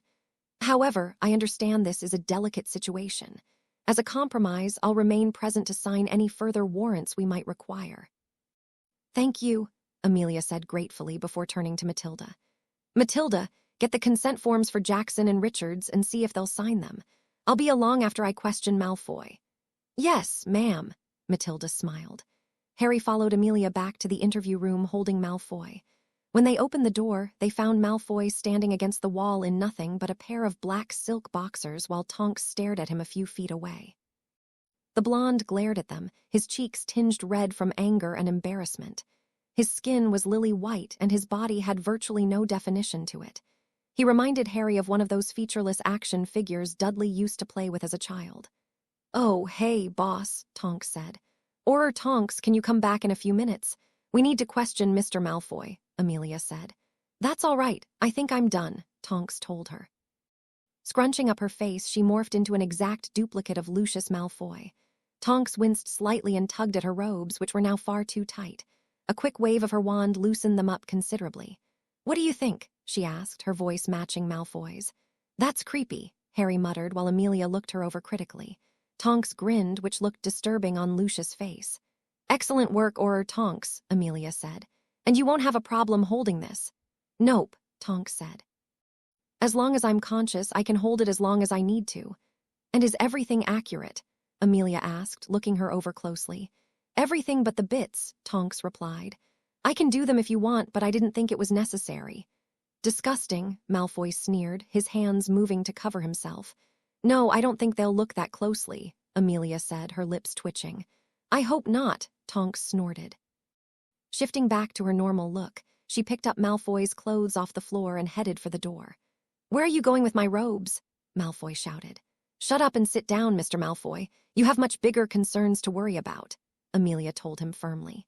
Harry stayed in the room as she force-fed him Veritaserum and questioned him thoroughly. Unfortunately, he didn't know anything about the kidnapping or who was behind it. They questioned the others as well but got the same result. Not one of the Death Eaters that were supposed to be rescued knew anything useful. When they were finished with the Death Eaters, Amelia and Harry moved on to questioning Jackson and Richards, who both eagerly agreed to be questioned under Veritaserum. They didn't give them any new information, but they now knew that neither of the men was working with Voldemort, and their families had genuinely been kidnapped. "All right, listen up, both of you," Amelia said, packing in front of the table Jackson and Richards sat at. "Auror Bennett thinks it would be best to send the two of you to the exchange." Jackson and Richards sat up eagerly. "We'll do it," Jackson said quickly. "However," Amelia continued with a glare, "I have my concerns. Understandably, both of you are very emotionally involved. If I let you go, you need to swear to me right now you'll follow orders." "We will," Richards, a short, bald man with extremely dark skin, said. "We know we let you down by not coming to you first. It won't happen again." Jackson nodded quickly in agreement. "Do not make me regret this," Amelia said, jabbing a finger at them aggressively. "And if something like this ever happens again, you come to me first. Understood?" "Yes, ma'am," they replied in unison. Reaching into her pocket, Amelia took out a pair of wands and silver badges and tossed them onto the table. Last half an hour seemed to crawl by. Harry paced back and forth across the office while orars ran around, doing busy work. As he passed Penny for the dozenth time, she sighed and wrapped her arms around him from behind. "Relax," she whispered softly. "You're making everyone else nervous." "Sorry," Harry muttered. "Think positive," Penny said, kissing the side of his neck. Closing his eyes, Harry relaxed back against her and let out a deep breath. "All right, time to go," Amelia yelled a few minutes later. Straightening up, he gave Penny's hand a squeeze before making his way over to Amelia. "Remember, you'll be portkeying in here," Amelia said, pointing to a dirt roading leading to the abandoned mill on the map. "We have 2 teams ready to portkey in if anything goes wrong. Richards, Jackson, you go in, make the exchange, and get out with the hostages. As soon as they're safe, we make the arrests. Any questions?" The orars remained silent, their faces set with determined looks. "All right, take your polyjuice now," Amelia said, starting a timer. The orars downed the potion and grimaced as they changed. Tonks morphed into Malfoy, filling out the robes she'd taken from him earlier. "Go!" Amelia barked. Grabbing the portkey, they all disappeared in a swirl of color. The moment they were gone, Matilda pulled down a projector screen attached to the ceiling near the back wall. As it came down, and an image of what one of the orars was seeing flickered to life. "Where is that coming from?" Harry asked. "A surveillance charm on Auror Tonks," Amelia told him. "Isn't that dangerous?" Harry asked. "It's undetectable," Matilda assured him, "as is the communication charm she's using." Harry nodded and relaxed as Penny rubbed his back. While Jackson walked Tonks up the road to the mill, Richard stayed behind with the rest of the polyjuiced orars. It took a couple of minutes for them to walk up to the run-down mill. It was empty when they got there. Knot grew in his stomach as they waited for something to happen. Suddenly, a series of pops echoed through the countryside. 6 cloaked and masked Death Eaters appeared in front of them, wands drawn. "Where are the others?" the lead Death Eater growled. "Where are our families?" Jackson countered. "You're not in a position to be playing games," the Death Eater spat. "My partner is waiting down with the others for my signal. Show me our families are safe and he'll bring them here," Jackson said, his voice remarkably calm. The Death Eater stared at him for a long moment before turning and nodding to one of the others. Walking over to the mill, he tapped his wand on the wall in a complex pattern. When he finished, the bricks folded back to reveal a door, much like the entrance to Diagon Alley. Yanking the door open roughly, the Death Eater reached in and started pulling people out. 2 older women, their hands bound with rope, came out first, followed by 3 small children between the ages of 4 and 8. "Daniel!" The blonde woman yelled. "Shut up!" the Death Eater barked, shoving her roughly. "It's okay, Mary," Jackson said, his voice trembling. "Show me the others or they die," the lead Death Eater growled. Taking a trembling breath, Jackson raised his wand and sent up red sparks. A moment later, Richards came around the corner, leading the other polyjuiced orars at wand point. "They're here, not let our families go," Jackson said. "After our people are gone," the Death Eater replied coldly. "Tonks, you can't let them take you anywhere. It's too risky," Amelia said, her wand pressed to the base of an old microphone. Let them go, Tonks said, matching Malfoy's drawl perfectly. These orars won't cause any trouble, will you? Harry couldn't see her face, but he could hear the superior smirk in her voice. Sorry, Malfoy, but we have orders, the Death Eater replied. The image swung to the side as Tonks looked at him sharply. From who? She asked.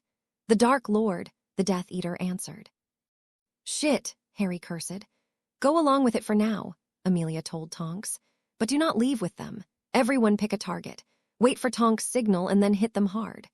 The atmosphere in the Auror office turned tense as they watched the polyjuiced Aurors gather around the portkey one of the Death Eaters produced. As Tonks looked around, Harry noticed that Richards had edged closer to the Death Eater holding the hostages at wand point. Suddenly, Tonks' wand appeared in her hand, and there was a bright red flash. There was complete chaos as the Death Eaters fired back instinctively. Outnumbered and surprised, they fell quickly. Tonks turned back, and Harry sighed in relief when he noticed the hostages were safe. While the Aurors in the room clapped and celebrated, he noticed movement in the corner of the screen. One of the Death Eaters was down but not out. Yanking up his sleeve to reveal the writhing black tattoo on his forearm, he pressed the tip of his wand to it. Harry's veins flooded with adrenaline as he rushed forward and pressed his wand to the microphone. One of them summoned Voldemort. Get out of there, now, he shouted. What? Amelia asked, the rest of the room falling deathly silent. Tonks noticed the moving Death Eater and stunned him quickly. We need to go, move, she yelled. The Aurors rushed to Portkey, the stunned Death Eaters back to the Ministry while Jackson and Richards checked on their families. There's no time. Get out of there now, Harry yelled frustratedly. Leave the rest. Go, Tonks yelled. The Aurors left the two remaining Death Eaters and started getting out their own portkeys just as more Death Eaters began apparating in. They began dueling as they walked backward toward Jackson, Rishcards, and their families. Grab hold, Jackson yelled. Voldemort appeared silently as if he had simply stepped out of the air. His red eyes flashed angrily as he took in the scene. Stop them, he screamed furiously. Tonks turned to grab the portkey just as he brandished his wand. At the same moment they were whisked away, she let out a scream that made Harry's heart stop. The Aurors appeared in the Auror office an instant later. All Harry could focus on was the river of crimson poured down from a large tear in Tonks' robes. It seemed to take forever for her to fall to the ground, her skin deathly pale and her eyes staring unfocused into the distance. For a second she didn't move, and a single thought ran through his mind. She's dead. Then she took a weak, rasping breath. Harry felt like his feet were stuck to the floor, unable to command his body to move as Matilda raced to her side. She's hurt bad. We need to get her to St. Mungo's quickly, she said, waving her wand frantically as she tried to stem the loss of blood. Amelia made a portkey and handed it to her. Harry blinked and they were gone. The room was painfully silent except for the soft sniffling of the small children clinging to their fathers. Slowly, everyone started moving again while Harry remained in place, his eyes stinging as he stared at the pool of red gradually soaking into the carpet. Harry, Penny asked softly, her hand sliding across his shoulders. It's my fault, Harry whispered. What? Penny asked. It's my fault, he said louder. It was my idea for her to go. If I hadn't, then someone else would have gotten hurt, Penny interrupted. Or maybe they wouldn't have made it out at all. This isn't your fault, Harry. Tonks is an Auror. She knew what she was getting into. You can't blame yourself for things outside of your control. Harry knew she was right, but it did nothing to ease the guilt he felt. I'm going to go to the hospital to check on her, he said after a moment. Do you want me to go with you? Penny asked softly. Harry hesitated for a moment before nodding. Pulling his gaze away from the pool of blood, he took Penny's hand in his and walked over to Amelia. Amelia, I'm going over to St. Mungo's to check on Tonks, he said. She looked at him, her hardened gaze softening, and nodded. All right, I'll send you a patroness if anything comes up, Amelia said. Let me know when you find out how she is. Harry nodded stiffly and turned, only to find Hermione and Daphne waiting for him. Oh, Harry, Hermione said, lunging forward to hug him tightly. It's not your fault. Swallowing thickly, he patted her back. I know, he said, even though he didn't believe the words as they left his mouth. Do you want us to come with you? Hermione asked, pulling back and wiping tears from her eyes. Harry thought for a moment before shaking his head. No, stay here and help Amelia, he said. Biting her lip, Hermione nodded. As he moved to leave, Daphne reached out and placed her hand on his arm. You did the best you could, Potter, she told him. This is you-know-whose fault, not yours. Put the blame where it belongs. Whether you like it or not, people are going to get hurt, and there's nothing you can do to stop it. Daphne, Hermione hissed. It's all right, Harry said, feeling oddly lighter at her words. Thanks, Daphne. Nodding, she stared at him with her bright blue eyes and let go of his arm. Hand in hand, Harry and Penny took the elevator up to his office and flew to St. Mungo's. For 2 hours, Harry sat in the waiting room as half a dozen healers came and went from Tonk's room, tending to her wounds. He managed to ask a couple of them how she was doing, but all they would tell him was they were doing their best. The whole time they waited, Penny talked about anything she could think of, the steady stream of words calming his nerves and giving him a distraction from watching the clock. It was another half an hour before they were approached by a nurse. Minister, you can see her now, the young brunette witch told him. How is she? Harry asked, jumping to his feet. She's stable, but I was just given the case, so I don't know any more than that, the nurse told him. I can ask one of the healers to talk to you if you'd like. Please, he nodded. Smiling prettily, she led them to Tonk's room and pushed open the door. For a moment, he thought she might have shown him to the wrong room when he saw the head of mousy brown hair. As he got closer to the bed, he got a good look at her face. Tonks was resting on her stomach without a shirt. Thick white bandages were wrapped around her torso, covering her modesty. Despite how fresh the bandages looked, streaks of red had already soaked through. While she wasn't as pale as before, she still lacked her normal color. Sitting in the chair next to the bed, he spent a minute watching her slow, steady, even breaths. The sound soothed him as Penny took his hand and leaned against his side. Occasionally, Tonk's brow would scrunch, and her nose would twitch. It was so quintessentially Tonks that it nearly brought a smile to his face. They'd been sitting in silence for a few minutes when they heard the sound of heels clicking rapidly on the floor. There was a sound of a brief, murmured conversation before a tall woman with long, curly brown hair appeared in the doorway. Gasping, she covered her mouth as she looked at Tonks. Behind her, a man with the same mousy brown hair as Tonks, though much thinner on the top, peeked around her shoulder. Realizing they must be Tonks' parents, Harry stood and wiped his sweaty palm on his jeans. Hi, he said, wincing internally at how lame he sounded. I'm Harry. What happened? The woman asked, taking Tonks' hand and sitting in the chair on the other side of the bed. Swallowing thickly, Harry told her everything. The woman, Tonks' mother, Andromeda, as he came to learn, kept her eyes on her daughter's face throughout his explanation. When he'd finished, they sat in silence before it became too much for Harry. I'm sorry, he blurted. It's my fault she got hurt. I'm the one that thought she should go. Andromeda looked at him sharply, her brown eyes boring into him. Why? She asked. Why did you send her? I thought she was the best person for the job, Harry said, looking down at his feet. Tonks is a great orar, and being a metamorph magus made her perfect for something like this. But if I'd known she was going to get hurt like this. Looking up, he held Andromeda's gaze for a long moment before she turned to Tonks and ran a hand softly through her hair. I wanted Nymphadora to become an orar, she said softly. I've dreaded getting an owl telling me she'd been hurt like I did today, but not once ever have I questioned her ability. I know my daughter, Minister, and she wouldn't blame you for what happened. And neither do I. Harry let out a breath he hadn't realized he was holding. Thanks, he said softly. And you can just call me Harry. Andromeda looked up and gave him a small smile a moment before someone knocked on the door. Hello, said a tall, thin Indian wizard with a bald head and a large, bushy mustache. I'm Healer Banerjee. How bad is it? Andromeda asked, squaring her shoulders. Your daughter was hurt quite badly, the healer said, looking down at his clipboard. The spell cut deep enough to nick one of her vertebrae, but fortunately didn't do any permanent damage. It was quite a dark curse.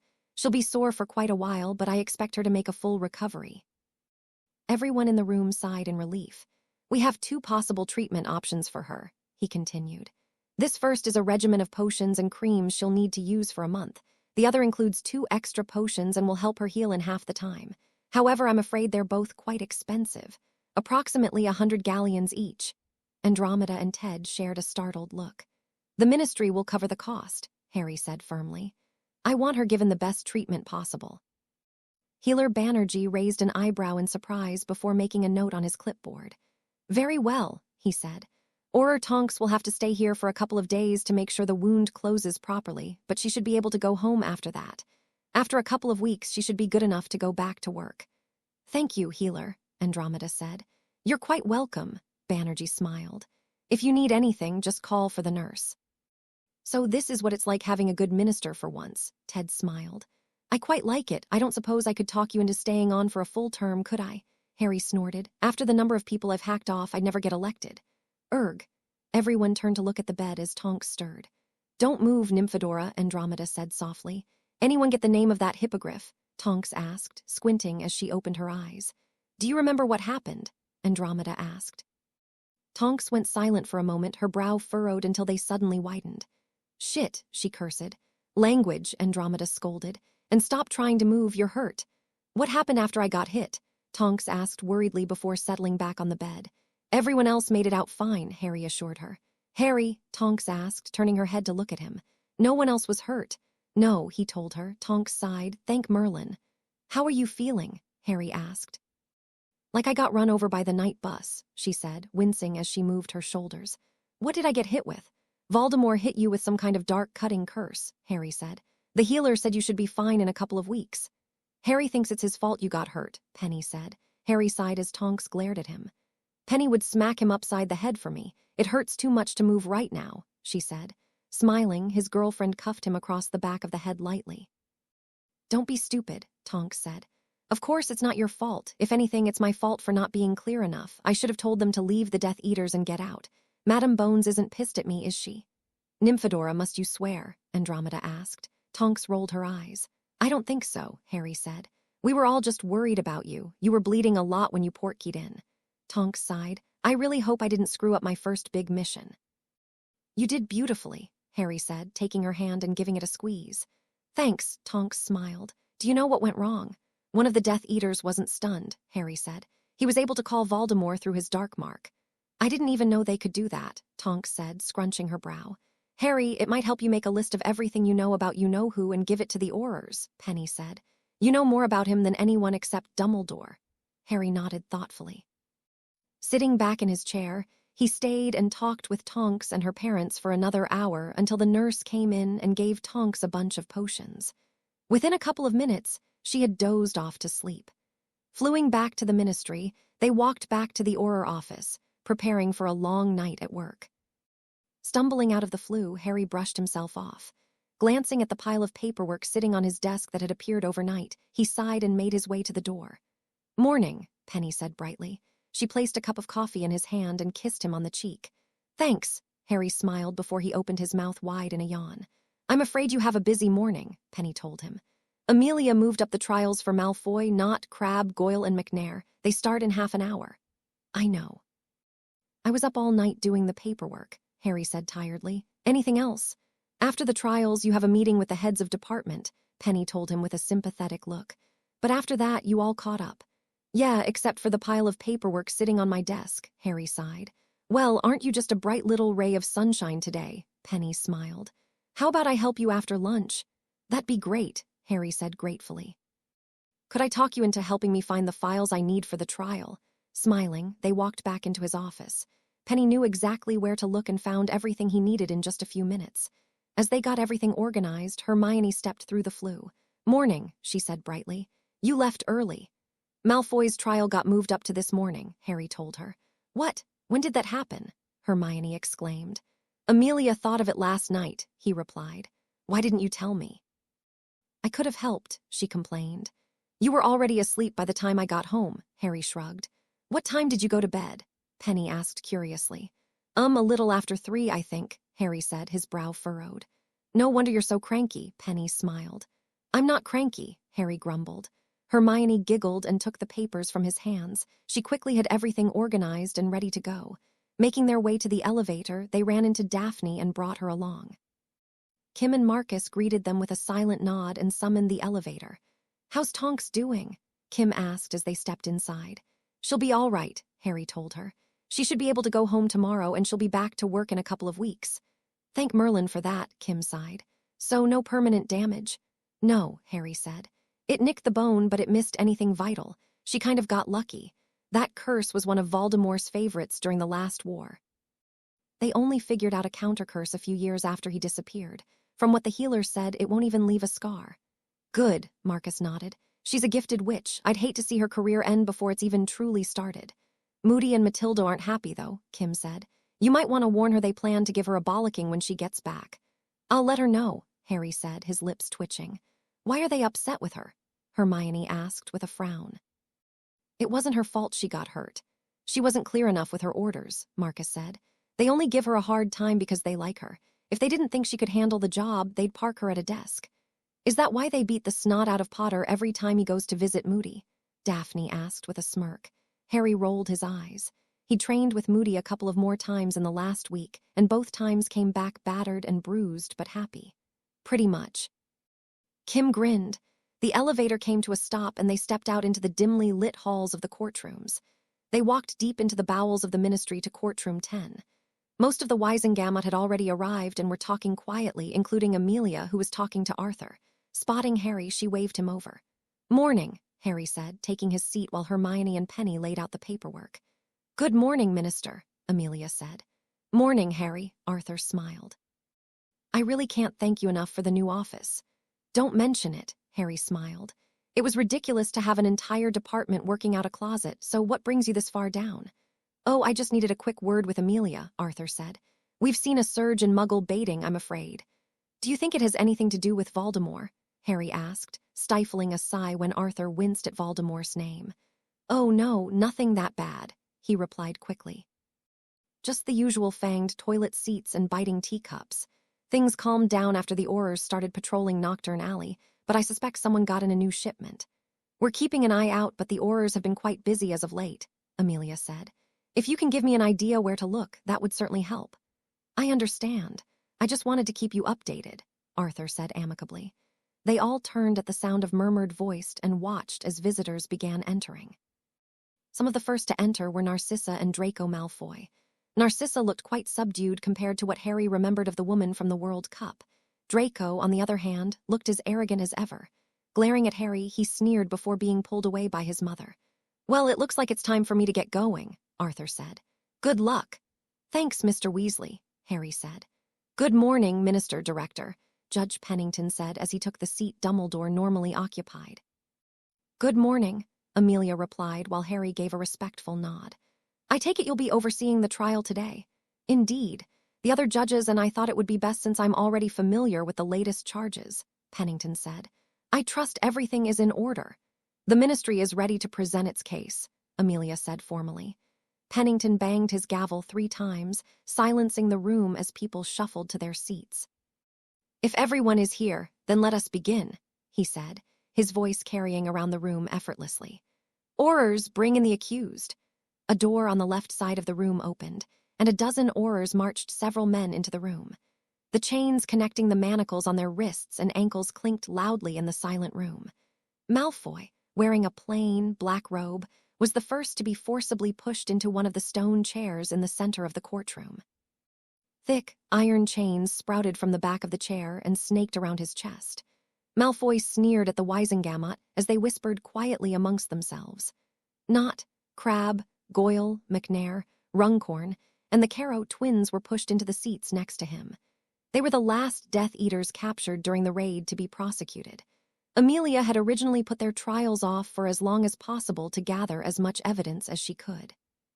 However, after the escape attempt, she wasn't willing to take the risk of keeping in the Ministry any longer. Lucius Abraxas Malfoy, Judge Pennington said. You've been accused of 14 counts of kidnap and assault of Muggle women, 32 counts of murder, 10 counts of blackmail, and 122 counts of bribery of Ministry officials. The Wisengamot gasped, and had Harry not read the files beforehand, he would have been shocked as well. Many witches and wizards had been convinced, or convinced themselves, that even if people like Malfoy had joined the Death Eaters willingly, they surely stopped their crimes after being caught. Harry suspected it was how many justified letting him walk on the excuse of the Imperious Curse 16 years ago. Now, the Wisengamot were being faced with reality, and it was far more horrific than any of them could have imagined.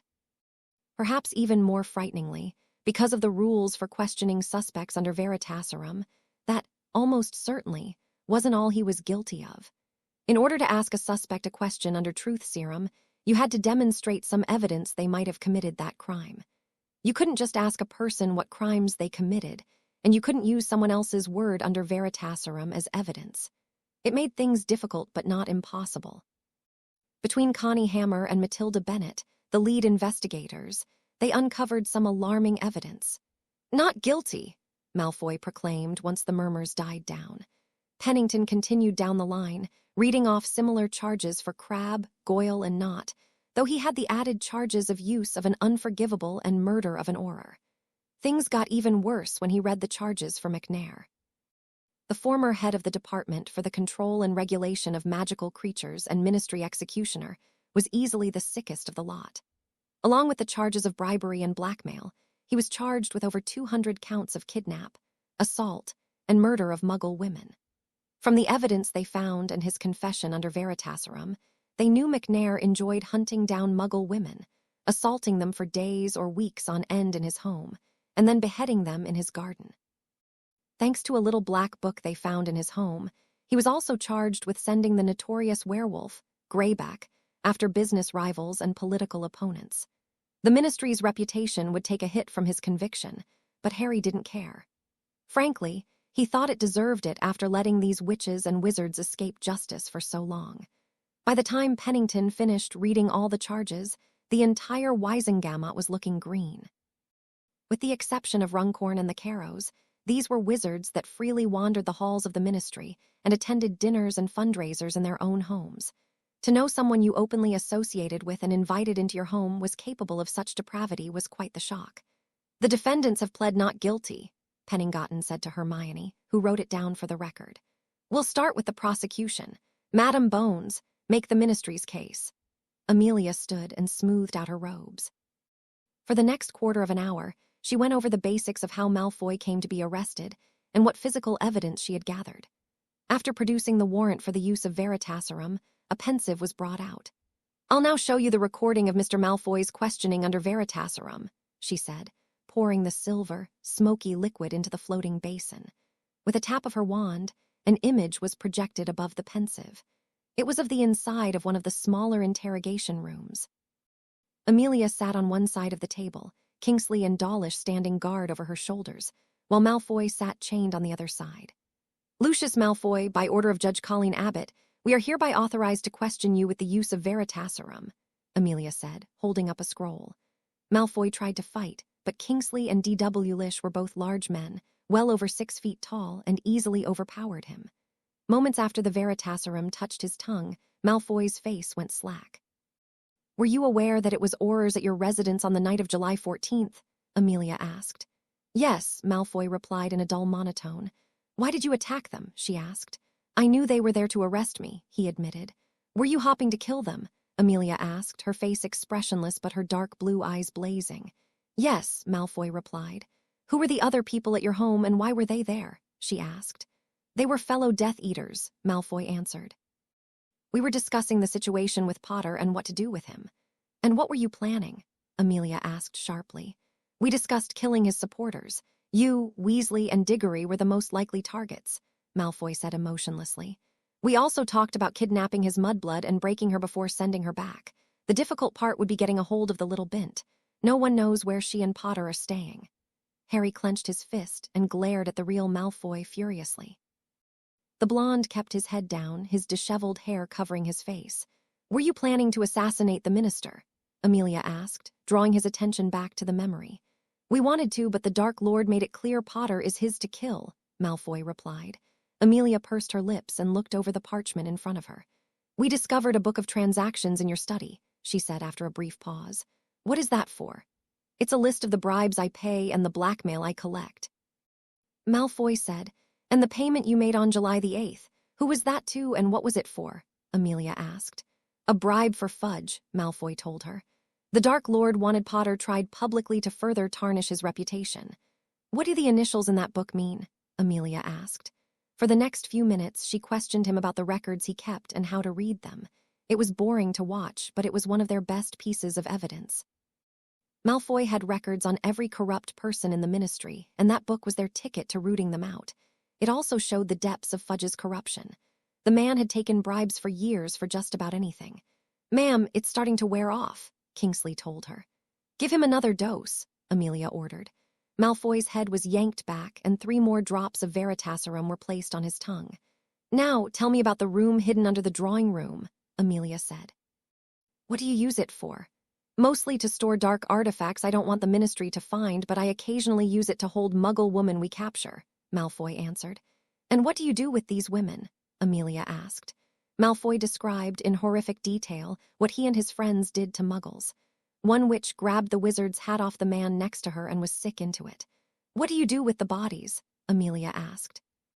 I transfigure them into mulch and spread them throughout the garden, Malfoy said. It's probably the most useful thing they've ever done. The questioning continued for a couple of more minutes until she asked about the various potions they found. The answer he gave to one of them surprised everyone. I've been thinking of using it on my wife, he explained. She's getting a bit on in age, and I'm thinking about looking for someone younger. Harry glanced at Narcissa, who was staring wide-eyed and pale at her husband. Next to her, Draco looked like he'd been punched in the gut. The memory faded before a second took its place. After the original questioning, they had enough evidence to question Malfoy about the crimes he'd been acquitted of in his first trial. By then, no one was shocked when he confessed to doing everything of his own free will, often happily. Mr. Malfoy, do you have anything to say in your defense? Judge Pennington asked. Lucius stayed silent, not even raising his eyes from the floor. This is your last chance to say anything before we vote, Pennington warned. Again, silence greeted him.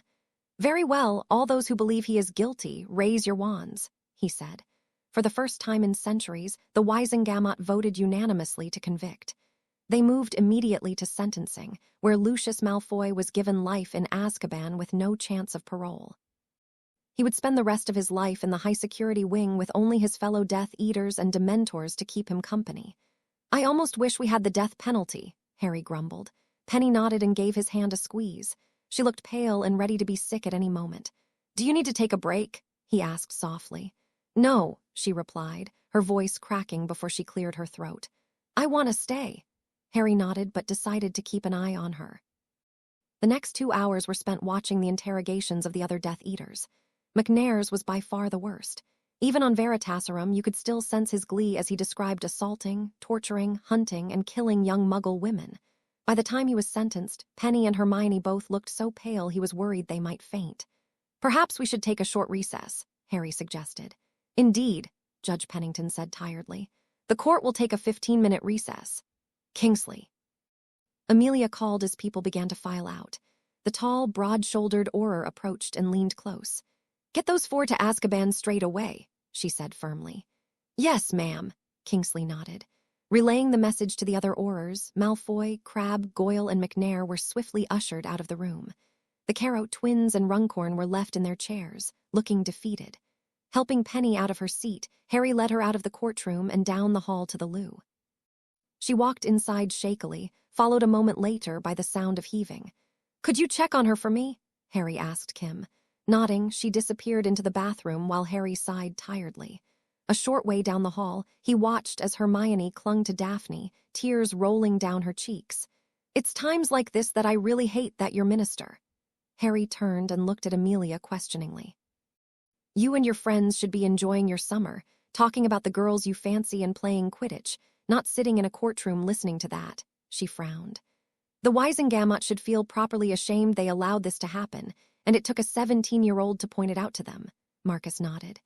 Yeah, well, hopefully, this'll be a wake-up call, Harry said. I sure as hell hope so, Amelia said, glancing back over her shoulder at the members in the hall. I think we should push to make being a Death Eater illegal at the next meeting, Harry said quietly. Amelia turned to him sharply, her gaze hard as she nodded. If it's ever likely to happen, then it's now, she agreed. Dumbledore will be against it, though. His opinion carries a lot of weight. I know, Harry nodded. It's still worth a try. If just taking his mark will land you in Azkaban, it might make people less likely to join him. Looking around, he pulled his wand and put up a discreet silencing charm. Amelia raised her eyebrow and looked at him curiously. We need to talk about Azkaban, too, he said. I'm worried it's only a matter of time until he breaks them out. Given the choice, I think we both know the Dementors will join Voldemort over us. What the hell are we going to do if we can't even keep the ones we catch in prison? Sighing, Harry ran a hand through his hair agitatedly. I have a couple ideas, Amelia said.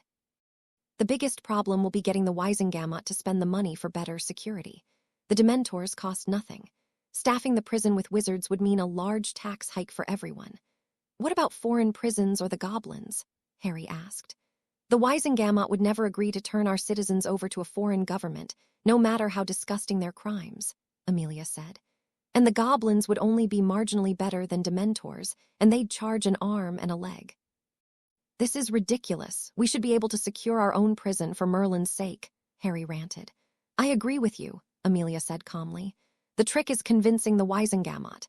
If I may, Marcus asked, getting a nod from Harry and Amelia. If the ministry were to declare war, wouldn't the minister have the executive powers to make that kind of change without approval from the Wisengamot? He would, Amelia said thoughtfully. It might be a bit of a stretch to get the Wisengamot to declare war right now. In fact, I don't think the situation we're in fits the legal requirements. I'll have to look into it. The bathroom door opened and Harry dropped the silencing charm. Penny had washed her face and there was a bit more color to her skin. Wrapping his arms around her, Harry kissed her temple and held her close. I'm fine, Penny mumbled. You sure? Harry asked softly. Penny nodded against the crook of his neck. I can't believe they were allowed to go free for so long, Hermione raged, cheeks pink and eyes red as she walked over to join the group.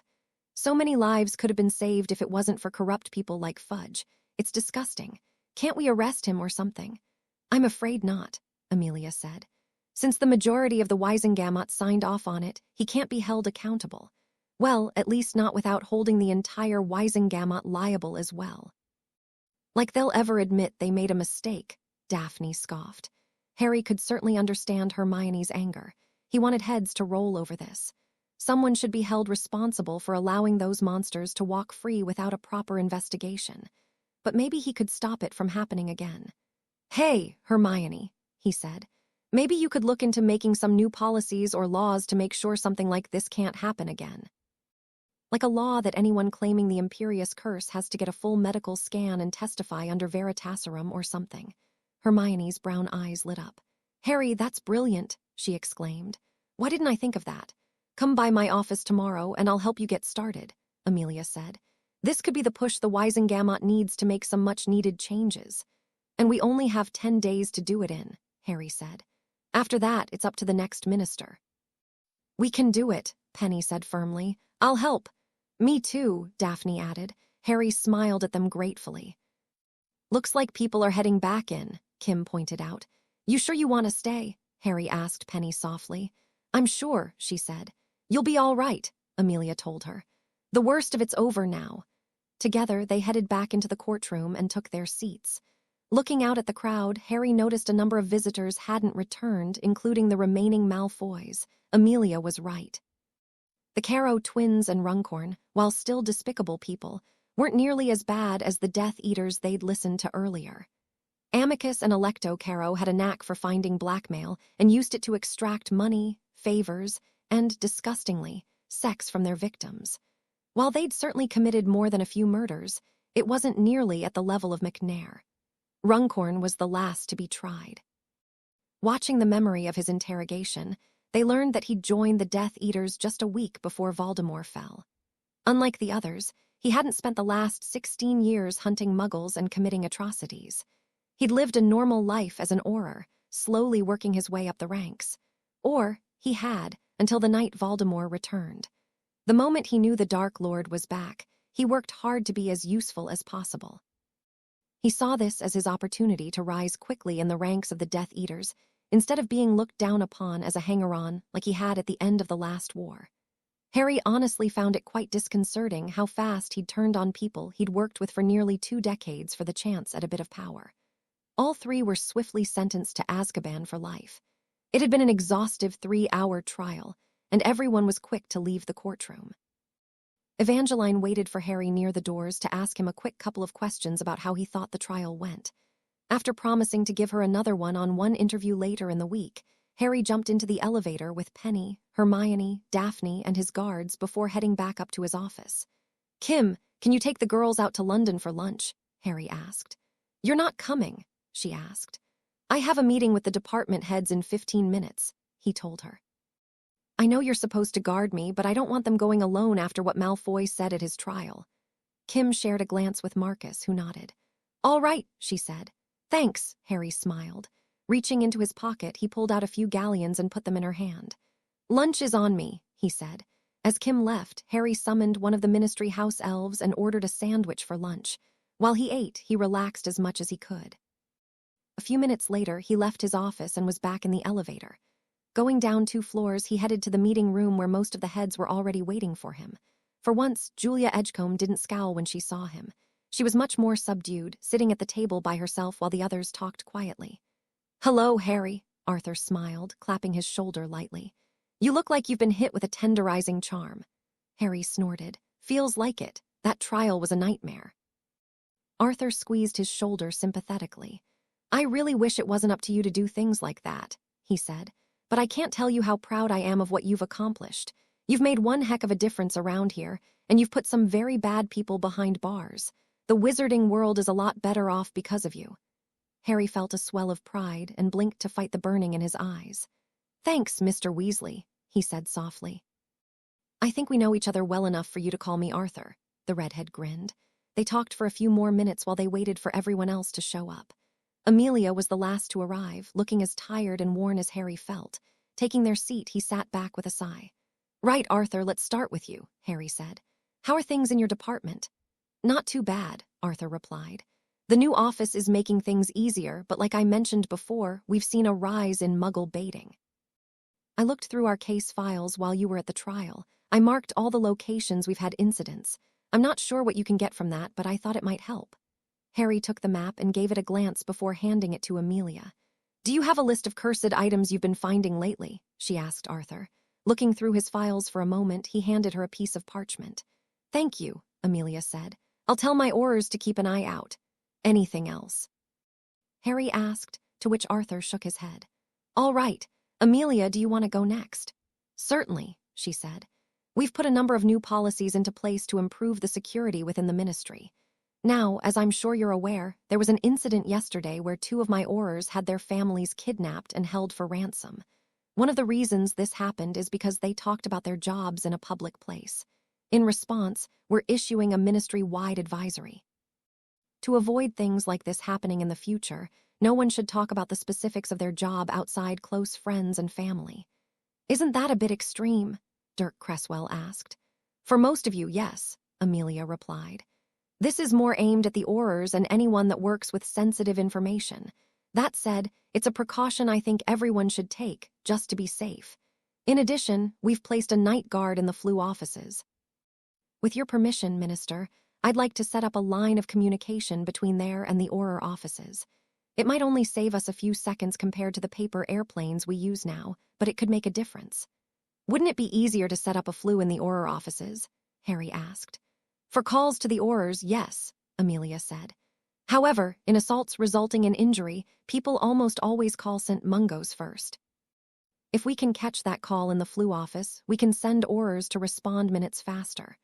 "All right, go ahead then," Harry nodded. "Speaking of the Floo offices, how are things there?" "We replaced the 2 employees that were arrested and instituted the policies Madame Bones suggested," Julia said softly. "Have you had a chance to read the notice I sent you today?" "No, I haven't," Harry replied. "I see," she said nervously. "Well, I'm afraid to say 6 of our employees were discovered listening to private calls and relaying that information to various sources. They've since been fired, and all evidence has been turned over to the orars." "Oh, bloody hell," Harry sighed, dropping his head into his hands. 6 out of the 8 people in the Floo office were selling information?" Amelia asked angrily. Julia cleared her throat nervously. "Yes, ma'am." "We have got to do something about this," Harry sighed. "This is insanity. There's corruption at every level. How the hell are people supposed to trust the Ministry when people are listening to their private conversations and selling that information?" "Were any of those 6 sending information to Fudge or Umbridge?" Amelia asked. "I don't know the specifics," Julia admitted. "The orars were the ones to discover it, and they refused to share any information with me."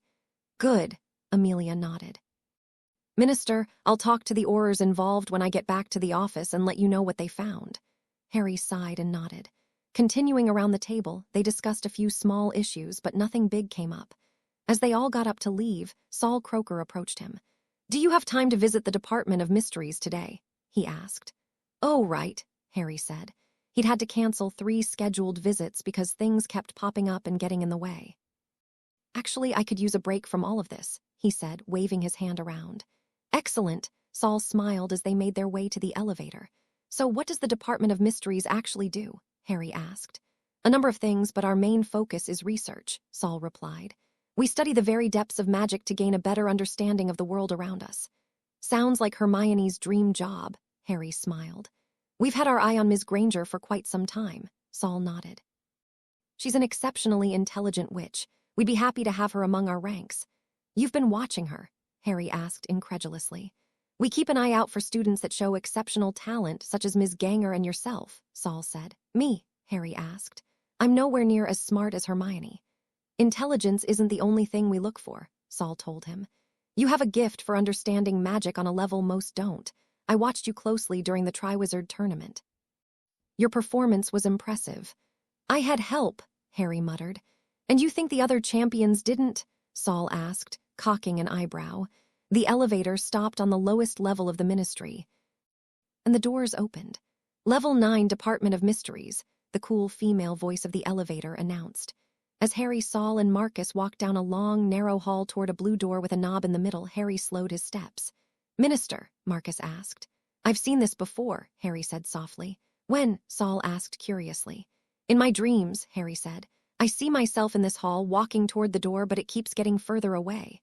How often do you have these dreams? Saul asked. Almost every night, Harry admitted. Perhaps you're a bit of a seer, Saul suggested. Harry snorted. Not according to Professor Trelawney. Saul smiled and led Harry through the door. They entered a circular room with 8 doors evenly spaced apart. As soon as Marcus entered, the door slammed shut behind him, and the room began to spin. This is designed to confuse anyone trying to infiltrate the Department of Mysteries, Saul explained. The trick is to look at the ceiling. Looking up, Harry noticed runes etched into the stone. The runes changed rapidly as the doors spun, but as they came to a stop, so did the runes. Unfortunately, Harry didn't take runes, so he couldn't read them. Opening one of the doors to the left, Saul led him into a room full of cabinets containing hourglasses of all shapes and sizes. This is where we research time magic, Saul explained. As you can see, we mostly use time turners.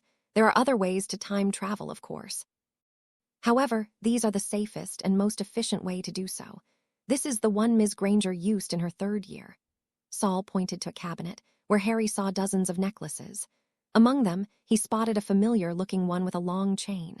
They walked through several more rooms, where Saul explained what they were for and why. The cognivores were a bit of an accident, he admitted. We were looking for a way to store the human consciousness outside of the body for critically ill patients. However, they're a bit too quick to devour thoughts. Why did you keep them if it didn't work? Harry asked, keeping his distance from the tank. To discover what went wrong, Saul said. Now, if you go through here, you'll find something very interesting. Opening the door at the back of the room, they walked into a room that looked like a theater. A ring of stone benches led down to a circular platform upon which sat an arch. An odd, ghostly veil covered the arch, fluttering despite the lack of wind. As they walked closer, Harry began to hear whispered voices. A chill ran down his spine, his body forcing him to come to a stop. What are those voices? Harry asked. What voices? Marcus asked.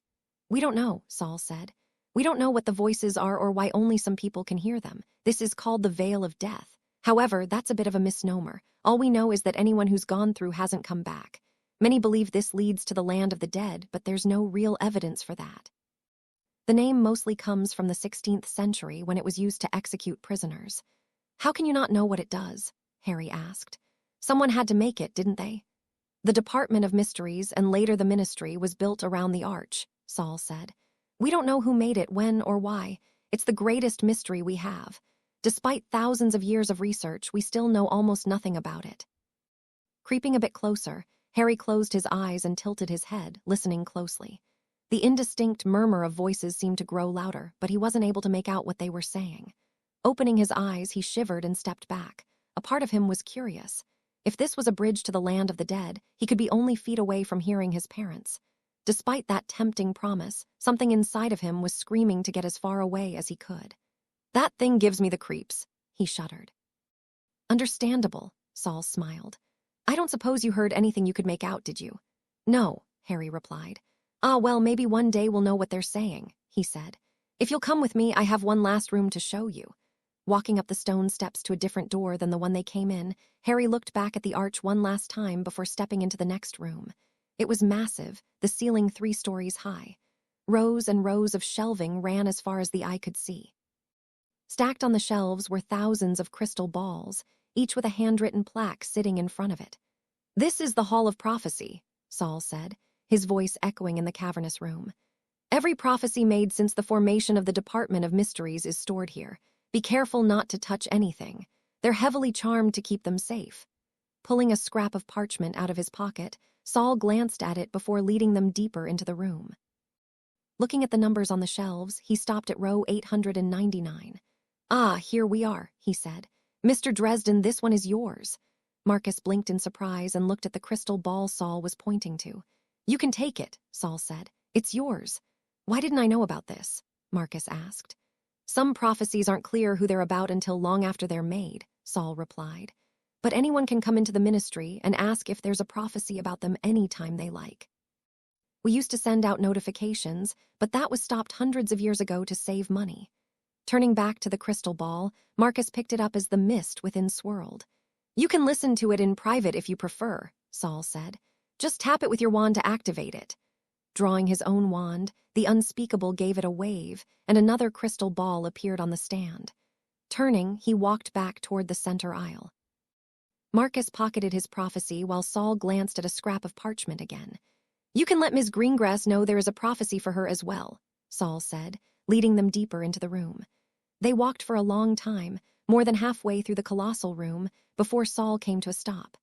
"Here we are, row 97, shelf 6, he said. Harry counted 6 up from the bottom shelf and froze when he spotted a bronze plaque with his name on it. "SPT to APWBD, partial SDS, Dark Lord, and Harry Potter, what are these initials?" Harry asked. "The first is the person who gave the prophecy, and the second is the person it was given to," Saul replied. "In this case, the prophecy was given by Sybil Trelawney and heard by Albus Dumbledore. The prophecy was also partially heard by Severus Snape." "Snape?" Harry asked incredulously. "Indeed," Saul said.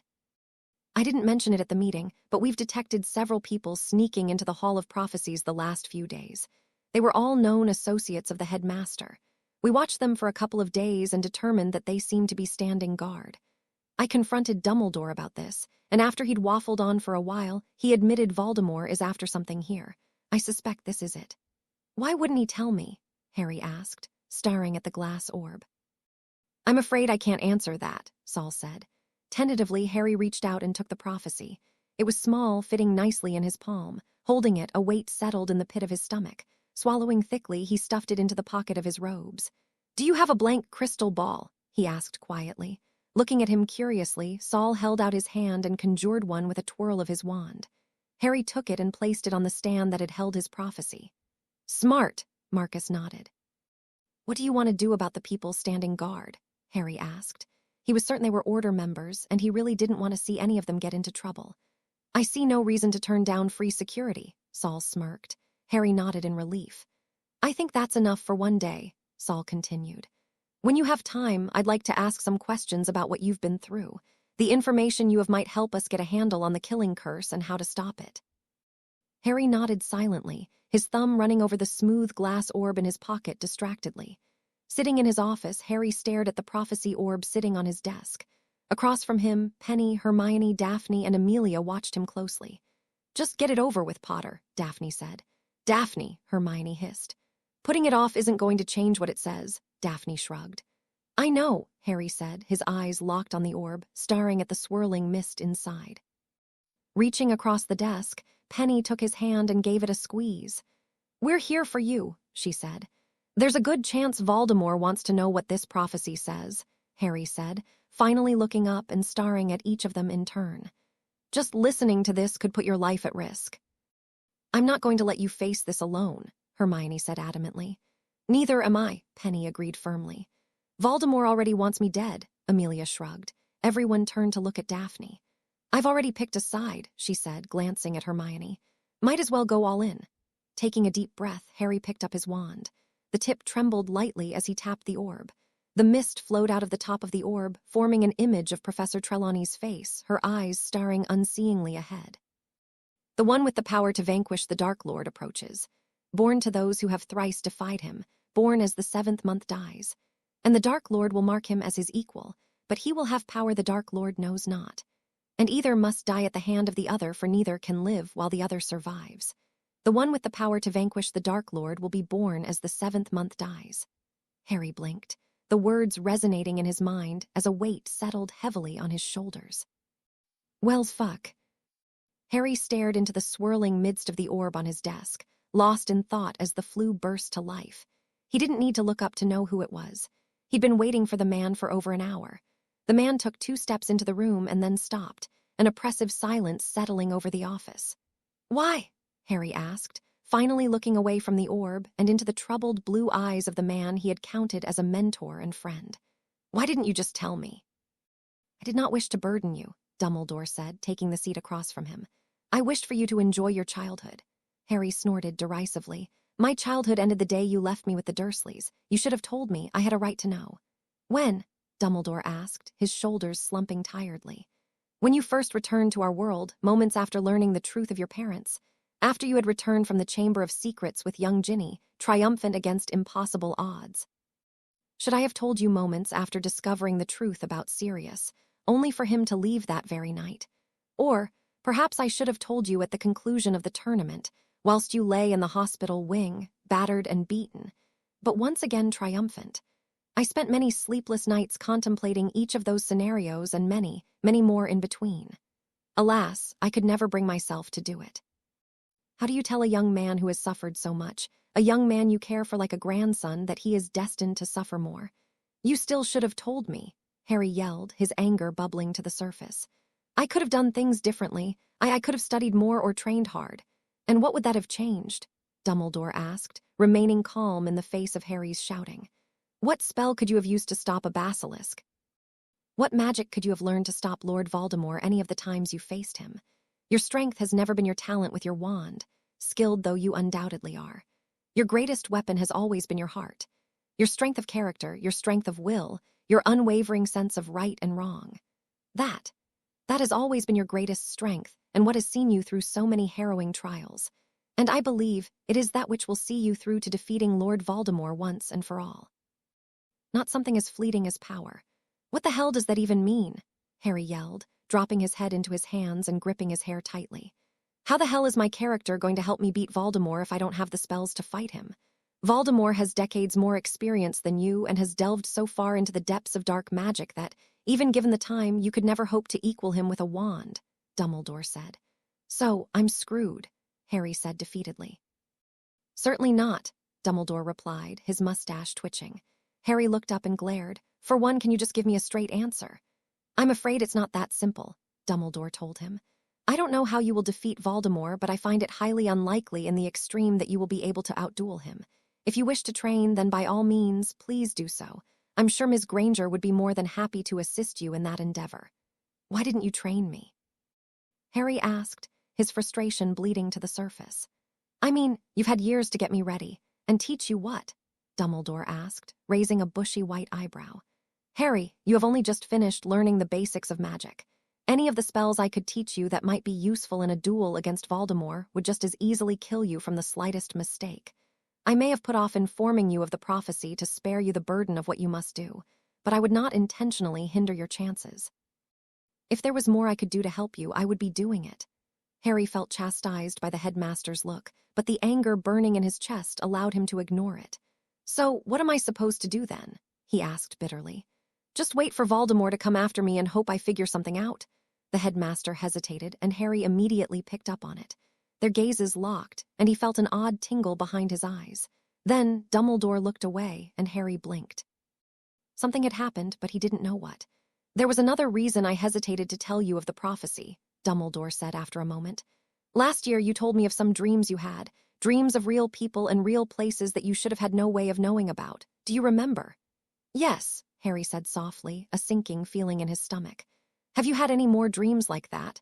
Dumbledore asked, his eyes watching him intently. For a moment, Harry considered lying. A petulant part of him wanted to get back at him for the secrets the headmaster had kept, but in the end, he knew it wouldn't do him any good. Just one, he said after a moment. For the last few weeks, I've been dreaming about the door leading to the Department of Mysteries. I didn't even know where the door led until this morning." Dumbledore nodded as if his answer was expected, a hand stroking his beard lightly. "I've come to believe there is a connection between you and Lord Voldemort," he said softly. "One that connects your minds. The visions you saw last year were from him. His weakened state allowed you to inadvertently enter his mind during your sleep. Your visions of the door are more troubling. Now that he has returned to his full powers, it can only mean he wished for you to see it, most likely in an attempt for you to get the prophecy for him." "He knows about it?" Harry asked worriedly. "I'm afraid so," Dumbledore said. "The prophecy was given to me when I was interviewing Professor Trelawney for the divinations post. Unfortunately, I neglected to ward the room. In my defense, I hardly expected to hear a prophecy of such magnitude. A Death Eater heard the first half before he was thrown out by the owner." "Snape," Harry spat. In a single moment, it all came together. "Severus has done everything he can to make up for his mistake," Dumbledore said. Fury like he had never felt before burned through Harry's veins as he glared at Dumbledore. "Make up for it," he hissed. "He's the reason Voldemort went after my parents. He's the reason they're dead. Harry, and you," Harry spat. "You let him treat me like shit. You let him bully me for years. It was my hope that Severus would eventually let go of his dislike of you," Dumbledore sighed. "It appears that hope was in vain. However, there are reasons Severus acts the way he does." "Yeah, like what?" Harry asked venomously. "His pathological need to make everyone around him as miserable as he is. How can you trust him? How could you make him a professor after what he did? He should be rotting in Azkaban." "Harry, please, let me explain," Dumbledore said, gesturing for him to calm down. "As I'm sure you're aware by now, Severus and your father did not get along at school. I must take responsibility for some of that. I allowed James' pranks to go too far on more than one occasion. However, his hatred is based on more than just a schoolyard rivalry. You see, when Severus first came to Hogwarts, he really only had one close friend, Lily Evans." "What?" Harry asked, feeling like the bottom of his stomach had just dropped out. "Indeed," Dumbledore nodded. "They grew up next door to one another. One day, Severus saw your mother performing magic in front of Petunia. He told her all about the wizarding world, and they quickly became close friends. They stayed close even after reaching Hogwarts and being sorted into different houses. As you can imagine, neither of their housemates were happy to see a Gryffindor and Slytherin getting along. Over the years, they slowly grew apart. Lucius Malfoy seduced Severus with promises of power and a better life. He began spending more time with people that openly despised Muggleborns, straining their friendship considerably. Just after their owls, things finally came to a head. James and Severus got into a confrontation, and your mother decided to intervene. Instead of accepting her help, Severus grew angry and called her something deeply offensive. I believe Mr. Malfoy has used that slur against Ms. Granger more than once. I don't think it was the name itself that truly hurt Lily. I believe it was the fact that she saw her childhood friend heading down a dark path that caused her to end their friendship. Severus was devastated. He tried to apologize countless times, but she never forgave him. Of course, as most teenagers tend to do, he sought to put the blame on anyone other than himself. He already hated your father, so convincing himself that it was James' fault was little trouble. Another year passed, and while James began to mature, Severus sank deeper into Voldemort's grasp. During their 7th year, your parents started dating. For Severus, seeing the woman he loved with the man he'd grown to hate more than any other just drove him further into a world of darkness. So, a little over a year later, when Severus overheard part of a prophecy concerning the Dark Lord, he immediately ran to tell him. It didn't take Voldemort long to determine that 2 boys fit the first part of the prophecy, you and Neville Longbottom. When Severus realized the danger he'd put your mother in, he came to me, begged me to protect her. From that day onwards, Severus has done everything he can to protect you and bring an end to Voldemort once and for all. Bullshit, Harry spat. He'd never been more angry than he was at that moment. Snape has done nothing but go out of his way to make my life miserable since the day I set foot in Hogwarts, he continued furiously. So, what? I'm supposed to feel sorry for him now because he chose to rape and murder instead of being friends with my mum. Harry, get out, Harry growled. Get out. I understand you're upset, but there's more we need to discuss, Dumbledore said, still infuriatingly calm. As I was trying to explain, Voldemort may be able to look into your mind. Now that you know the prophecy, it's imperative that you learn occlumency. What does it matter? He already knows half of it, Harry said. So what if he finds out the rest? He knew he was being petulant. He didn't want Voldemort in his head, but at that moment he didn't care. It would be disastrous, Dumbledore said. Should Voldemort learn you are the only one that can defeat him, how do you think he would respond? Harry knew exactly what he would do. He'd lose all fear of being killed. He'd start taking over Britain and kill anyone that got in his way. Fine, he said. I'll find someone to teach me. Dumbledore looked like he was going to protest, but stopped himself. Just make sure whoever you find is someone you can trust, he said. We must keep Voldemort from learning the full prophecy. While we are on the subject, who else knows the contents? Hermione, Penny, Daphne, and Amelia, Harry replied. Dumbledore frowned, stroking his beard. Are you sure Ms. Greengrass can be trusted with such information? If someone had told me how important it was, I might have thought about who I had in my office at the time, Harry glared. But yes, I trust her. She even gave me a vow not to talk about it without my permission. She said it was as much to protect her as it was to protect me. Dumbledore hummed thoughtfully. Very well. I shall trust your judgment. Standing, he smoothed out his robes. I know you've learned many painful truths today, Harry, and I know you are angry with me. Rightfully so. However, I promise you I will do everything in my power to ensure you defeat Voldemort and live a long and happy life. Watching him walk to the flue, Harry's fury came back with a vengeance.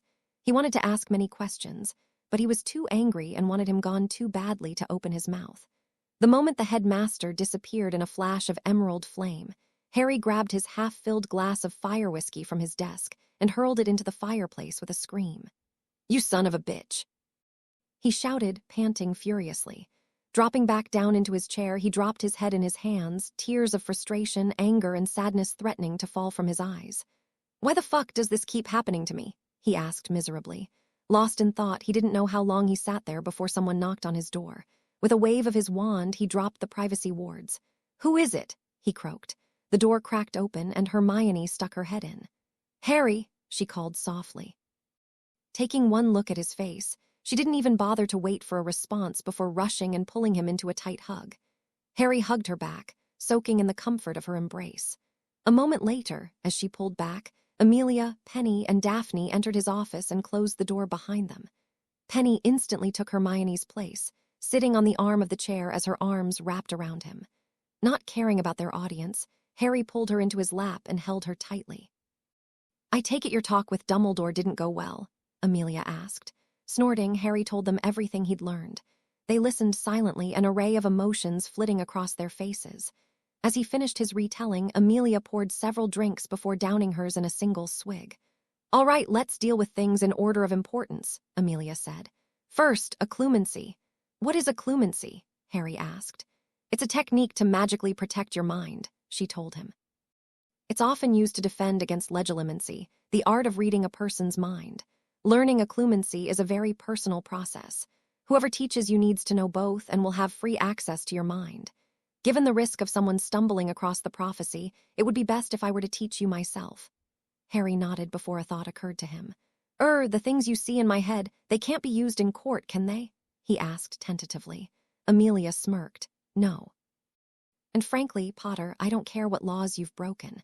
I know you well enough by now to know whatever you've done, it was for a very good reason. It's not me I'm worried about, he muttered, resisting the urge to glance at Hermione. I have more important things to worry about than getting your friends in trouble, Amelia told him. We'll start in a couple of days. You're too emotionally exhausted to get any benefit out of it right now. We'll work out a schedule when you go back to Hogwarts. Is that allowed? Hermione asked. Yes, Amelia replied. Any student can hire professional tutors if they wish. Could I learn too? Hermione asked. If it's not too much trouble, you can come with Harry and I'll help you if I have time, but you have to understand I'll be focusing on Harry, Amelia told her. I should find a tutor for potions too, Harry said. I don't think I could spend time in Snape's class without wanting to kill him. I'll find one, Amelia said firmly. Susan will be joining you as well. I don't want her anywhere near that bastard if I can help it. Don't you have enough to get him fired? Daphne asked. If the Wisengamot learned he was responsible for what happened to the Potters, they'd be out for blood, especially with how popular Potter is right now. You're right, but there's more to it than that, Amelia said. As much as I'd love to see Snape rotting in a cell, Dumbledore keeps him around for a reason. He's a spy, Harry said. Amelia nodded. Unfortunately, it's a necessary evil.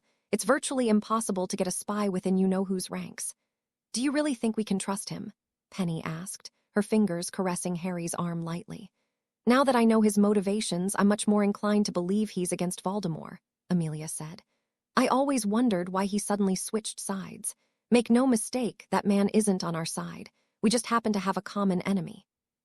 You know, I never liked Snape, Daphne said. His clear favoritism makes the other houses resent us.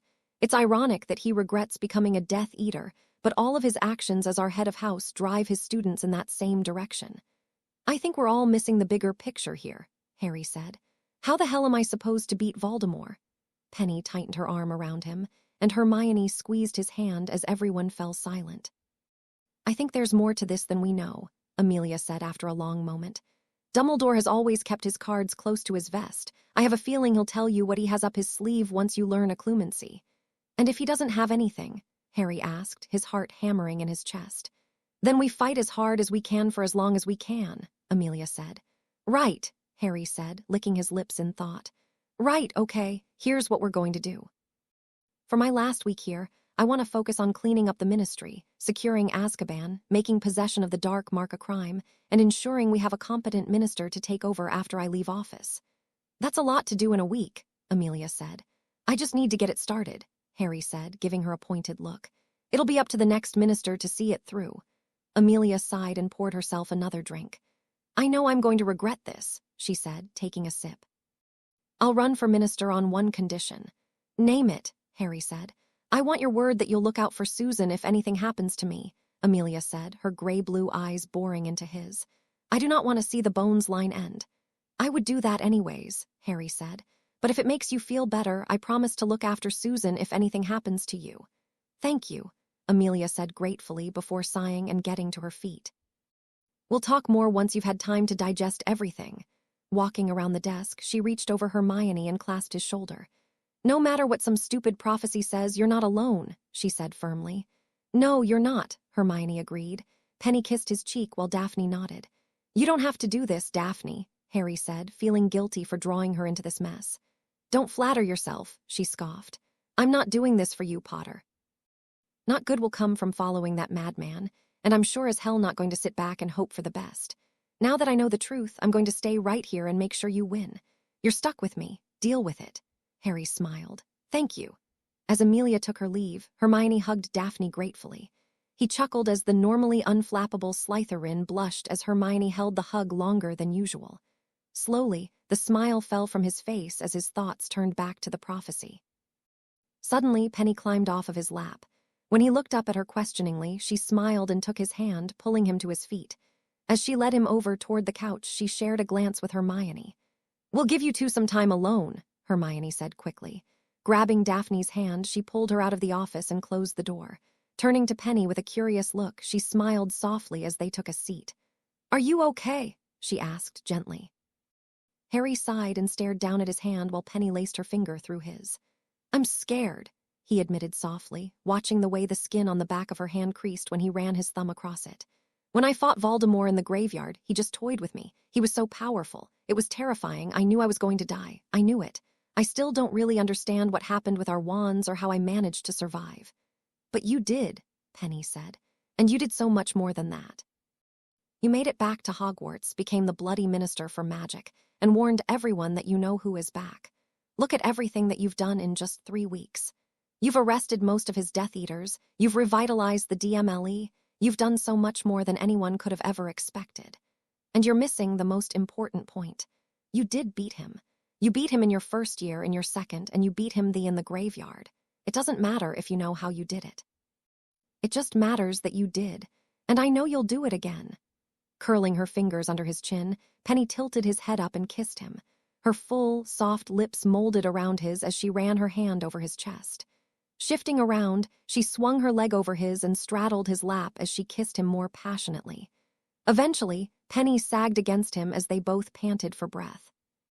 Burying her face in the crook of his neck, she nuzzled his skin with a soft moan, peppering light kisses along his pulse point. Harry closed his eyes, savoring the relaxed, intimate moment while caressing her smooth back. Harry, Penny, Hermione, and Daphne worked long into the night, preparing the ambitious bills they hoped to get passed at the Wisengamot meeting in 3 days. Under normal circumstances, it took months or even years to prepare these kinds of presentations. They all knew there was little chance of them getting passed before he was out of office, but they all hoped to lay a foundation for the next minister for magic to build upon. There were 3 main things they decided to focus on. The first was Hermione's Muggle-born Equality Act, a bill designed to make employment opportunities and taxes fairer for Muggle-borns. The second was making the bearing of the dark mark itself an illegal act. With that passed, they would be able to check ministry employees and Wisengamot members for the mark, ridding the ministry of their poisonous influence. The final bill they hoped to pass was one that would remove Dementors as the sole guards at Azkaban. Harry knew Britain would never be safe from Dark Lords so long as those dark creatures watched over the prison. In their research, Hermione discovered over 24 incidents of dark witches and wizards convincing the Dementors to join their cause. It was terrifying they had been allowed to stay in place for so long. As the night grew late, they put down the parchment and lounged comfortably in Penny's living room. Penny curled up in Harry's lap, her head resting on his shoulder as the telly played in the background. Next to them, Daphne and Hermione leaned against each other tiredly. "Do you think we'll be able to finish this in time?" Harry asked. "We should be able to," Penny said, flexing her hand. "The real question is, can we do it with getting carpal tunnel?" Chuckling, he took her hand in both of his and massaged the back of it with his thumbs. Sighing contentedly, she kissed the side of his neck and rested her head on his shoulder. "You should get some Dittany lotion," Daphne said. "It'll help with that. We went through gallons of that stuff during Newt's. I think I have some in the bathroom cabinet," Penny replied. "You can use it if you want." Daphne climbed to her feet with a groan and walked to the bathroom. They heard the cabinet open and close before she returned with a short, fat tin. Taking her seat between Harry and Hermione, she popped open the lid and dipped 2 fingers into the thick cream inside. "Here, let me see your hand," she said, turning to face Hermione and tucking one leg under the other. Taking Hermione's hand gently, Daphne rubbed the cream all over it and then rubbed it in with her thumbs. That feels nice," Hermione murmured, her eyes falling closed. Harry smiled and plucked the cream out of Daphne's lap. Taking some with his fingers, he put it back before rubbing it into Penny's hand. "We should do something when this is all over," he said after a moment. "Maybe we could all go out to dinner, someplace nice." "That would be nice," Hermione smiled, opening her eyes to look at Daphne. "Maybe we could make it a double date." Daphne froze for a moment before whirling around to face Harry with a glare. "You told her," she hissed angrily. "I didn't," Harry said, raising his hands while Penny watched on amusedly. "He asked me if I was interested in women," Hermione said with a giggle. "I put the rest together myself." Daphne closed her eyes and took a slow, deep breath. "Potter, I swear you're about as subtle as a hippogriff in heat," she sighed. "It's not my fault she's too smart for her own good," Harry said. Daphne glared at him again before turning back to Hermione with a surprisingly vulnerable look. "And you're really okay dadding a witch and a Slytherin?" she asked softly. "I never have cared for the house rivalries," Hermione smiled, reaching out to take Daphne's hand in hers. "And I've never really thought about dadding a woman until now, but I'm willing to give it a try." Smiling, Daphne locked eyes with her and slowly leaned forward. Hermione met her halfway, their lips coming together in a soft, gentle kiss. Harry couldn't help but grow excited at the sight. He just hoped that Penny couldn't feel him swelling against her bum. As they broke apart, they smiled brightly and leaned against each other while holding hands. "So, how long were you planning to wait to say something?" Hermione asked curiously. "I was going to wait until Potter was out of office," Daphne said. "I thought it might help to give you time to think about it when we weren't working together." "Then maybe it's a good thing Harry's too curious for his own good," Hermione grinned. "Now, you don't have to wait all summer for an answer." "Maybe," Daphne said, glaring over her shoulder at Harry, to which he gave her a cheeky grin. "But I'm not going to let him off that easy." After talking for a little longer, Harry, Hermione, and Daphne headed home just before midnight. Walking into the kitchen, they let Sirius and Mrs. Weasley know they were back and then headed off to bed. Harry felt like he'd barely closed his eyes before he was roughly shaken awake. "Get up, Potter," Moody barked. "There's been an attack in Edinburgh." "You're needed at the ministry." "What happened?"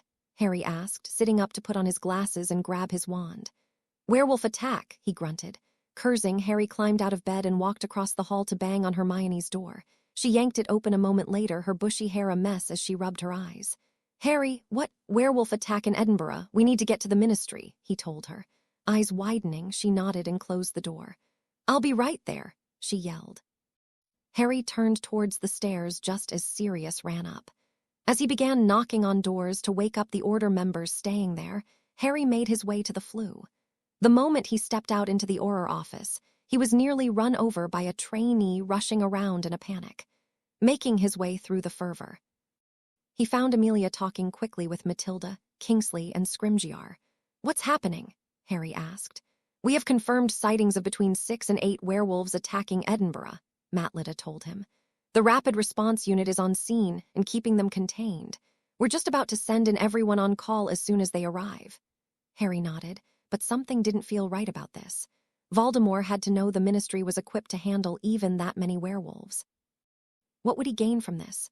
"Amelia," Harry said, unknowingly interrupting her mid-sentence. "I think we need to call in everyone." "Why?" Amelia asked, her brow furrowed. "The on-call orars are more than capable of handling this." "Because I think there's more to this," Harry said. "What does Voldemort gain from throwing away the lives of werewolves when he's trying to recruit as many as he can to his side?" "You think this is a diversion?" Matilda asked. "I don't know," Harry sighed. "But this attack just doesn't make sense on its own. He could be waiting for the orars to be busy dealing with the werewolves before sending the Death Eaters after them. He could attack the ministry, or he could go after Azkaban. I just don't know." "You're right. Gibbons, call in every available orar now," Amelia shouted before turning back to Harry. "I'll send a small squad to keep an eye on Azkaban, and we'll keep the rest here. They'll be able to respond in seconds if something comes up."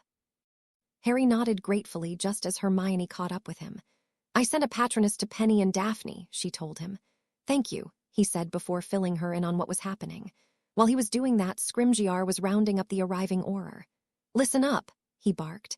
"We have 8 confirmed werewolves loose in Edinburgh. Your mission is simple: kill on sight." "No," Harry shouted. "Until we know what's going on, I want them brought in alive." "I'm not risking the lives of my orars to catch a few beasts," Scrimgeour growled. Before Harry could respond, Amelia grabbed his arm and pulled him to the side. "This is standard protocol," she whispered urgently. "Any werewolf that proves to be a danger to humans like this is put down on sight." "I don't care," Harry said angrily. "We don't know what's going on, and until we do, we're not going to go around killing everything. I want them brought in alive and held for questioning. Kill only if absolutely necessary." The room went silent and stared at him during his rant. Scrimgeour fumed, his face turning red while Amelia frowned unhappily. "Is that understood?" Harry asked forcefully. "You heard the minister," Shaw said, addressing the team he was leading. "Kill only as a last resort. Let's get those portkeys ready."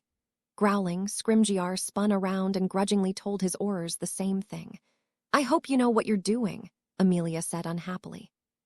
She turned and walked back over to Matilda, who gave him a respectful nod. Letting out a sigh, Harry tried to let go of his anger. "You did the right thing," Hermione said, rubbing his back. "It's awful the way the wizarding world treats werewolves." "I just hope it was the right decision," Harry said, doubts creeping into his mind. "If Voldemort attacks someplace else and the orars are still busy rounding up werewolves," Hermione bit her lip. Not knowing what to say, she wrapped her arms around him, giving him as much comfort as she could. A few moments later, Penny and Daphne arrived in their pajamas along with Marcus and Kim, just as the orars portkeyed away. Harry quickly filled them in on what was happening while they listened to the reports coming in. "We've got a lot of bodies here, Amelia," Shaw said over the enchanted wireless. "It looks like some sort of festival going on." Harry felt the bottom of his stomach drop out while Hermione gasped behind him. "Send any survivors you find to St. Mungo's," Amelia told him. "They're prepared for incoming." "Understood," Shaw said, the sound of panting and heavy footfalls in the background. "We've spotted one werewolf and are in pursuit." While Amelia coordinated the teams on the ground, Matilda kept track of the orars on brooms. They flew above the city, tracking the werewolves they could see, and relayed that information to the orars on the ground. "One in custody," Shaw called a couple of minutes later. Amelia leaned over to another microphone. "Detainment team to the ready, prisoner incoming," she said, the words echoing from down the hall to the holding cells. Several orars raced into the room, wands at the ready. Curious, Harry took a few steps to the side to have a look. The orars formed a circle around a big red X painted on the floor. When the werewolf was portkeyed in, Stunned and wrapped in heavy iron chains, they hit it with 3 more stunning hexes before levitating it into a cell. Letting out a breath, Harry walked back over to listen to the reports. His heart sank when he heard more and more calls of bodies being found, but very few survivors. The orars captured 5 more relatively quickly, but the last 2 put up quite the chase. One found its way into a museum, forcing the orars to chase it through the maze of rooms and halls. The last one stayed on the streets, and the orars were forced to slip up into 3 groups to finally corner it. "Any word from Azkaban?" Harry asked once the Obliviators were sent in. "All clear," Amelia told him. "Same with the atrium, and we haven't had any calls about Death Eaters. It looks like it might be over." "So, we got dragged out of bed for nothing?" Dawlish asked grumpily. "I think it's safe to send everyone home," she continued, ignoring him. Checking his watch, it was just past 4 in the morning. From what he knew, most of the orars not on call would need to come back in at 6 to start their shift. Yawning widely, Harry nodded. "All right, everyone," Amelia said. "Thank you for coming in, but it looks like the worst is over. Go home and get some rest." Some grumbled as they got to their feet, some just looked relieved, and a few decided to stick around until the start of their shift. "You should go get some sleep too, Minister," Amelia said without turning to him. "I'll let you know if anything else comes up." Harry knew she was still upset with his decision, but frankly, he was too tired to care. Slowly, he climbed to his feet. "You all did a great job tonight, everyone," he said. "Thank you for coming in. I'll be in my office if anyone needs me." Harry was woken abruptly by a loud knocking on his door. Sitting up, he lifted his head from the desk with his glasses askew and a sheaf of parchment stuck to his cheek. Bright light streamed in through the enchanted window behind him. He pulled off the parchment and fixed his glasses just as his door opened, and Amelia poked her head in. "Is this a bad time?" she asked. "No," Harry said, running a hand through his hair. Glancing across the office, he spotted the girls still sound asleep. Penny had enlarged the couch so they could all fit on it. Harry had tried to sleep with them, too, but gave up after an hour. His mind just wouldn't stop wondering what Voldemort was trying to accomplish. "Just try and be quiet. The girls are asleep," he said, gesturing to the couch. Nodding, Amelia took the seat across from him and set a thick fold on the desk. "I owe you an apology," she said softly. "We just finished interviewing the werewolves we captured this morning."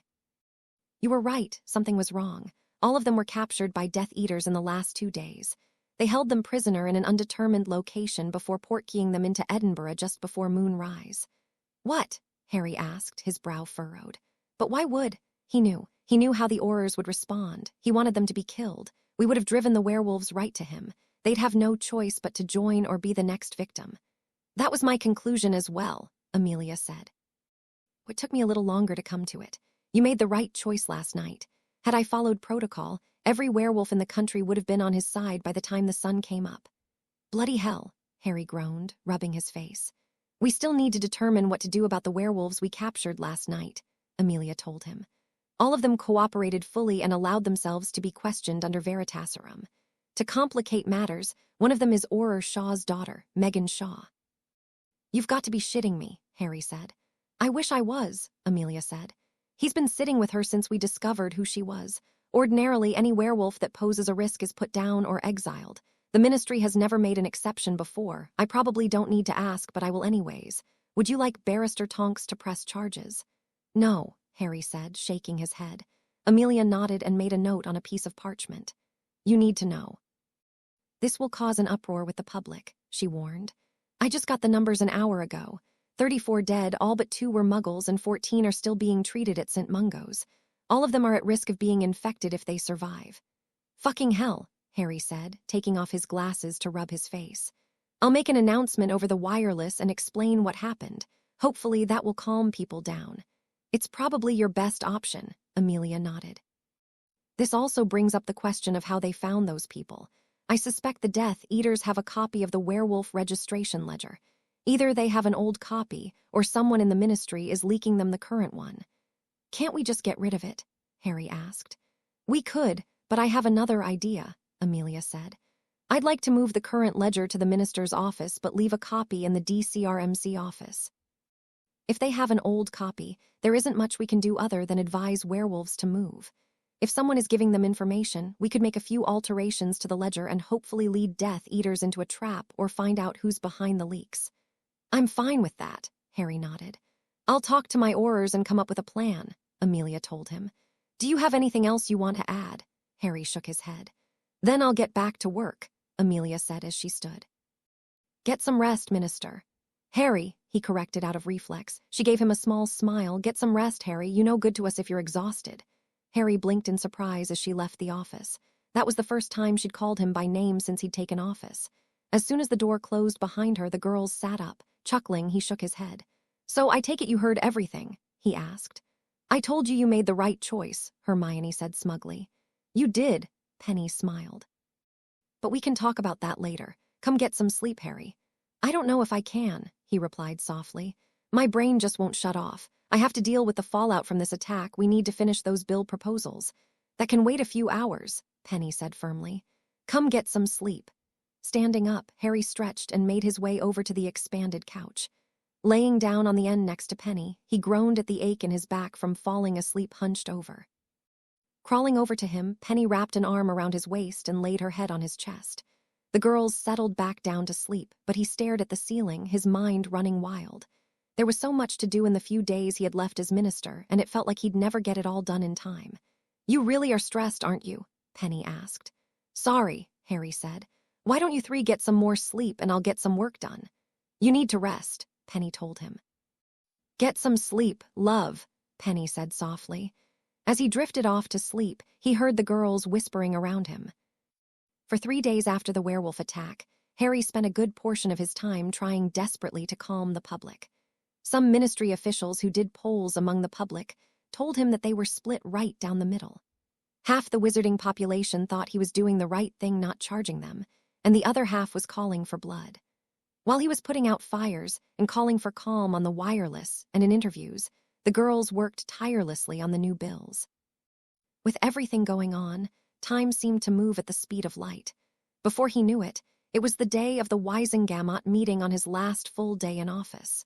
Tomorrow would be the day that determined whether he remained part of the wizarding world or if he was left destitute and without magic. But there was nothing he could do about that. Amelia had all the evidence she could gather, and no one really knew what would happen. The book simply said that magic would be the judge, but no one could tell him what that would mean. Even the Duem was clueless. Apparently, no one had ever enacted the law before. Putting worries of tomorrow from his mind, Harry focused on what he wanted to get done. The moment he and Hermione stepped outside his office, they were met by Amelia, Penny, and Daphne. They talked about the upcoming Wisengamot session, finalizing tactics as they made their way down to the courtrooms. While Hermione, Penny, and Daphne had done most of the hard work, it was decided that it would be best if the proposals came from Wisengamot members. Daphne's father, Darius, would be introducing the bill to remove Dementors from Azkaban. Amos Diggory would introduce the amendment to an existing law that would make bearing the dark mark an arrestable offense. And finally, Amelia herself would introduce Hermione's Muggle-born Protection Act. It was unlikely anything would get passed by the end of the day, but all of them hoped this would be the start of a much-needed change at the ministry. They all knew it would really come down to who became the next minister. Amelia had agreed to run for office, but none of them could predict who the other nominees would be. There was just simply no way to know how successful they would be. This time, as they exited the elevator, there were no reporters or concerned citizens to greet them. Only a few Wisengamot members and their aides waved as they made their way to courtroom 4. They were early, but Daphne's mother, Evangeline, was already in the gallery with her photographer. When she glanced at Harry, they shared a friendly wave while Daphne and Hermione broke off to join her. Meanwhile, Harry, Amelia, and Penny made their way to the minister's seat, an ornate seat in the very middle and slightly raised above the rest. I really hate this seat, Harry sighed. I feel like I'm sitting on a pedestal where everyone can stare at me. You can always change it, Amelia told him. Harry closed his eyes and cursed under his breath before drawing his wand. With a quick wave, he lowered the chair so it was even with the rest. Looking over at Penny, he smiled and kissed her on the cheek. Much better, he said. Penny giggled and laced her fingers through his while Amelia smiled at the pair. Are you ready to head back to Hogwarts? She asked. I can't wait, Harry said. Considering how many times your life has been in danger there, I thought you'd be less anxious to go back. Amelia frowned. I'll take those over politics any day of the week, Harry said, smiling crookedly. Amelia shook her head. I'd like to argue with you, but in your place, I'd probably feel the same. But you call me if something happens next year, and I don't care what Dumbledore has to say. And I would take it as a personal favor if you could teach Susan to defend herself. She's not a fighter at heart like you or I, but I want her to at least master the basics. I don't know how much help I'll be, Harry told her. Matilda turned me into a cat the last time we dueled. Of course she did, Amelia said, visibly fighting a smile.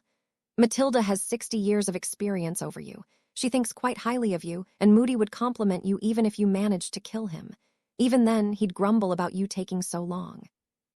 Harry snorted and smiled as the room began to fill up. When Dumbledore showed up a few minutes later, looking resplendent in his bright blue, sparkling robes, everyone quieted down and took their seats. Harry didn't have much to do for most of the meeting. Others stood up to make the proposals from him, running through the well-thought-out points and arguments the girls had painstakingly refined over sleepless nights.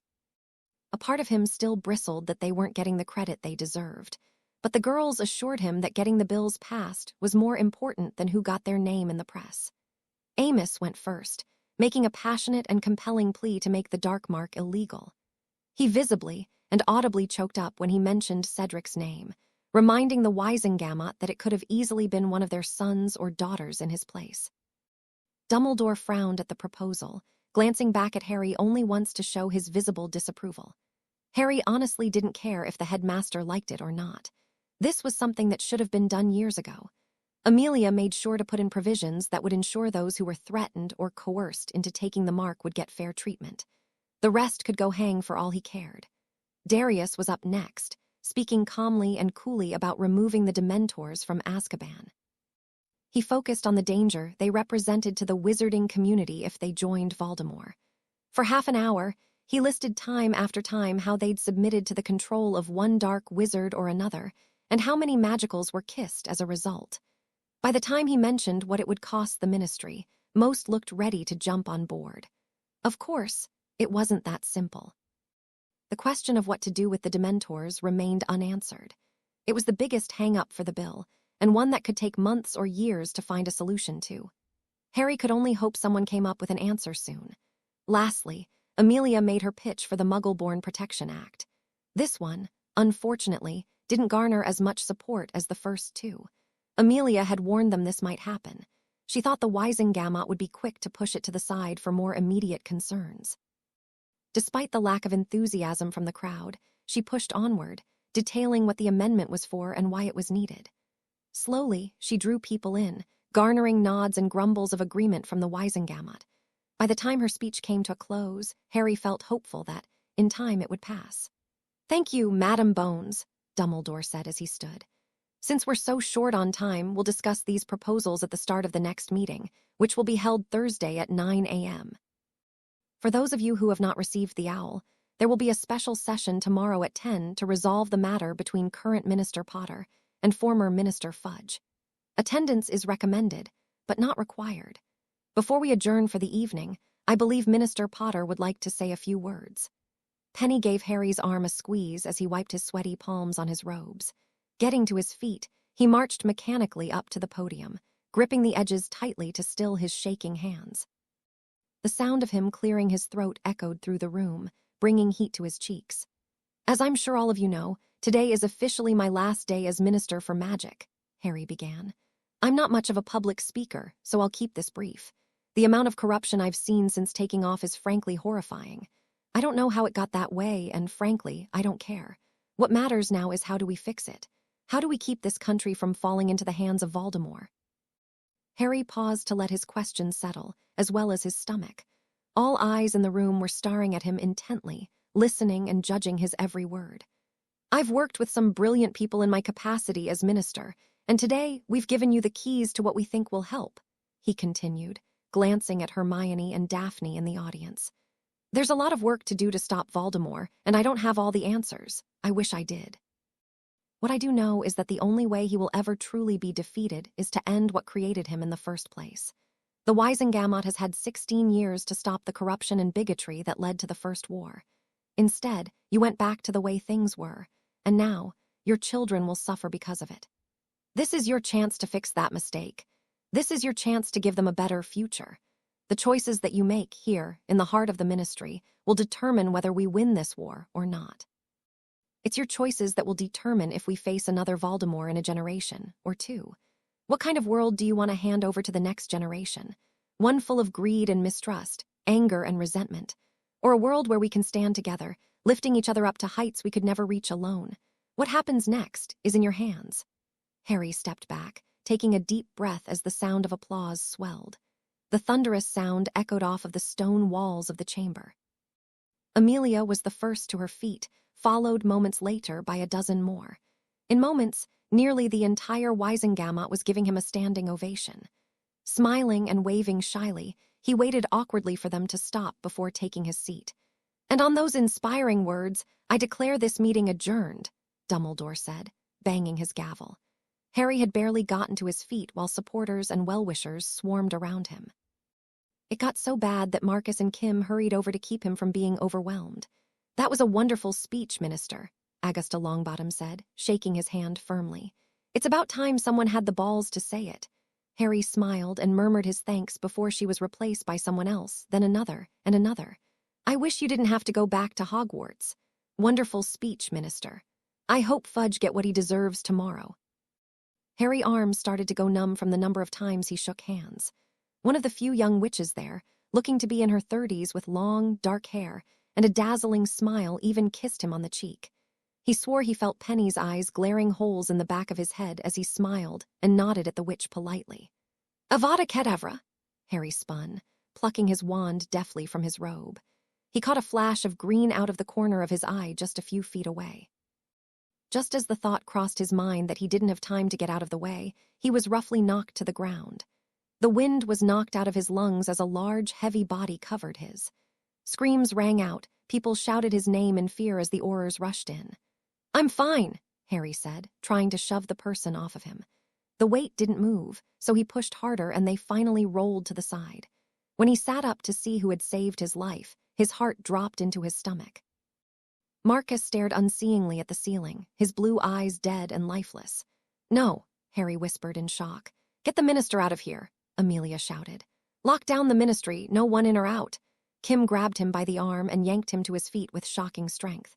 As she forcibly pushed him out of the room with the help of Penny, Kingsley, and Matilda, Harry spotted Moody subduing someone in the crowd. With so many people in the way, he couldn't see who it was. "No, wait." He's gone, Potter," Matilda interrupted firmly, her face stony. "Our priority is to keep you safe." In seconds, he was dragged out of the room and down the hall. Glancing over his shoulder, he spotted Hermione and Daphne rushing after them, their faces white and eyes wide. Harry felt numb, his chest hollow as they climbed into the elevator and rode up to his office. Hermione watched him cautiously, as if he would break at any moment, while Penny clung to his arm like a lifeline. "Did anyone see who did it?" Harry asked, bubbling anger rising to the surface. "Thaddeus not," Kim said, her eyes red as she blinked back tears. Not knowing what to say to her, Harry rested his hand on her shoulder and gave it a reassuring squeeze. As soon as the elevator door opened, Matilda held him back while Kim and Kingsley stepped out, wands raised. The staff's questions and exclamations were met with stony silence from the focused orars. "Clear," Kingsley called. Matilda led him out of the elevator and guided him straight to his office. "Clear this floor and lock it down until Bones gives us the all clear," she said as they passed Kingsley. "Is that really necessary?" Hermione asked. "Until we know more, yes," Matilda said firmly. "Minister, please wait in your office until we know it's safe." Harry sighed, but knew they wouldn't let him leave even if he tried. Minister or not, Hermione alone would tie him to his chair. "Fine," he said. "But I want to know the moment we find out anything." Matilda nodded and pushed him into his office. Penny, Daphne, and Hermione followed him inside before Kingsley and Kim took up positions on either side of the door, wands in hand. Meanwhile, Matilda pulled up a chair and sat down. With a wave of her wand, she sent off a patroness. For over an hour, Harry sat in his office, waiting impatiently for any news. Penny gripped his hand tightly the whole time. The girls tried to make conversation, but he was too anxious to pay attention for long. Finally, after an agonizing wait, Amelia's badger patroness shot through the elevator doors and stopped in front of Matilda. "All clear," Amelia's voice came from the silver patroness. "I'm sending an escort to bring the minister to the Auror offices." "Finally," Harry said, climbing to his feet. As he left his office, Matilda waved her wand, unlocking the elevator doors with a squelch. A few moments later, a troop of 4 orars stepped out, a familiar head of pink hair leading the way. "Tonks," Harry asked. "What are you doing here? I thought you were still on the mend." "Amelia called me in," Tonks replied, lacking her normal cheer. "She wants people she can trust around you. Don't worry, I'm healthy enough for this. How are you holding up, Kim?" "I'm fit for duty," she answered stonily. "That's not what I was asking," Tonks said kindly. "I'll feel better after that bastard gets his date with a Dementor," Kim growled. Tonks nodded in understanding and gestured to the elevator. The inside expanded itself to fit everyone in, and they headed down 1 floor to the DMLE offices. The moment the doors opened, Harry marched straight towards Amelia. Was talking to Connie Hammer and another orar he didn't recognize. "Not here," she said before he could open his mouth. "My office." Nodding shortly, Harry followed her to her office. Penny and Hermione tried to follow him in, but Amelia stopped them with a look. "Just the minister for now," she told them. "He can fill you in later." Impatient to find out what was going on, Harry nodded to the girls. Amelia closed and sealed the door before walking around the desk to take her seat. "What's happening?" Harry asked, taking the seat across from her. "Thaddeus Knott was the one to cast the killing curse," she said, her stern expression giving way to one of tiredness as she rubbed her eyes. "He was arrested and detained after killing Auror Dresden. Judge Pennington was there for the Wisengamot meeting and signed the order to use Veritaserum before Knott was even out of the room. Under Truth Serum, he testified that he was placed under the Imperious Curse and forced to against his will to attempt an assassination. Healer from St. Mungo's confirmed he shows very recent signs of being under the curse." Harry grew angrier with every word. When she finished, he jumped to his feet and paced back and forth, fighting the urge to shout and scream. Taking a deep breath, he thought the situation over. "Did you get anything useful out of him?" he asked. "Nothing," Amelia sighed. "He testified he's not a Death Eater. He doesn't have the dark mark. He didn't see who cursed him or recognize the voice." "Fuck," Harry yelled. Furiously, he threw a punch at the wall, denting the wood paneling and leaving his knuckles throbbing. "Feel better?" Amelia asked. "No," Harry growled, clenching his fist against the pain. "This is bullshit. There's no way Voldemort isn't behind this and Knott didn't know exactly what was going to happen." "I agree, but there's no proof," Amelia told him. "The question is, what changed? The other Death Eaters said he wanted to kill you himself." "Who knows?" Harry asked. "Maybe he changed his mind after they were arrested. So what happens now? Is he just going to get away with killing Marcus?" "I can press charges if you demand it, but there's little chance of winning at trial," Amelia told him. "Everyone on the Wisengamot can easily imagine themselves in his position. It was a common tactic during the last war." "That son of a bitch," Harry growled, gripping the back of his chair in a white-knuckled grip. "How the hell does he know nothing about what happened?" "There's no way Knott has been with Voldemort since the beginning." "Veritaserum isn't foolproof," Amelia reminded him. "There are spells to block certain memories for a time. I suspect he's used some variation of that. He went to school with Tom Riddle, and he doesn't even recognize the name. Unfortunately, without evidence, I can't order a mind healer to check. I've ordered orars to search his home, but I'm not hopeful." "This was well planned and has likely been in the works since shortly after you took office." Packing back and forth a few times, Harry sighed and retook his seat. "So, what do we do?" he asked heavily. "As much as it pains me to say this, we need to follow the law," Amelia said, her lips twisting in a grimace. "That bastard killed one of my best orars, but we can't take matters into our own hands. Doing so would send a poor message to the public. We continue to investigate and hope something turns up." Harry snorted at the idea, but he didn't have a better one. As much as he hated it, Amelia was right. Taking off his glasses and rubbing his eyes, there was a knock at the door. Amelia flicked her wand, causing the locks to click open. "Enter," she called. The door opened and Connie stepped inside. "Minister, Madam Bones, we found this in Auror Dresden's robes," she said, holding out a wrinkled envelope. "Thank you, Connie," Amelia said, taking it. As Connie stepped back outside, Amelia read the front before handing it to Harry across the desk.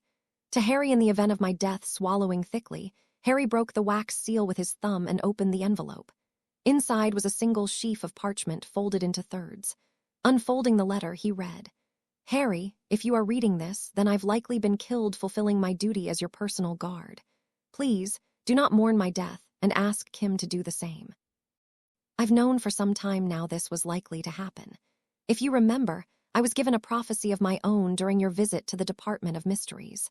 I won't bore you with the full prophecy, but it basically told me I would die protecting you. I felt no hesitation or fear in continuing my duties. You have accomplished more in 30 days than Bagnold or Fudge did in their entire careers. It has been an honor and a privilege working with you. You are bound for great things in this life, Harry, whether you like it or not. Your friend Marcus P.S. Tell Kim I know she'll be a great orar. Out of all the trainees I've seen rise up the ranks, she is my favorite. Watching her grow from a nervous schoolgirl into a confident, skilled young woman has been a joy. He knew, Harry said, blinking the tears out of his eyes. He knew, and he didn't tell me. Shaking his head, he handed the letter to Amelia. Damn it, Marcus, she said, bowing her head. He didn't tell anyone because he didn't want to put them at risk. He was one of the best for a reason. How do I make sure he gets an Order of Merlin? Harry asked. I'll send you the paperwork, Amelia said, fixing her monocle. There's nothing more you can do here, Harry. Go get some rest. You have a big day tomorrow. Emotionally drained, Harry nodded and stood. And send in Kim, would you? She asked. Sure, he said. Walking out of the office, he found Kim diligently standing guard outside. Amelia wants to see you, Harry told her. Nodding, Kim walked inside and closed the door. What's going on? Penny asked. I'll tell you when we get back to my office, Harry replied. The door to Amelia's office opened a few moments later and Kim rushed up to Harry and hugged him tightly. He rubbed her back as she sniffled, her shoulders trembling. It's not your fault, she said shakily. I know, Harry said through a tight throat. Come on, let's go back to my office. I think we could all use a drink. Harry, get up. Erg, Harry groaned. Honestly, Hermione said exasperatedly. Get up or we're going to be late. Up, he said groggily. Blinking his bleary eyes open, he squinted at the light coming from his bedside table. His mouth was dry and foul-tasting, and a throbbing pain beat at his temples. It took a moment for him to remember what had happened the day before, and when he did, he groaned. Marcus' death, combined with the fact that there was little chance of getting a conviction on not for his murder, had led Harry to drink more than he should have. After having a couple of glasses of cognac with Kim and Penny, he'd come home and shared a few more drinks with Sirius, Remus, and the orars in the Order. Vaguely, he remembered Tonks helping him upstairs sometime after midnight. Don't make me have to come back in to get you again, Hermione warned, her voice heading towards the door. I won't be so gentle next time. Groaning again, Harry rolled over and sat up at the edge of the bed, head held in his hands. Once the room stopped spinning, he made his way gingerly towards the bathroom. 15 minutes later, after a quick shower, he felt marginally better. Getting dressed, he carefully made his way down to the kitchen. The noise coming from the room caused him to wince, prompting several chuckles. Bit too much to drink last night, Harry? Tonks asked amusedly. Fine, Harry grumbled, dropping into a seat. Here, drink this, Hermione said, placing a steaming goblet in front of him. He wrinkled his nose at the smell and leaned back, his stomach roiling. What is that? He asked disgustedly. It's a hangover draft, she told him. As much as I think you should suffer through this to learn a valuable lesson, I'm not letting you spend your last day as minister with a hangover. Harry looked closer at the red potion and took a tentative sniff. Immediately, he gagged, his shoulders hunching up. Merlin, I think I'd rather keep the hangover, he mumbled. That prompted more chuckles from most of the room and glares from Hermione and Mrs. Weasley. Oh, stop being such a baby and drink it, Hermione said, pushing the goblet closer. Just plug your nose and drink it quickly. You'll hardly even taste it before it starts working. Sighing, Harry pinched his nose and downed the goblet in 3 large gulps. For a moment, he felt he was going to be violently sick all over the table. Just as he was about to bolt for the sink, the potion kicked in, and all of his nausea, along with his headache, vanished in an instant. Whoa, he said, blinking rapidly. Don't think this means you can make a habit of this. Hermione told him sternly. I'm not making this for you again if you go out and get drunk for no good reason. Yes, Mum, Harry smirked. Hermione rolled her eyes, but her lips quirked upwards. With an angry sniff, Mrs. Weasley put a plate down in front of him. So, what's the plan for today? Tonks asked. I'm not really sure, Harry admitted. No one knows what's going to happen when my time as minister ends. Fudge and I are just scheduled to meet in courtroom 7 at 9. After that, no idea. All right, Tonks nodded. Amelia wants me to be your replacement guard for the day. Security at the ministry is being tightened as well. Only Wisengamot members and the press are allowed to enter the courtrooms, and you can expect more guards than usual. Does that mean I won't be able to watch? Hermione asked worriedly. Bones made an exception for you, Penny, and Daphne, Tonks smiled. You should expect the wireless broadcasters to show up as well, so no cursing out the entire government this time. They deserved it, Moody growled, his face twisting in a smile. About time someone had the balls to say the quiet part out loud. It's still not becoming of a young man, especially the Minister for Magic, Mrs. Weasley huffed. Which I won't be after today, Harry sighed, sitting back in his chair. Thank Merlin, it's almost over.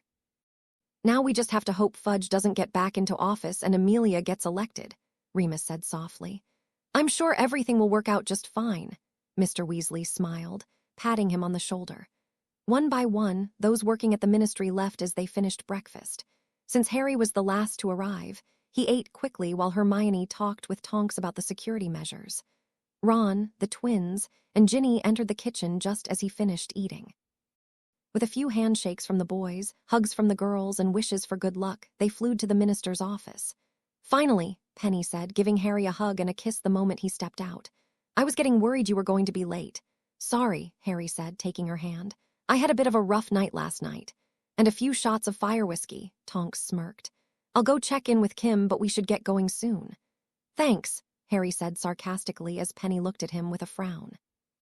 Are you all right, love? She asked, running a hand through his hair. I'm fine, he told her. A few orars came over last night and I just had a bit too much to drink. Hermione gave me a hangover draft this morning. Good, Penny smiled, kissing his cheek. After everything you've been through this month, you're allowed to let loose a bit. Oh, good you're here, Daphne said, poking her head through the door. Stepping inside, she walked up to Hermione and gave her a kiss on the lips. Wrapping her arm around her waist, she turned to Harry. I ran into Amelia on my way in, Daphne told him. They're ready when you are. That idiot Fudge is holding his own little press conference in the atrium. Great, Harry muttered. All right, let's get this over with. It'll be fine, Penny assured him softly. If magic is judging you, there's no way Fudge weasels his way out of this. I'm just anxious to get out of this job, Harry told her.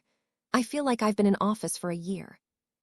Did Amelia mention anything about the Order of Merlin for Marcus? It's all set, Daphne replied. His sister Amy is here to receive it. Harry's throat felt tight as he nodded before leading the group out of his office.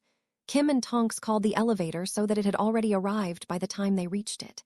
Climbing inside, they descended to the courtrooms. Kim and Tonks flanked Harry when he stepped out, the girls trailing behind. Turning the corner to the courtrooms, he paused at the sight that greeted him. Dozens of orars, all in their ceremonial robes, lined the hall all the way to courtroom 7. Attention! Matilda yelled. The orars snapped to attention, standing rigidly straight with their backs to the walls. Present wands, she shouted. As one, the orars raised their arms at a 45-degree angle, wands aloft. The tips glowed a soft blue, bathing the normally dreary hall in a calming white-blue glow. Standing still as statues, they created an archway just big enough for one person to pass through. What? It's their way of showing you their support, Tonks whispered urgently. They're here because they respect you. Swallowing a knot in his throat, Harry nodded, blinking back the burning in his eyes. Starting slowly, he walked down the hall, his eyes darting back and forth between each and every face. As he passed each one, they snuffed out their wands and lowered them before stepping back, allowing the girls to pass. Just as Harry turned into the courtroom, he met the eyes of Shaw, who gave him a subtle nod. Returning the gesture, Harry walked purposefully into courtroom 7. The room went silent as he and the girls entered. Fudge was already there, talking to a large group of reporters. Seeing Harry, he sneered, only for his brow to rise a moment later when dozens of orars poured into the room and positioned themselves around the perimeter. What's the meaning of this? Amelia asked, though Harry was sure she already knew. We're here to protect our minister, ma'am, Kingsley said, stepping forward calmly, his deep voice reverberating around the room. I thought I told you to take volunteers only, Amelia said, her face betraying nothing. I did, Kingsley replied smoothly. After what happened yesterday, every orar we have volunteered to protect Minister Potter. Murmurs broke out around the room. With a nod from Amelia, Kingsley stepped back to his position. Perhaps we should get started, Fudge said, blustering forward in his fancy blue robes. I'm sure I have a lot of work ahead of me. Not just yet, Amelia said firmly. Whatever magic is binding, your oaths won't start for another 15 minutes. First, under the direction of Minister Potter, there is one more piece of important business to finish. "Amy Harper, would you please come forward?" A tall, brunette woman who looked to be in her 40s stood from the gallery and marched forward. Harry knew instantly from the look of grief and barely repressed tears that she had to be Marcus' sister. He was glad Amelia was doing this for him. As much as he wanted to do it himself, he didn't think he would be able to get the words out around the lump in his throat. Once Amy was standing next to Amelia at the podium, she cleared her throat to silence the whispering crowd. "Yesterday, just down the hall from the room we stand in now, Senior Orar Marcus Dresden tragically lost his life in the performance of his duties," Amelia said. "When one of our own was imperious to assassinate Minister Potter, Marcus selflessly and heroically stepped in front of the killing curse, saving the life of the minister. What the media wasn't told, and I can only reveal now with the permission of Mrs. Harper, is that Orar Dresden knew that, should he continue to guard the minister, he would almost certainly be killed." Harry looked at Amelia, surprised she was revealing that much as she took a moment to get her emotions under control. 2 weeks ago, during a trip to the Department of Mysteries, Orar Dresden was given a prophecy, she continued. In that prophecy, he was warned that continuing to protect the minister would see him killed.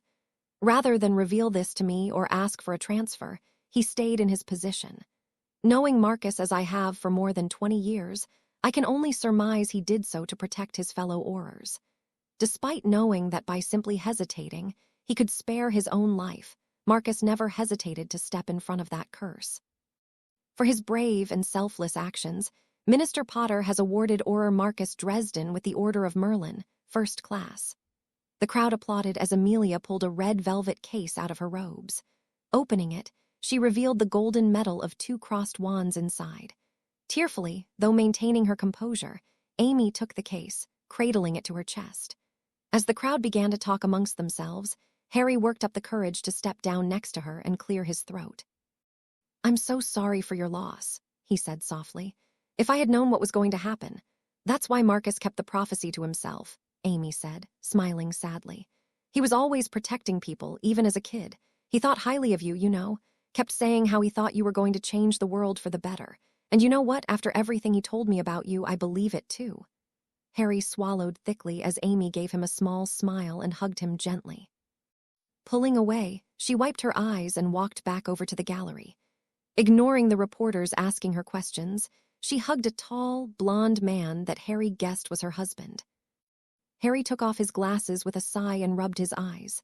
"Holding up all right?" Amelia asked. "Yeah," Harry replied, settling his glasses back on his nose. "It's just been a month." "I'll bet," Amelia said, her lips quirking up briefly as she checked her watch. "It's about time. You ready?" "As I'll ever be," Harry sighed. "I'll go get Fudge," Amelia said. As she walked away, Harry looked back over his shoulder at Dumbledore. "Any idea what's about to happen?" he asked. "Something quite memorable, I suspect," Dumbledore replied, his eyes twinkling. "The older magics tend to be quite spectacular." Harry snorted and shook his head. "That's not what I meant," he said. "I'm afraid when it comes to the specifics, I'm just as much in the dark as you are," Dumbledore replied. "However, I have faith in your character and abilities. You have risen marvelously to every challenge life has put before you. This one will be no different." While it wasn't the answer he wanted, his words did make Harry feel a bit better. Their brief conversation came to an end when Amelia returned with Fudge in tow. His balding head was covered in sweat, and he looked nervous but tried to hide it behind a confident swagger. "Let's get this over with," Fudge blustered, adjusting his robes. "I'd like to get back to my office and back to work as soon as possible. I'm sure the ministry has suffered without the proper guidance for the last month." Harry snorted, as did a good number of the Orars near him. Even Amelia had to hide a smile as Fudge went red and glared. "It should start in just a moment," Amelia said, checking her watch. "We should take our seats." Harry and Fudge stood across from one another while everyone else waited and watched. Fudge tried to glare at him, but Harry found it hard to see the pudgy man intimidating. They stood silently for a long moment before he felt magic begin swirling around them. The torches along the wall flared, burning brightly as dozens of small, silvery balls of mist flew through the walls. They circled around over their heads, creating a gust of wind before stopping suddenly in a perfectly formed ring around the two of them. Slowly lowering to the floor, the mist began to expand rapidly until it settled like a fog in the middle of the courtroom. Billowing and shifting, The fog began to take shape from the inside out. First, it morphed into a flat, round table with a hole in the middle just big enough for Harry and Fudge. Then, around the outside formed seats. The last of the mist gathered around each chair, forming ghostly shapes that gradually became clearer and more detailed. As the faces developed, Harry spun around to look at each one, his eyes going wide when he recognized a very familiar face. "Merlin," he gasped. "Indeed," the elderly wizard smiled. "A pleasure to meet you, young Potter. Aside from myself, we are the original Sacred 28. Our essences have been preserved within these very walls to adjudicate over the most delicate of matters. We are the Council of Magic." "Impossible," Fudge whispered, his eyes wide and bulging. "Oh, I assure you it is quite possible, Cornelius," Merlin said, his stare piercing. Fudge swallowed and took a step back before gathering himself and straightening his robes. "Ah, well, yes, of course," he rambled. "I've prepared a presentation to show how preposterous Potter's allegations are and how much good I've done for the ministry." "That won't be necessary," a witch sitting at the round table said. "We have much more reliable ways of obtaining the information we need." Harry couldn't help but smirk as Fudge shuffled nervously. "I'd like to start with Harry first," a wizard said, smiling kindly. "We've heard rumors of you for years, and we've seen what you've done since taking office, but I'd like to learn more about the wizard my house produced." "We're related?" Harry asked, surprised. "In a manner of speaking. Bartholomew Potter at your service, or what part of his magic remains in this world," the wizard said. "We're not ghosts and cannot communicate with the dead, unfortunately. We are merely echoes of our past selves, a part of ourselves we left behind to protect what we built." "Indeed," Merlin nodded. "Now, if there are no objections, let us begin." He waved his hand, mist flowed from the table and began swirling around Harry's feet. Traveling up his body, it continued up to the ceiling, forcing Nex to crane back to keep it in sight. The mist spread out like a cloud, colors shifting across its surface. Those colors merged into an image of a young boy cowering in a cupboard while a storm raged outside. Thunder shook the house, causing dust to fall from the stairs above him. Harry blushed with shame, wondering why Merlin and the others wanted to see so far back in his life. Looking away from the image above him, he listened absently as the most formative and important moments of his life played out for all to see. From the gallery, he could hear a low murmur coming from the wireless broadcasters as they described the scenes to their audience. It felt utterly humiliating to have the whole country find out about the Dursleys and the way he grew up. Relief washed over him when the images started to focus on his Hogwarts years. Everyone watched raptly as he struggled to cope with his fame, making friends and his classes, all while dealing with Voldemort in the background.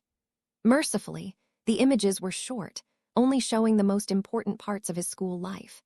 Much more time was spent on his fourth year, the third task of the tournament, and his dealings with the ministry leading up to his trial just a month ago. The council members whispered amongst themselves during his fight with Voldemort and escape from the graveyard. Bartholomew looked at Harry and smiled at him proudly before turning back. For the next few minutes, they reviewed his actions as minister. Looking back at what he'd done, Harry was surprised by how well everything had turned out. There were so many moments where a single mistake on his part could have led to disaster. "Merlin," Bartholomew called the moment the memories ended. "I propose we bring Mr. Not here to discover the truth of his involvement." "That's not why we are here," another wizard with a chiseled jaw said. "We are here to discover if the former minister knowingly attempted to end the scion of 2 of the Sacred 28. We here to preserve our way of life," Bartholomew argued. "That was the purpose of leaving a part of our magic behind. There is clearly more going on here than either Harry or Fudge is aware of. I believe Fudge to be merely a pawn in a much grander scheme to see the ministry destroyed." The other wizard looked at him for a long moment before nodding his head. "I withdraw my objection," he said. "Are there any others that wish to object?" Merlin asked, pausing to wait for a reply that never came. "Very well. Madam Bones, if you could bring Lord Not here, perhaps we may be able to get to the truth of his involvement." Amelia nodded to Kingsley, who left the courtroom quickly, taking 2 other orars with him. "Now, Mr. Fudge," Merlin said, turning his penetrating gaze on the trembling man, "let us get to the truth of your involvement in all of this." Now, wait just a minute," Fudge shouted. "This is an invasion of privacy, and one that you agreed to when you took office," a witch from the council interrupted firmly. Merlin waved his hand again, and Fudge tried to wave away the mist to no avail. In seconds, another cloud had formed above their heads and images danced across the surface. The first showed a much younger and thinner Fudge sitting with Barty Crouch and a woman Harry vaguely recognized as Minister Bagnold. "You say that Black blew up the street?" Crouch asked, packing in front of a nervous Fudge. "That's what all the witnesses said." Yes, sir," Fudge stammered. "I questioned them myself before obliviating them. A few thought the spell from Pettigrew, but they're just muggles." "I'm sure they were mistaken. All of them stated that the spell came from Black, do you understand?" Crouch asked firmly. "The official reports will reflect that." Of course," Fudge said, bobbing his head quickly. "Barty," Bagnold asked, sitting forward in her chair. "You know how these politics work," Crouch said, turning to face her. "He's still a Black, and being so close to you-know-who, many in the Wisengamot will be afraid of him. We cannot let him back out on the streets. He could even claim the Imperius like many of his friends." "What exactly are you suggesting?" Bagnold asked. "Merely that we do our jobs," Crouch said, taking a seat. "It is our job to protect magical Britain from monsters like Black. His greatest chance to escape justice comes from the Wisengamot. Why give him the chance when we can simply send him to Azkaban?" "The people would never accept that," Bagnold said. "And the Wisengamot would crucify us for even trying. As you said, he is still a Black." "But he is weak," Crouch said. "His is all that remains of that family. With all the other trials going on, the public won't even notice he hasn't had a trial. As for the Wisengamot, tell them he was tried under a special tribunal due to the danger he presents. With the overwhelming evidence we can present to the public, no one will ever go looking into his records." Bagnold was silent for a long moment before she nodded. The image shifted, and now Fudge was standing at a press conference, smiling for the cameras as Bagnold described how he single-handedly captured the notorious Sirius Black. What followed after that was a litany of small, but corrupt acts Fudge committed to advance through the rankings in the ministry. Once he met Umbridge, he used the information and blackmail she gave him to beat out people much more suited for the positions he took. From the memories, it was clear that the only reason he won the election for minister was because he had a reputation for being able to be bought. That, and Dumbledore refused to take the position. Fudge hadn't been in office more than a few hours before Malfoy came into his office and blatantly bribed him to free him and his friends.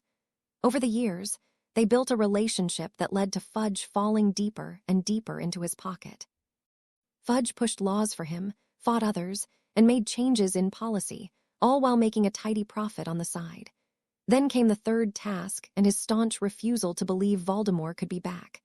After that, Malfoy and Umbridge were in his office much more often, discussing ways to stop Harry and Dumbledore from warning the public. "Perhaps we could spin it as Potter falling to the dark," Malfoy suggested during one such meeting.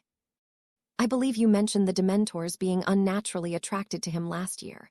"Don't remind me," Fudge said, rubbing his brow. "Blasted things nearly killed him 3 times. Do you have any idea the nightmare I had when the press found out? But you handled it wonderfully," Umbridge simpered with a grating, girlish giggle. "You know, I have a reliable source that says they spotted Black in Surrey," Malfoy said, swirling his drink. "I believe that's where the Potter boy lives, isn't it? Tell me, do either of you find it suspicious that Potter changes his mind about Black moments before he escapes from a locked and guarded tower and now he's spotted in the area where the boy lives?" "You think they're working together?" Fudge asked, leaning forward. "It would make sense," Malfoy said, taking a sip from his glass. "Potter gets close to Black, then he miraculously escapes, and now the Dark Lord has suddenly returned. The timing is a bit too suspicious. Perhaps sending Dementors to the area to search for Black would be a good idea." "I think that's a wonderful idea," Umbridge smiled. "If all goes well, we may be able to rid ourselves of both of our problems in one night." "And how would I explain to the public that Dementors killed the boy who lived?" Fudge asked. "They would hound me out of office if something like that happened under my watch." "Not if Black convinced a few of the beasts to join his side," Malfoy smirked. "Would certainly explain how he was able to escape Azkaban so easily. Of course, it would be a tragedy if he were to lose control of them while in a Muggle neighborhood." Yes, it would, wouldn't it?" Fudge said, nodding his head thoughtfully. The image shifted again, showing Fudge and his office in a panic when they learned that Harry survived. The rest of what happened was predictable and, thankfully, over quickly. Fudge was pale and trembling, beads of sweat on his forehead as the memories came to an end. "You bastard!" someone shouted. That single shout started a cascade that took several moments to be quieted by the efforts of Amelia and Dumbledore. Just as the Wisengamot and the gallery quieted, Kingsley returned with Nott. The elderly man paled and had to be dragged forward when he spotted the ghostly council. "Lord Nott, how good of you to join us," Merlin said, a dangerous glint in his eyes. Nott was dragged forward against his will, his face pale as his toes dragged along the floor. "Thaddeus Nott," Merlin said, pinning the frightened man in place with his gaze as the orars stepped back. "You claim to be innocent in your attempt to assassinate the minister. Let us see if that is true." Without waiting for a reply, Merlin waved his hand, sending the silvery mist swirling around his body and up to the ceiling. Nott began to back away as the image solidified above him, but was stopped when Kingsley pressed the tip of his wand to his neck. High above them, Nott sat at a long table. Known Death Eaters sat on either side of him, and at the head of the table, Voldemort's snake-like visage stood out stark and pale. "We need to mitigate Potter and Dumbledore," Voldemort hissed. "I need more time to gather my forces before we challenge the ministry. Lucius, what has our dear Minister Fudge told you?" "I've convinced him that this is all a ploy by Dumbledore to steal his position," Malfoy bragged. "The fool is as good as yours, my lord, he just doesn't know it. That Umbridge woman may need to be dealt with. Just this morning she confided in me a plan to send Dementors after Potter. I have convinced her to hold off for the time being." "Dementors?" Voldemort hissed, stroking Nagini's head as she slithered into his lap. "That may just work in our favor. Tell her to send them and ensure Fudge is complicit in case he decides to become obstinate later." "But, my lord," Malfoy said, nervously licking his lips, "I thought you wanted to kill Potter yourself." Voldemort turned to look at him sharply, holding his gaze until Malfoy looked away fearfully. "Do you think a boy who has managed to thwart me so many times will be felled by such a pitiful attack?" Voldemort hissed dangerously. "Do you believe your lord so weak that he cannot accomplish what a few Dementors can?" "Oh, of course, and not my lord," Malfoy replied softly, sinking into his chair. "The boy will be mine to kill," Voldemort said firmly, turning away to look into the distance. "No, Potter will not his end so easily. He will escape, as he always does. With luck, he will be forced to use magic, allowing our dear minister to further muddy his name. No doubt Dumbledore will come to his aid, sullying what's left of his reputation in the process. Now, how is our recruitment going?" The image faded, and another took its place. The room was the same, but the fear was palpable as Voldemort paced back and forth furiously. "You allowed yourself to be outwitted by a boy?" he asked in a dangerous whisper. "My lord, there was nothing I could do," Malfoy pled. "I wasn't allowed in the courtroom, and the law he used is bound by ancient magic." "If that fool Fudge hadn't, Crucio!" Malfoy let out a blood-curdling scream and collapsed to the ground under Voldemort's wand. "I don't want to hear excuses," Voldemort hissed, lifting the curse. "You've lost us the ministry. My lord, silence," he yelled, returning to his packing as Malfoy pulled himself back into his chair. "McNair will suffer for being captured." Voldemort strode over to the nearest Death Eater and grabbed his arm roughly. Pulling back the sleeve, he pressed the tip of his wand against the dark mark. The snake writhed angrily on the skin, and all the Death Eaters clutched their forearms, teeth gritted in pain. After a long moment, he lifted his wand, causing everyone at the table to slump forward in relief. My lord," the Death Eater whose dark mark he'd used asked tentatively. "We must keep my Death Eaters and the Wisengamot a secret," Voldemort hissed. "That spell will prevent you from speaking of them. Tell the others in the ministry to keep watch. If they decide to move against us, we will have plenty of time to react. I need to go to the continent to boost recruitment. Malfoy, Crabbe, Goyle, ramp up your recruitment efforts here and do not get caught. My plans will need to be accelerated. When I return, we will free your brothers and sisters from Azkaban. Do nothing overt until I return, or you will suffer a slow and painful death." Voldemort's cloak flared as he spun and strode angrily from the room. The image faded and reformed, this time on top of a grassy hill. "Wait," Harry yelled. "If he could do that, why not hide all of his Death Eaters?" "Magic like that is complex," Merlin replied. "I suspect he only hid 3 to 4 names at the most. Doing so for all of his Death Eaters would have left him weak for days." "Oh," Harry said, turning his attention back to the cloud above him. On the hill, Nott and 2 others, Selwyn and Rosier, both members of the Wisengamot, waited. Without a word being said, the orars in the courtroom surrounded the 2 wizards and stripped them of their wands.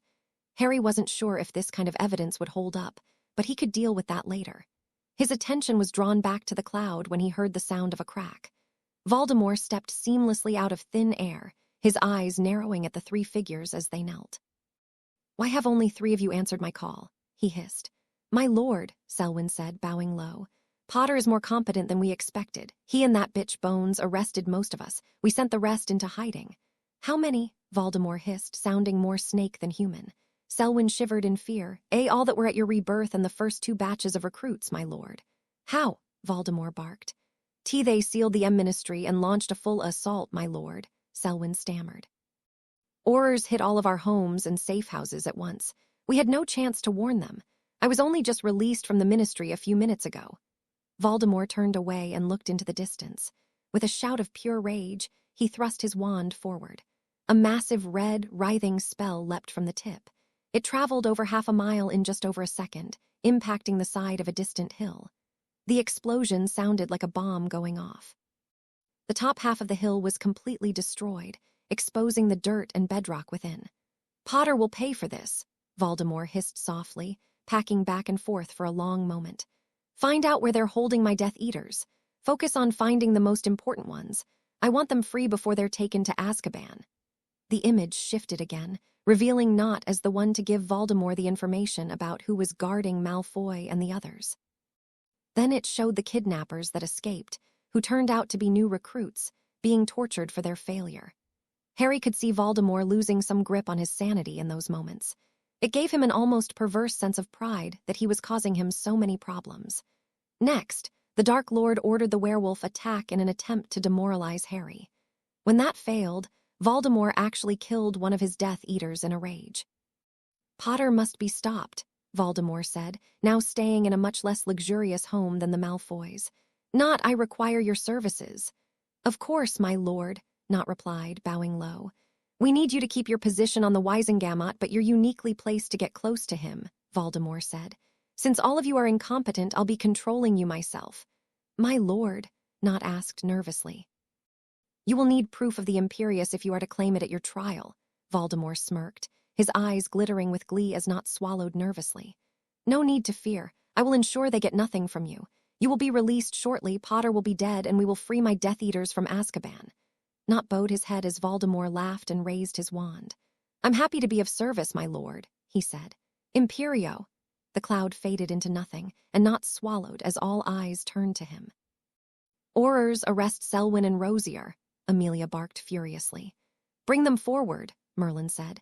"As members of the Sacred 28, they are bound by the same oath as Fudge. By taking part in the attempted assassination of the Potter heir and failing to stop it, they shall be punished accordingly." The Orars turned to Harry, who nodded. If Merlin wanted to deal with them and save him the trouble, he was more than happy to comply. Selwyn and Rosier were marched forward at wand point and forced to stand next to Nott. "Members of the Council," Merlin began, "I put to you that these wizards have forsaken the ancient oath made by their ancestors. They have attempted to end the Potter line and overthrow the Ministry without cause. If you are in agreement, please stand and make yourself known." Bartholomew Potter was the first to stand, followed shortly by the others. Not one council member remained seated, their glares directed at the 3 men held at wand point. "You are a disgrace to the House of Nott," one wizard spat. "It disgusts me to see one of my house bow so low to such a monster willingly." When the ancient houses spoke of pure, they meant of magic. "Not of blood," a witch that looked like Rosier said, shaking her head. "How you have twisted and perverted what we worked so hard to build. The Council of the Round Table and later the Wisengamot were built with a single purpose," Bartholomew said, standing tall and proud. "To protect all magicals no matter who or where they come from. You have lost sight of that purpose. Ours is not to rule, ours is to guide and shelter." "You would have us bow to muggles," Selwyn spat. "I follow the Dark Lord and the ways of Salazar Slytherin proudly." "Then you are a fool," a wizard, Selwyn's ancestor Harry presumed, said softly. "You trust the word of a self-proclaimed lord, a usurper with no understanding of history.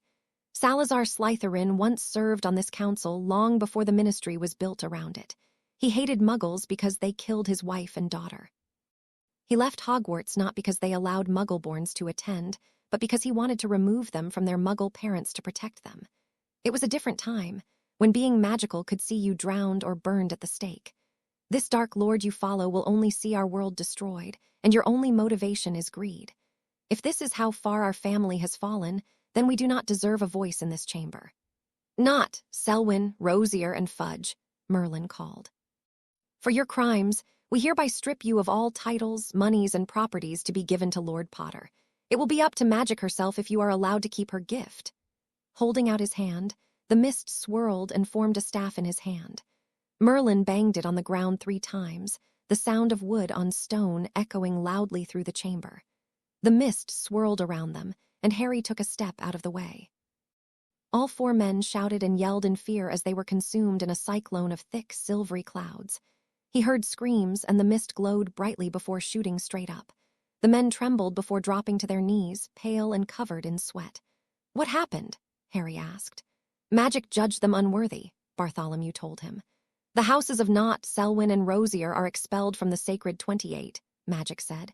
It will be up to you to vote in worthy replacements. Choose wisely. With that, the ghostly table and figures began to fade. You have done House Potter proud, young Harry, Bartholomew smiled. Harry smiled in return, and they were gone, fading like fog under the sun.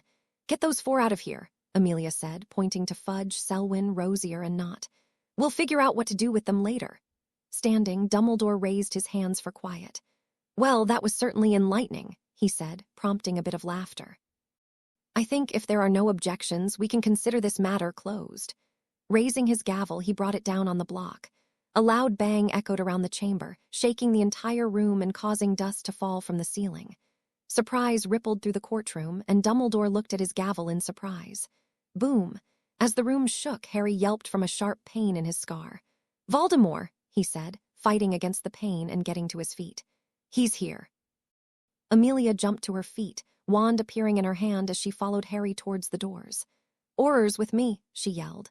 Harry, perhaps it would be best for you to go back to headquarters where it's safe, Dumbledore said. Harry knew it was more of a demand than a suggestion, but he still shook his head. No, he's here for me, Harry said. I'm not hiding from him anymore. Harry, Hermione asked nervously as she, Penny, and Daphne joined them near the doors. What's happening? Voldemort's here, he told her, turning into the hall and striding towards the elevator. You're going to fight him, aren't you? Penny asked, biting her lip nervously as she took his hand. If I have to, Harry said, stepping into the elevator. A dozen orars poured inside while the rest moved down to the other elevators. Once their car was full, Dumbledore hit the button for the atrium, the only place the Ministry could be breached from the outside. As they rose closer to the surface, another explosion rocked the building. Bits of debris hit the top of the golden elevator, clanging on the roof. Please don't let me die in a falling elevator, Tonks said. I'd never live that down. Harry snorted, and some of the tension broke, orars chuckling around him. Reaching over, he grabbed Dumbledore's sleeve and pulled him closer. I have an idea, he said softly. Trust me. Before the headmaster could respond, the elevator came to a stop, and the doors opened. Stepping out, Harry swallowed at the sight of the destroyed atrium. Rubble from the ceiling lay on the floor in large chunks, sunlight streaming in through the hole in the sidewalk above. The phone booth normally used to ride up and down lie shattered and broken near the flues. The desk guard was sprawled on the tile floor, his face frozen in an expression of agony, blood dripping from his ears, nose, mouth, and eyes. Several more bodies lay scattered amongst the debris, people slaughtered as they went about their day. At the center of the carnage stood Voldemort, his red eyes gleaming as he stared at the witch floating in front of him. The woman struggled, letting out choked pleas as she gasped for air. With a negligent flick of his wand, Voldemort ended her life in a flash of green before he turned his gaze on Harry. Ah, Harry, he said, a sickly smile stretching his lips. So kind of you to join me. Tom, Harry said, striding forward with a flick of his wand to shut off the flue. Voldemort glared at him furiously for the use of his real name. I'm surprised Dumbledore let you come, he said. Have you finally come to face death, Harry, instead of sending someone else to face it for you? Harry tightened his grip on his wand but refused to take the bait. So that's why you've done all this, he asked instead. Just to kill me. Among other things, Voldemort smirked. I must admit, you've proved far more competent as minister than I expected. You've caused me more setbacks than I'd care to admit, but no matter. I'll be rectifying that very soon with your death." "And then what?" Harry asked, forcing himself to walk closer to Voldemort and further from his support despite his fear. "You really think killing me will make any difference? If you kill me, there are plenty of other witches and wizards better than I am willing to stand against you." "Oh, Harry, once you're gone, none will dare stand against me," Voldemort said with a laugh. "I dare," Matilda said, taking a step forward. Voldemort threw his head back and laughed manically. "This is the best you can offer?" he asked. "An old woman—" "I dare," Hermione said, stepping up next to Matilda. "So do I," Amelia said, joining them. "Me too." "And me," Penny and Daphne added. "And us," Tonks said, taking a step forward. A moment later, every single Auror took a step forward in unison, their boots sounding like the march of an army. "You see," Harry asked. "Say you managed to finally kill me, so what? Say you managed to kill all of us. Do you really think that will be the end? There will always be someone willing to stand up to you, and it's only a matter of time before they win." Voldemort looked truly disconcerted for a moment, his face twisting in confusion before he snarled and slashed his arm through the air. "Foolish boy," he yelled. "You know nothing. Your precious Dumbledore hasn't told you about the prophecy, has he? Keeping secrets are we Dumbledore." "Fuck the prophecy," Harry said, causing Voldemort to look at him sharply. "It doesn't matter, I choose my own destiny." "Then you have chosen death," Voldemort hissed, smirking dangerously. His wand flashed up and Harry's followed a split second behind. "Avada Kedavra," Voldemort shouted. "Defodio," Harry shouted. His gouging spell and Voldemort's killing curse met in the middle and connected, just as they had 2 short months ago in the graveyard. But it was different this time. This time, Harry knew he could win. With all his might, he pushed, forcing the golden bead in the middle closer to Voldemort's wand while a golden cage formed around him. Suddenly, Voldemort laughed. "You still can't win, Harry," he shouted over the rush and sizzle of their colliding magic. "You still can't kill me." "But we can," Amelia said. "Surround him. As soon as Potter drops his spell, hit the bastard with everything you've got." Voldemort growled as the Aurors surrounded him behind and on the side, getting as close to the cage as they could. Amelia stood directly behind him with her wand aimed squarely at his heart. "Get out of this, you son of a bitch," she growled. As Voldemort's spell inched closer to his wand, its progress slowed. Harry didn't know if he was fighting harder or if it was the magic at work, but he pushed forward, determined to win. He wouldn't be able to release the spell until he did. "You think you've won?" Voldemort asked, straining from holding back Harry's magic. "You will never defeat Lord Voldemort." Everyone froze as a silvery blue fox dashed through the wall and stopped next to Amelia. "The Dementors have abandoned Azkaban. We're under attack. Send help," came a panicked wizard's voice. Harry's stomach dropped as Voldemort laughed. "What's it going to be, Amelia?" he asked smugly.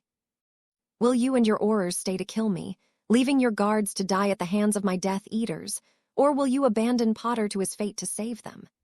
Harry felt a white-hot rage course through his veins as Voldemort laughed manically. This whole time, he'd thought this was about him, but it was just another game. With a shout, he forced his magic forward with more power and determination than he ever had before. The laughter stopped abruptly when a golden bead the size of a bludger surged towards Voldemort's wand. This time, it didn't slow as it got closer, continuing to plow forward. "Nu!" Voldemort shouted. Harry's spell connected with Voldemort's wand so violently that Voldemort was pushed back from the force, his bare feet sliding on the slick marble floor. Ghostly figures leapt from the wand one after the other, barely forming into recognizable figures before they swarmed around him. "Now!" Harry shouted. With a great heavy, he wrenched his wand free, ending the spell and causing the golden cage to collapse. Dozens of spells in a rainbow of colors rocketed towards Voldemort from all directions. They clashed in the middle, popping, exploding, and bursting against one another. Those closest to the spells stumbled back from the intense backlash, but when the air cleared, Voldemort was gone. "You can't win, Harry," he said, his voice echoing from everywhere. "I've already won." "Damn it," Harry growled. "Get everyone to Azkaban now. Professor, I need you to go with them."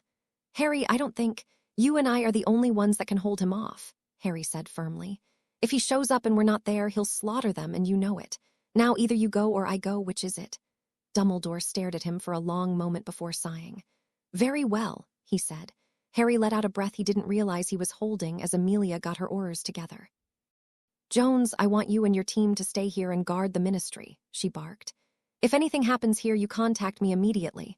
I want all non-essential personnel evacuated and a constant guard on the minister until this is over.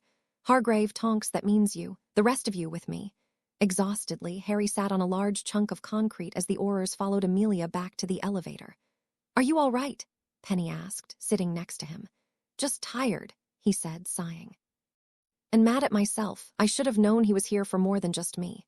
"Stop blaming yourself, Potter," Daphne told him. "It's unattractive and no one expects you to see everything coming." "You're not a mind reader, Harry," Hermione said more kindly. "You can't know everything. If this was easy, we would have beaten Voldemort a long time ago." Harry sighed and nodded. He knew they were right, but that didn't mean he had to like it. It was hours later when Harry looked up from his desk as the door opened.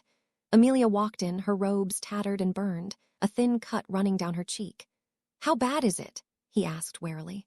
"Bad," Amelia said, taking the seat across from him. "We lost all the prisoners except for Voldemort's inner circle. I had them moved to a different wing in secret and enchanted it to remain hidden from the rest of the guards. Fortunately, Voldemort never showed up, and his Death Eaters didn't find them. I think we managed to hurt him or at least wear him out." "How are the orars?" Harry asked. "No one died, fortunately, but 2 may never work as orars again, and a further 12 were injured enough they needed to go to St. Mungo's," she told him, sighing tiredly. Taking off his glasses, Harry rubbed his eyes with his palms. He was relieved that no one was killed, but frustrated at the same time. "So, all that work we did was for nothing," he grumbled. "This is a blow, I'll admit, but it could have been much worse," Amelia said, pouring a couple of drinks. "I'll tell you this, though. I've never seen my orars fight as hard as they did today. You really inspired them with the way you stood up to Voldemort." "Well, at least I did something right," Harry said, taking a large gulp of the amber liquid in his glass. "I feel like even when I win, I still lose, you know." "It might feel like that, but I still count today as a win," Amelia told him, downing her glass in a single gulp. "How do you figure that?" Harry asked. "Most of his Death Eaters escaped, yes, but he would have recruited anyways," she said, pouring another 2 fingers. "All we lost today was time, but we gained something more important, hope. You probably didn't notice, but those wireless reporters were in the atrium when you fought Voldemort. The whole nation just listened to you send him running from this building. What you said and did today is far more important than you understand." Harry shook his head. She was right, he thought. He didn't understand. "What's going to happen with the election?" he asked to change the subject. "It will be held first thing tomorrow morning," Amelia replied. "Looks like you get to be minister for just a little bit longer." "Great," Harry sighed. "Just what I wanted." Making his way downstairs for breakfast, Harry yawned and waved to Mr. and Mrs. Weasley, Hermione, Kingsley, Moody, and Tonks as they greeted him. "Amelia sent an owl," Kingsley said as he took a seat, handing him the letter. "She wants us to escort you directly to the courtroom this morning. After yesterday, she wants this election over with as soon as possible." "Probably a good idea," Harry said, setting down the letter and taking a bite of his eggs. "The sooner I'm out of office, the better." Tonks scoffed. "For you, maybe. I like having a competent minister for once." "Then you'll just have to hope Amelia wins the election," Harry shrugged. "Do we know who's running against her?" Hermione asked curiously. "Tiberius Ogden and Yolanda Travers," Mr. Weasley replied. "They put their names on the docket yesterday." "Travers?" Harry asked, the name sounding familiar. "Marcus Travers was a real piece of work," Moody said, pointing to his fake eye. "Took my eye. Yolanda is his niece." "Not nearly as insane, but just as dangerous." "So she's Voldemort's pick?" Hermione asked. "Essentially," Moody nodded. "I don't think she has much of a chance, but politics was never my strong suit." "Really, I couldn't tell," Tonks smirked before turning to Harry with a grin. "I'm sure Bones will win. After the last month, people have a lot of faith in you. If you say Bones should be minister, they'll listen." "She's not wrong," Mr. Weasley smiled. Harry rolled his eyes and went back to his breakfast. It bothered him that so many people, especially Wisengamot members, were turning to him to lead. These were people that should be able to think for themselves. They shouldn't have to wait for his opinion to do the right thing. Sighing to himself, he finished his breakfast and rose with the others who were going to the ministry. They all flew directly to his office and walked directly to the elevator with only a brief greeting to his staff. Mr. Weasley got off on the 2nd floor to go to his office, while the others descended to the courtrooms. Today, there was no show of support from the orars, probably because they were all busy looking for the escaped Death Eaters. The only people waiting in the hall were Penny, Daphne, a couple of guards, and a handful of reporters. Harry ignored the journalist's shouted questions as he took Penny's hand and led her into the courtroom. Inside, only about half the seats were occupied. Taking his seat next to Amelia, who was hunched over a thick stack of parchment, Harry sighed and rubbed his eyes. "Rough night?" Amelia asked, glancing up from her pile of parchment. "You could say that," Harry replied, rubbing his scar absent-mindedly. "Anything new I should know about?" "We're still looking for the escapees," she told him tiredly. "So far, none of them have shown up on the streets, and their homes are still empty. We think Voldemort must have set up safe houses in preparation. So we just have to sit around, waiting for them to attack," Harry sighed. "Great. Unfortunately," Amelia said, patting his arm. "We've weathered this kind of thing before, we can do it again." "Amelia," Hermione called, "it seems to me the biggest problem is finding out about an attack quickly enough, right?" "One of them, yes," Amelia nodded, looking at the younger witch curiously. "Why?" "Well, I've been thinking," Hermione said, straightening up like she was preparing to give a lecture. "What if we created a device people could carry in their pocket that would alert the orars to an attack? I came up with something that could work, but it's pretty simple. I'm sure the unspeakables could improve on it." Reaching into the pocket of her robes, she pulled out a sheaf of parchment and handed it to Amelia. "Sometimes, simple is best," Amelia said, looking it over. "For Merlin's sake, why didn't any of us think of this sooner? I'll send this over to our researchers and get them working on it right away." "Oh, that reminds me," Harry said, reaching into his breast pocket and pulling a folded piece of parchment. "When I got home, there was a Gringotts owl waiting for me to let me know the funds from Fudge, Rosier, and Selwyn had been transferred to my vault. I took what I didn't need and made a donation to the DMLE. "Thank you," Amelia said, taking the folded parchment when he offered it to her. "We can use all the help we can get." Unfolding the parchment, her eyes went wide, her monocle falling from her eye. "Harry," she gasped, "I can't take this."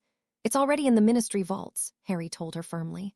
2 million galleons is more than the entire department spent in the last 5 years, Amelia hissed. "Then you should have plenty to hire whoever you need to," he shrugged.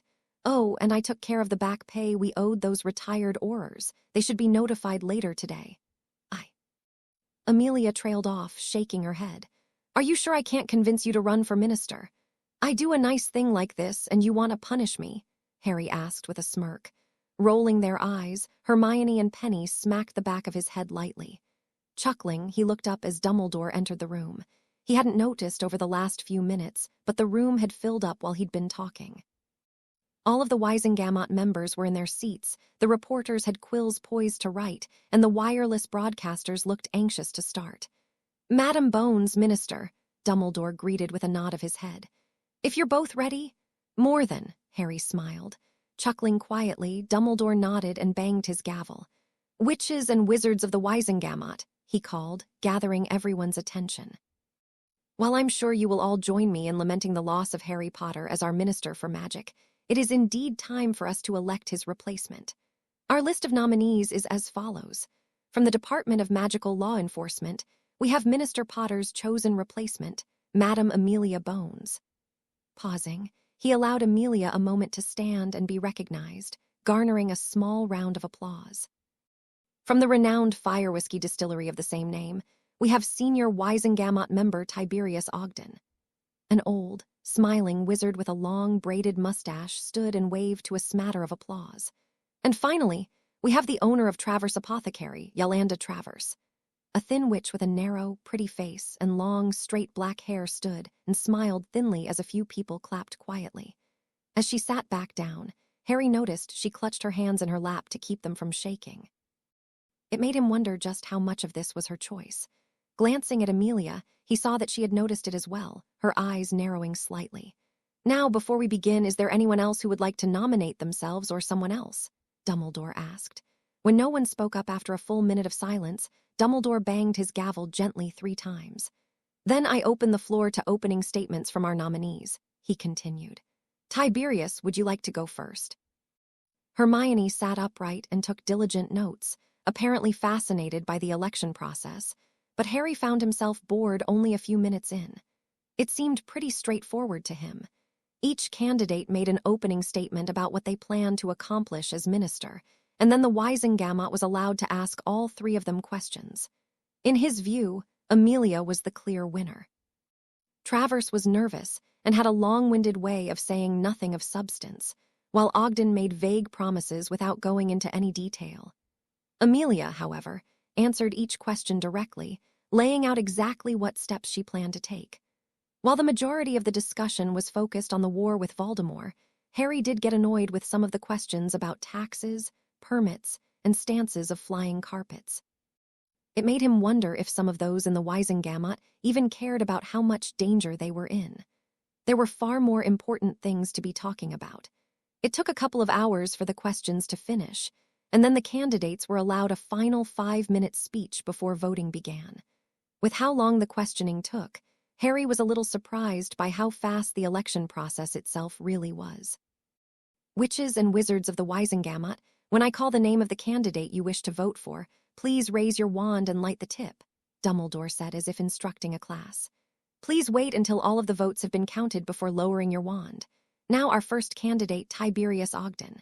Out of the 52 members of the Wisengamot, Harry counted 11 votes for Ogden. Below him, the court scribe scribbled down the results. Now, Yolanda Travers, Dumbledore called. Travers got a mere 7 votes, but to Harry, the woman looked less upset and more relieved. And finally, Amelia Bones, Dumbledore called. So many wands went up Harry didn't bother to count them. His shoulders slumped in relief as he realized Amelia Bones was going to be the next Minister for Magic. Finally, his job was done. Very well, Dumbledore announced.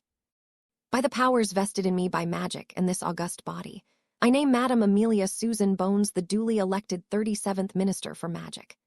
Harry felt a slight pull on his magic as control of the ministry wards was taken from him and given to Amelia. A swirl of air whipped gently around her feet as her robes changed from plum to black, the ministry crest appearing over her left breast. As the Wisengamot stood to applaud, Harry did as well, a smile on his face. Stepping forward, Amelia took the podium and waved for silence. Thank you, she said, clearing her throat. I'm honored to be entrusted with the safety and security of Wizarding Britain. As my first act as minister, I will be nomming David Green to replace me as head of the DMLE.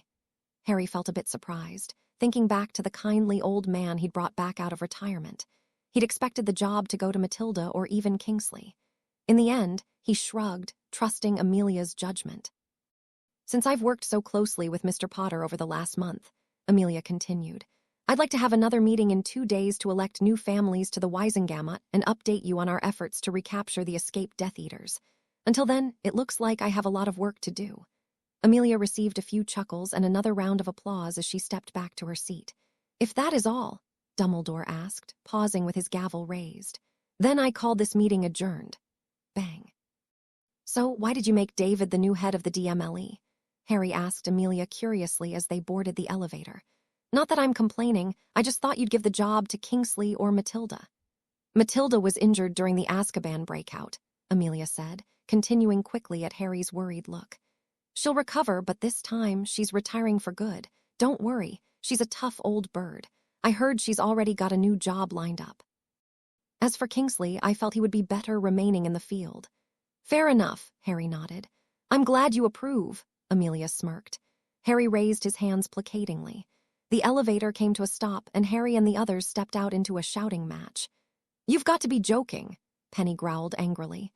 Harry clenched his fists as he watched Percy Weasley and the rest of the minister's staff, who had quit on his first day, trying to take back their old position. Fortunately, his new head secretary, Mary, wasn't having it. Harry opened his mouth to ask what Percy thought he was doing, but Amelia beat him to it.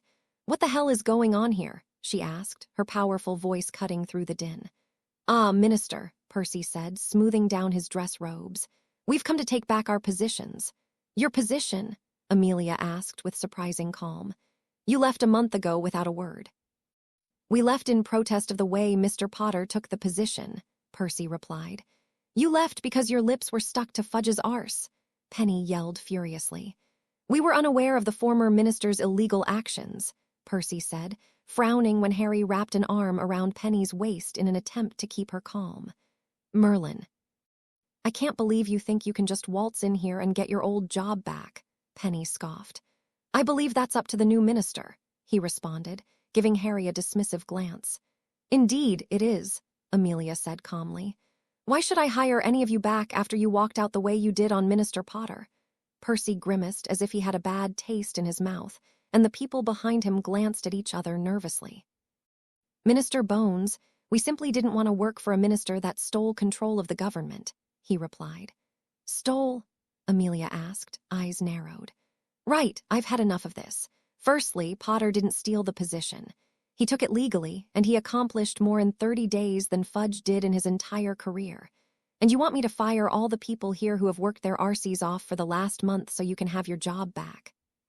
Do you have any idea how much we've paid out in overtime and bonuses for the incredible work they've done? I'm astounded you thought a play like this would work, Weasley.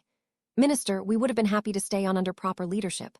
What like Fudge and Umbridge?" Amelia scowled. "Did you consider them proper leadership?" "Ma'am, we had no way of knowing they were committing such crimes," Percy said, sweat gathering on his forehead. "Frankly, that calls into question your competence," Amelia spat. "Get the hell out of my office, Weasley. If any of you want a job working here at the ministry, you can apply like everyone else." "I believe we have a few openings in the mailroom," Daphne added with a smirk. The elevator opened, and Harry glanced back to see who it was. Kingsley, Hestia, Jackson, and Richard stepped out and looked at the group curiously.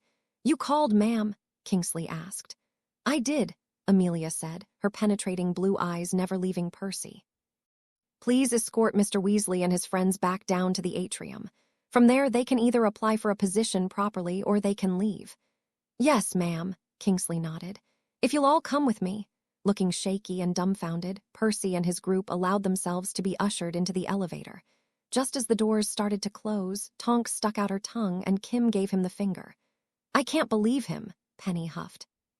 "I don't know where Arthur went wrong with that one," Amelia said, shaking her head. "But that does remind me.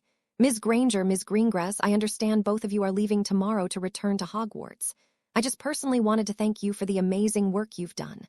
I'll be leaving you both with a personal recommendation should you ever wish to work here again." "Thank you, Minister," Daphne replied before nudging a shocked Hermione. "Oh, yes, of course." "Thank you so much," Hermione stammered. "You've both more than earned it," Amelia smiled. "Harry, Penny, could I see you two in my office for a moment?" "You called me Harry," he smiled as he followed her to the minister's office. "You're no longer the minister," Amelia shrugged, then looked over her shoulder with a smirk. "I could refer to you as former Minister Potter if you prefer." "Please don't," Harry pleaded, earning chuckles from a few of the secretaries who overheard. Walking into the minister's office, he blinked when he spotted a wizard with white hair already there, setting up an easel and paints. "Who are you?" Harry asked. The man turned around and smiled widely under his big, bushy mustache and mutton chops. "Harry, this is Marco Fontaine. He paints all of the portraits for the ministry," Amelia said. "A pleasure to meet you, Mr. Potter," Marco beamed, shaking his hand vigorously. "Nice to meet you, too," Harry said politely before turning to Amelia. "Portrait." "Every elected minster needs to have their portrait done," she explained. "Why didn't Harry have to have his done?" Penny asked, frowning. "Ah, there was a bit of confusion over that," Marco replied. "We've never had a minister that wasn't elected in some capacity before. It took us a while to figure things out. We found out just yesterday that Mr. Potter, in fact, does qualify for a portrait. I'll actually be painting both of you today." Is that really necessary?" Harry asked. "Yes," Penny and Amelia replied in unison. Marco chuckled as Harry raised his hands in surrender. "Consider it the last little bit of unpleasantness you'll have to suffer in office," Amelia said, taking a seat behind the desk. "You're lucky. My job has only just begun. Marco, we have a few things to go over before we get started." "By all means," Marco said, bouncing on the balls of his feet with a wide smile. "I'll just finish setting up my paints. Pretend like I'm not even here." He walked back over to his easel, and Harry and Penny took seats across from Amelia. "All right, first things first, Penny, would you like to stay on as my senior undersecretary?" she asked. "I appreciate the offer, but I'm going to be going back to Hogwarts," Penny smiled, taking Harry's hand in hers. "Professor Flitwick agreed to help me get my charms mastery." "I know," Amelia smiled. "I just wanted to make the offer regardless. You did a wonderful job." "Thank you," Penny said happily. "Oh, Harry, do you have any recommendations for families to take up the 3 open Wisengamot seats?" Amelia asked. Harry said, not expecting the question. "I don't really know that many families, maybe the Weasleys." "I thought you'd say that," Amelia nodded. "They were one of my first choices as well. If you think of anyone else, let me know by the end of the day tomorrow," Harry nodded. "Well, I think that's it," Amelia said, setting down her quill. "Unless there's something you wanted to bring up." "No," Harry chuckled. "The job's all yours." Then let's go get your portrait done so you can go home, Amelia smiled. Having his portrait painted was even more boring than Harry anticipated. He had to sit in a single position for hours while Marco painted him framed against one of the office's enchanted windows. The only interesting part was when he got to see the enchantments used to animate the portrait. But even then, it was far too complicated for Harry to even begin to understand. Penny enjoyed it, though, and asked Marco numerous questions as he finished up. The real trick to making it lifelike is how you extract the memories, he told her. You need to draw out those little moments in life that make a person who they are. Far too many magical painters don't put enough thought into this part of the magic. Walking over to Harry, Marco pressed the tip of his wand against his temple. Drawing it back slowly while mumbling a long incantation, he drew out a long, wriggling silver strand. Carefully, he walked back over to the portrait and, still mumbling his incantation, dropped the memory on the canvas. When it hit the surface, it quickly spread across the entire painting and soaked into the paint. Harry waited for the painting of himself to come to life, but it remained perfectly still. Finished, Marco said happily. Isn't it supposed to move? Harry asked. Oh, not yet, he explained, smiling. Portraits like these only come to life after the subject has passed away. We can activate them early, of course, but that's what's in our contract with the ministry. Oh, Harry said. Since this is currently your office, Minister Bones, where would you like this portrait? Directly across from my desk, please, Amelia smiled. That way, I can be reminded of the legacy I need to live up to. Harry rolled his eyes, prompting a giggle from Penny. I'll go see if Hermione and Daphne are done cleaning out their desks, she said, kissing his cheek. Why don't we go back to my place and relax for a while? Sure, Harry smiled. Hours later, Amelia sighed and set down her quill. On the wall behind her now sat her new portrait. It depicted her smiling softly while leaning against the hearth, arms crossed. Looking up, she smiled at the portrait of the young man sitting on the wall across from her. Out of every portrait in the office, his was the only one where the occupant wasn't smiling. It was clear from his expression he didn't want to be there. Chuckling, she poured herself a glass of cognac and lifted her glass. To the man who never wanted to be minister and still did a better job than the rest of us. 2 days later, Harry found himself being greeted by parents and classmates alike as he tried to get on the Hogwarts Express. Reporters tried to question him, but he ignored them. Thankfully, Kingsley and Tonks were there to keep him from being mobbed. As he passed Amelia and Susan, he smiled and waved. They waved back, her aura guard giving him a respectful nod. Together with Ron and Hermione, Harry boarded the train and found an empty compartment. Bloody hell, Ron huffed as he dropped into his seat. I thought we'd never get through the crowd. I tried to warn you, Hermione told him. Why do you think everyone wanted to leave early? I thought Moody was being paranoid, Ron said defensively. Before Hermione could argue back, there was a knock at the door. Looking up, Harry smiled at Daphne and unlocked the door. Mind if I join you? She asked. Not at all, Harry smiled. Grabbing her trunk, he lifted it into the overhead rack for her while Daphne took the seat next to Hermione. Smiling softly, they held hands and shared a brief kiss. Ron gaped at them, his mouth hanging open. Oh, close your mouth, Ronald, Hermione huffed, her cheeks flushing prettily. I told you I was dadding Daphne. I thought you were joking, Ron exclaimed. Smiling, Harry shook his head while Daphne rolled her eyes. Weasley, Daphne greeted him indifferently before turning to Harry. Is Penny riding the train with us? No, he replied, shaking his head. She's already at the castle. Flitwick wanted to get her situated before the other students showed up. I can't believe you're dadding Percy's ex, Ron said with a shake of his head as he turned to Hermione. And you're dadding a Slytherin. Yes, Ron, Hermione replied, rolling her eyes. I'm dadding a witch in Slytherin. Honestly, I don't know why that's such a big deal. She's a Slytherin, Ron exclaimed as if it should be obvious. Yes, we got that, Daphne said dully. We're failing to understand why that's a problem. Well, it's Ron stammered. Harry, help me out here. Oh no, Harry chuckled. You dug this hole on your own, you can find your own way out. In frightening unison, Hermione and Daphne glared at Ron and folded their arms over their chests. Realizing he was in trouble, Ron gulped audibly. Anyone want to play chess? He asked nervously. Darkness had fallen by the time they arrived at Hogwarts. For the last half of the trip, something had felt off to Harry, and it was only when he stepped out of the compartment and spotted a familiar head of blonde hair that he realized what it was. Hermione, he said. Don't you think it's odd Malfoy didn't come bother us like he usually does? Maybe he's finally grown up, Hermione asked. Harry, Daphne, and Ron all gave her disbelieving looks. What? I said maybe, she said defensively. The only time Malfoy doesn't make a scene is when he's trying to hide something, Daphne said. Fortunately, he's not very good at hiding things. I'll ask around and see if I can find out what he's up to. Please be careful, Hermione said, chewing her lip worriedly. I'll be fine, Daphne assured her. And stop chewing your lip like that. It makes me want to snog you. Hermione blushed as Daphne pulled her by the hand toward the carriages. While they were waiting, she introduced her to her sister, Astoria, and best friend, Tracy Davis. They both seemed happy enough to meet Hermione and Harry, but they were a little wary of Ron. That was understandable, given the suspicious looks he was giving them. Soon, they were riding as a group up to the castle. Astoria talked a mile a minute the entire trip, skipping from one thing to the next with barely a breath. Harry could hardly believe the two girls were related when they were so different. Eventually, they reached the castle and headed inside. I have to go to my table, Daphne told Hermione softly. Giving her hand a squeeze and her cheek a kiss, they separated and took their seats. Harry looked up to the head table and grinned when he spotted Penny waving at him from next to Professor Flitwick. Waving back, he took his seat just as the sorting began. Once the sorting was done and the houses had welcomed their new members, Dumbledore stood to make his start-of-year announcements. Welcome back to another year at Hogwarts, he said, spreading his arms wide and smiling. And I believe this is the first time in the school's history we've had the opportunity to welcome back a former minister as a student. Harry smiled as his friends chuckled around him. I'd also like to welcome our new defense against the dark arts instructor, former Master Orar Matilda Bennet, he announced.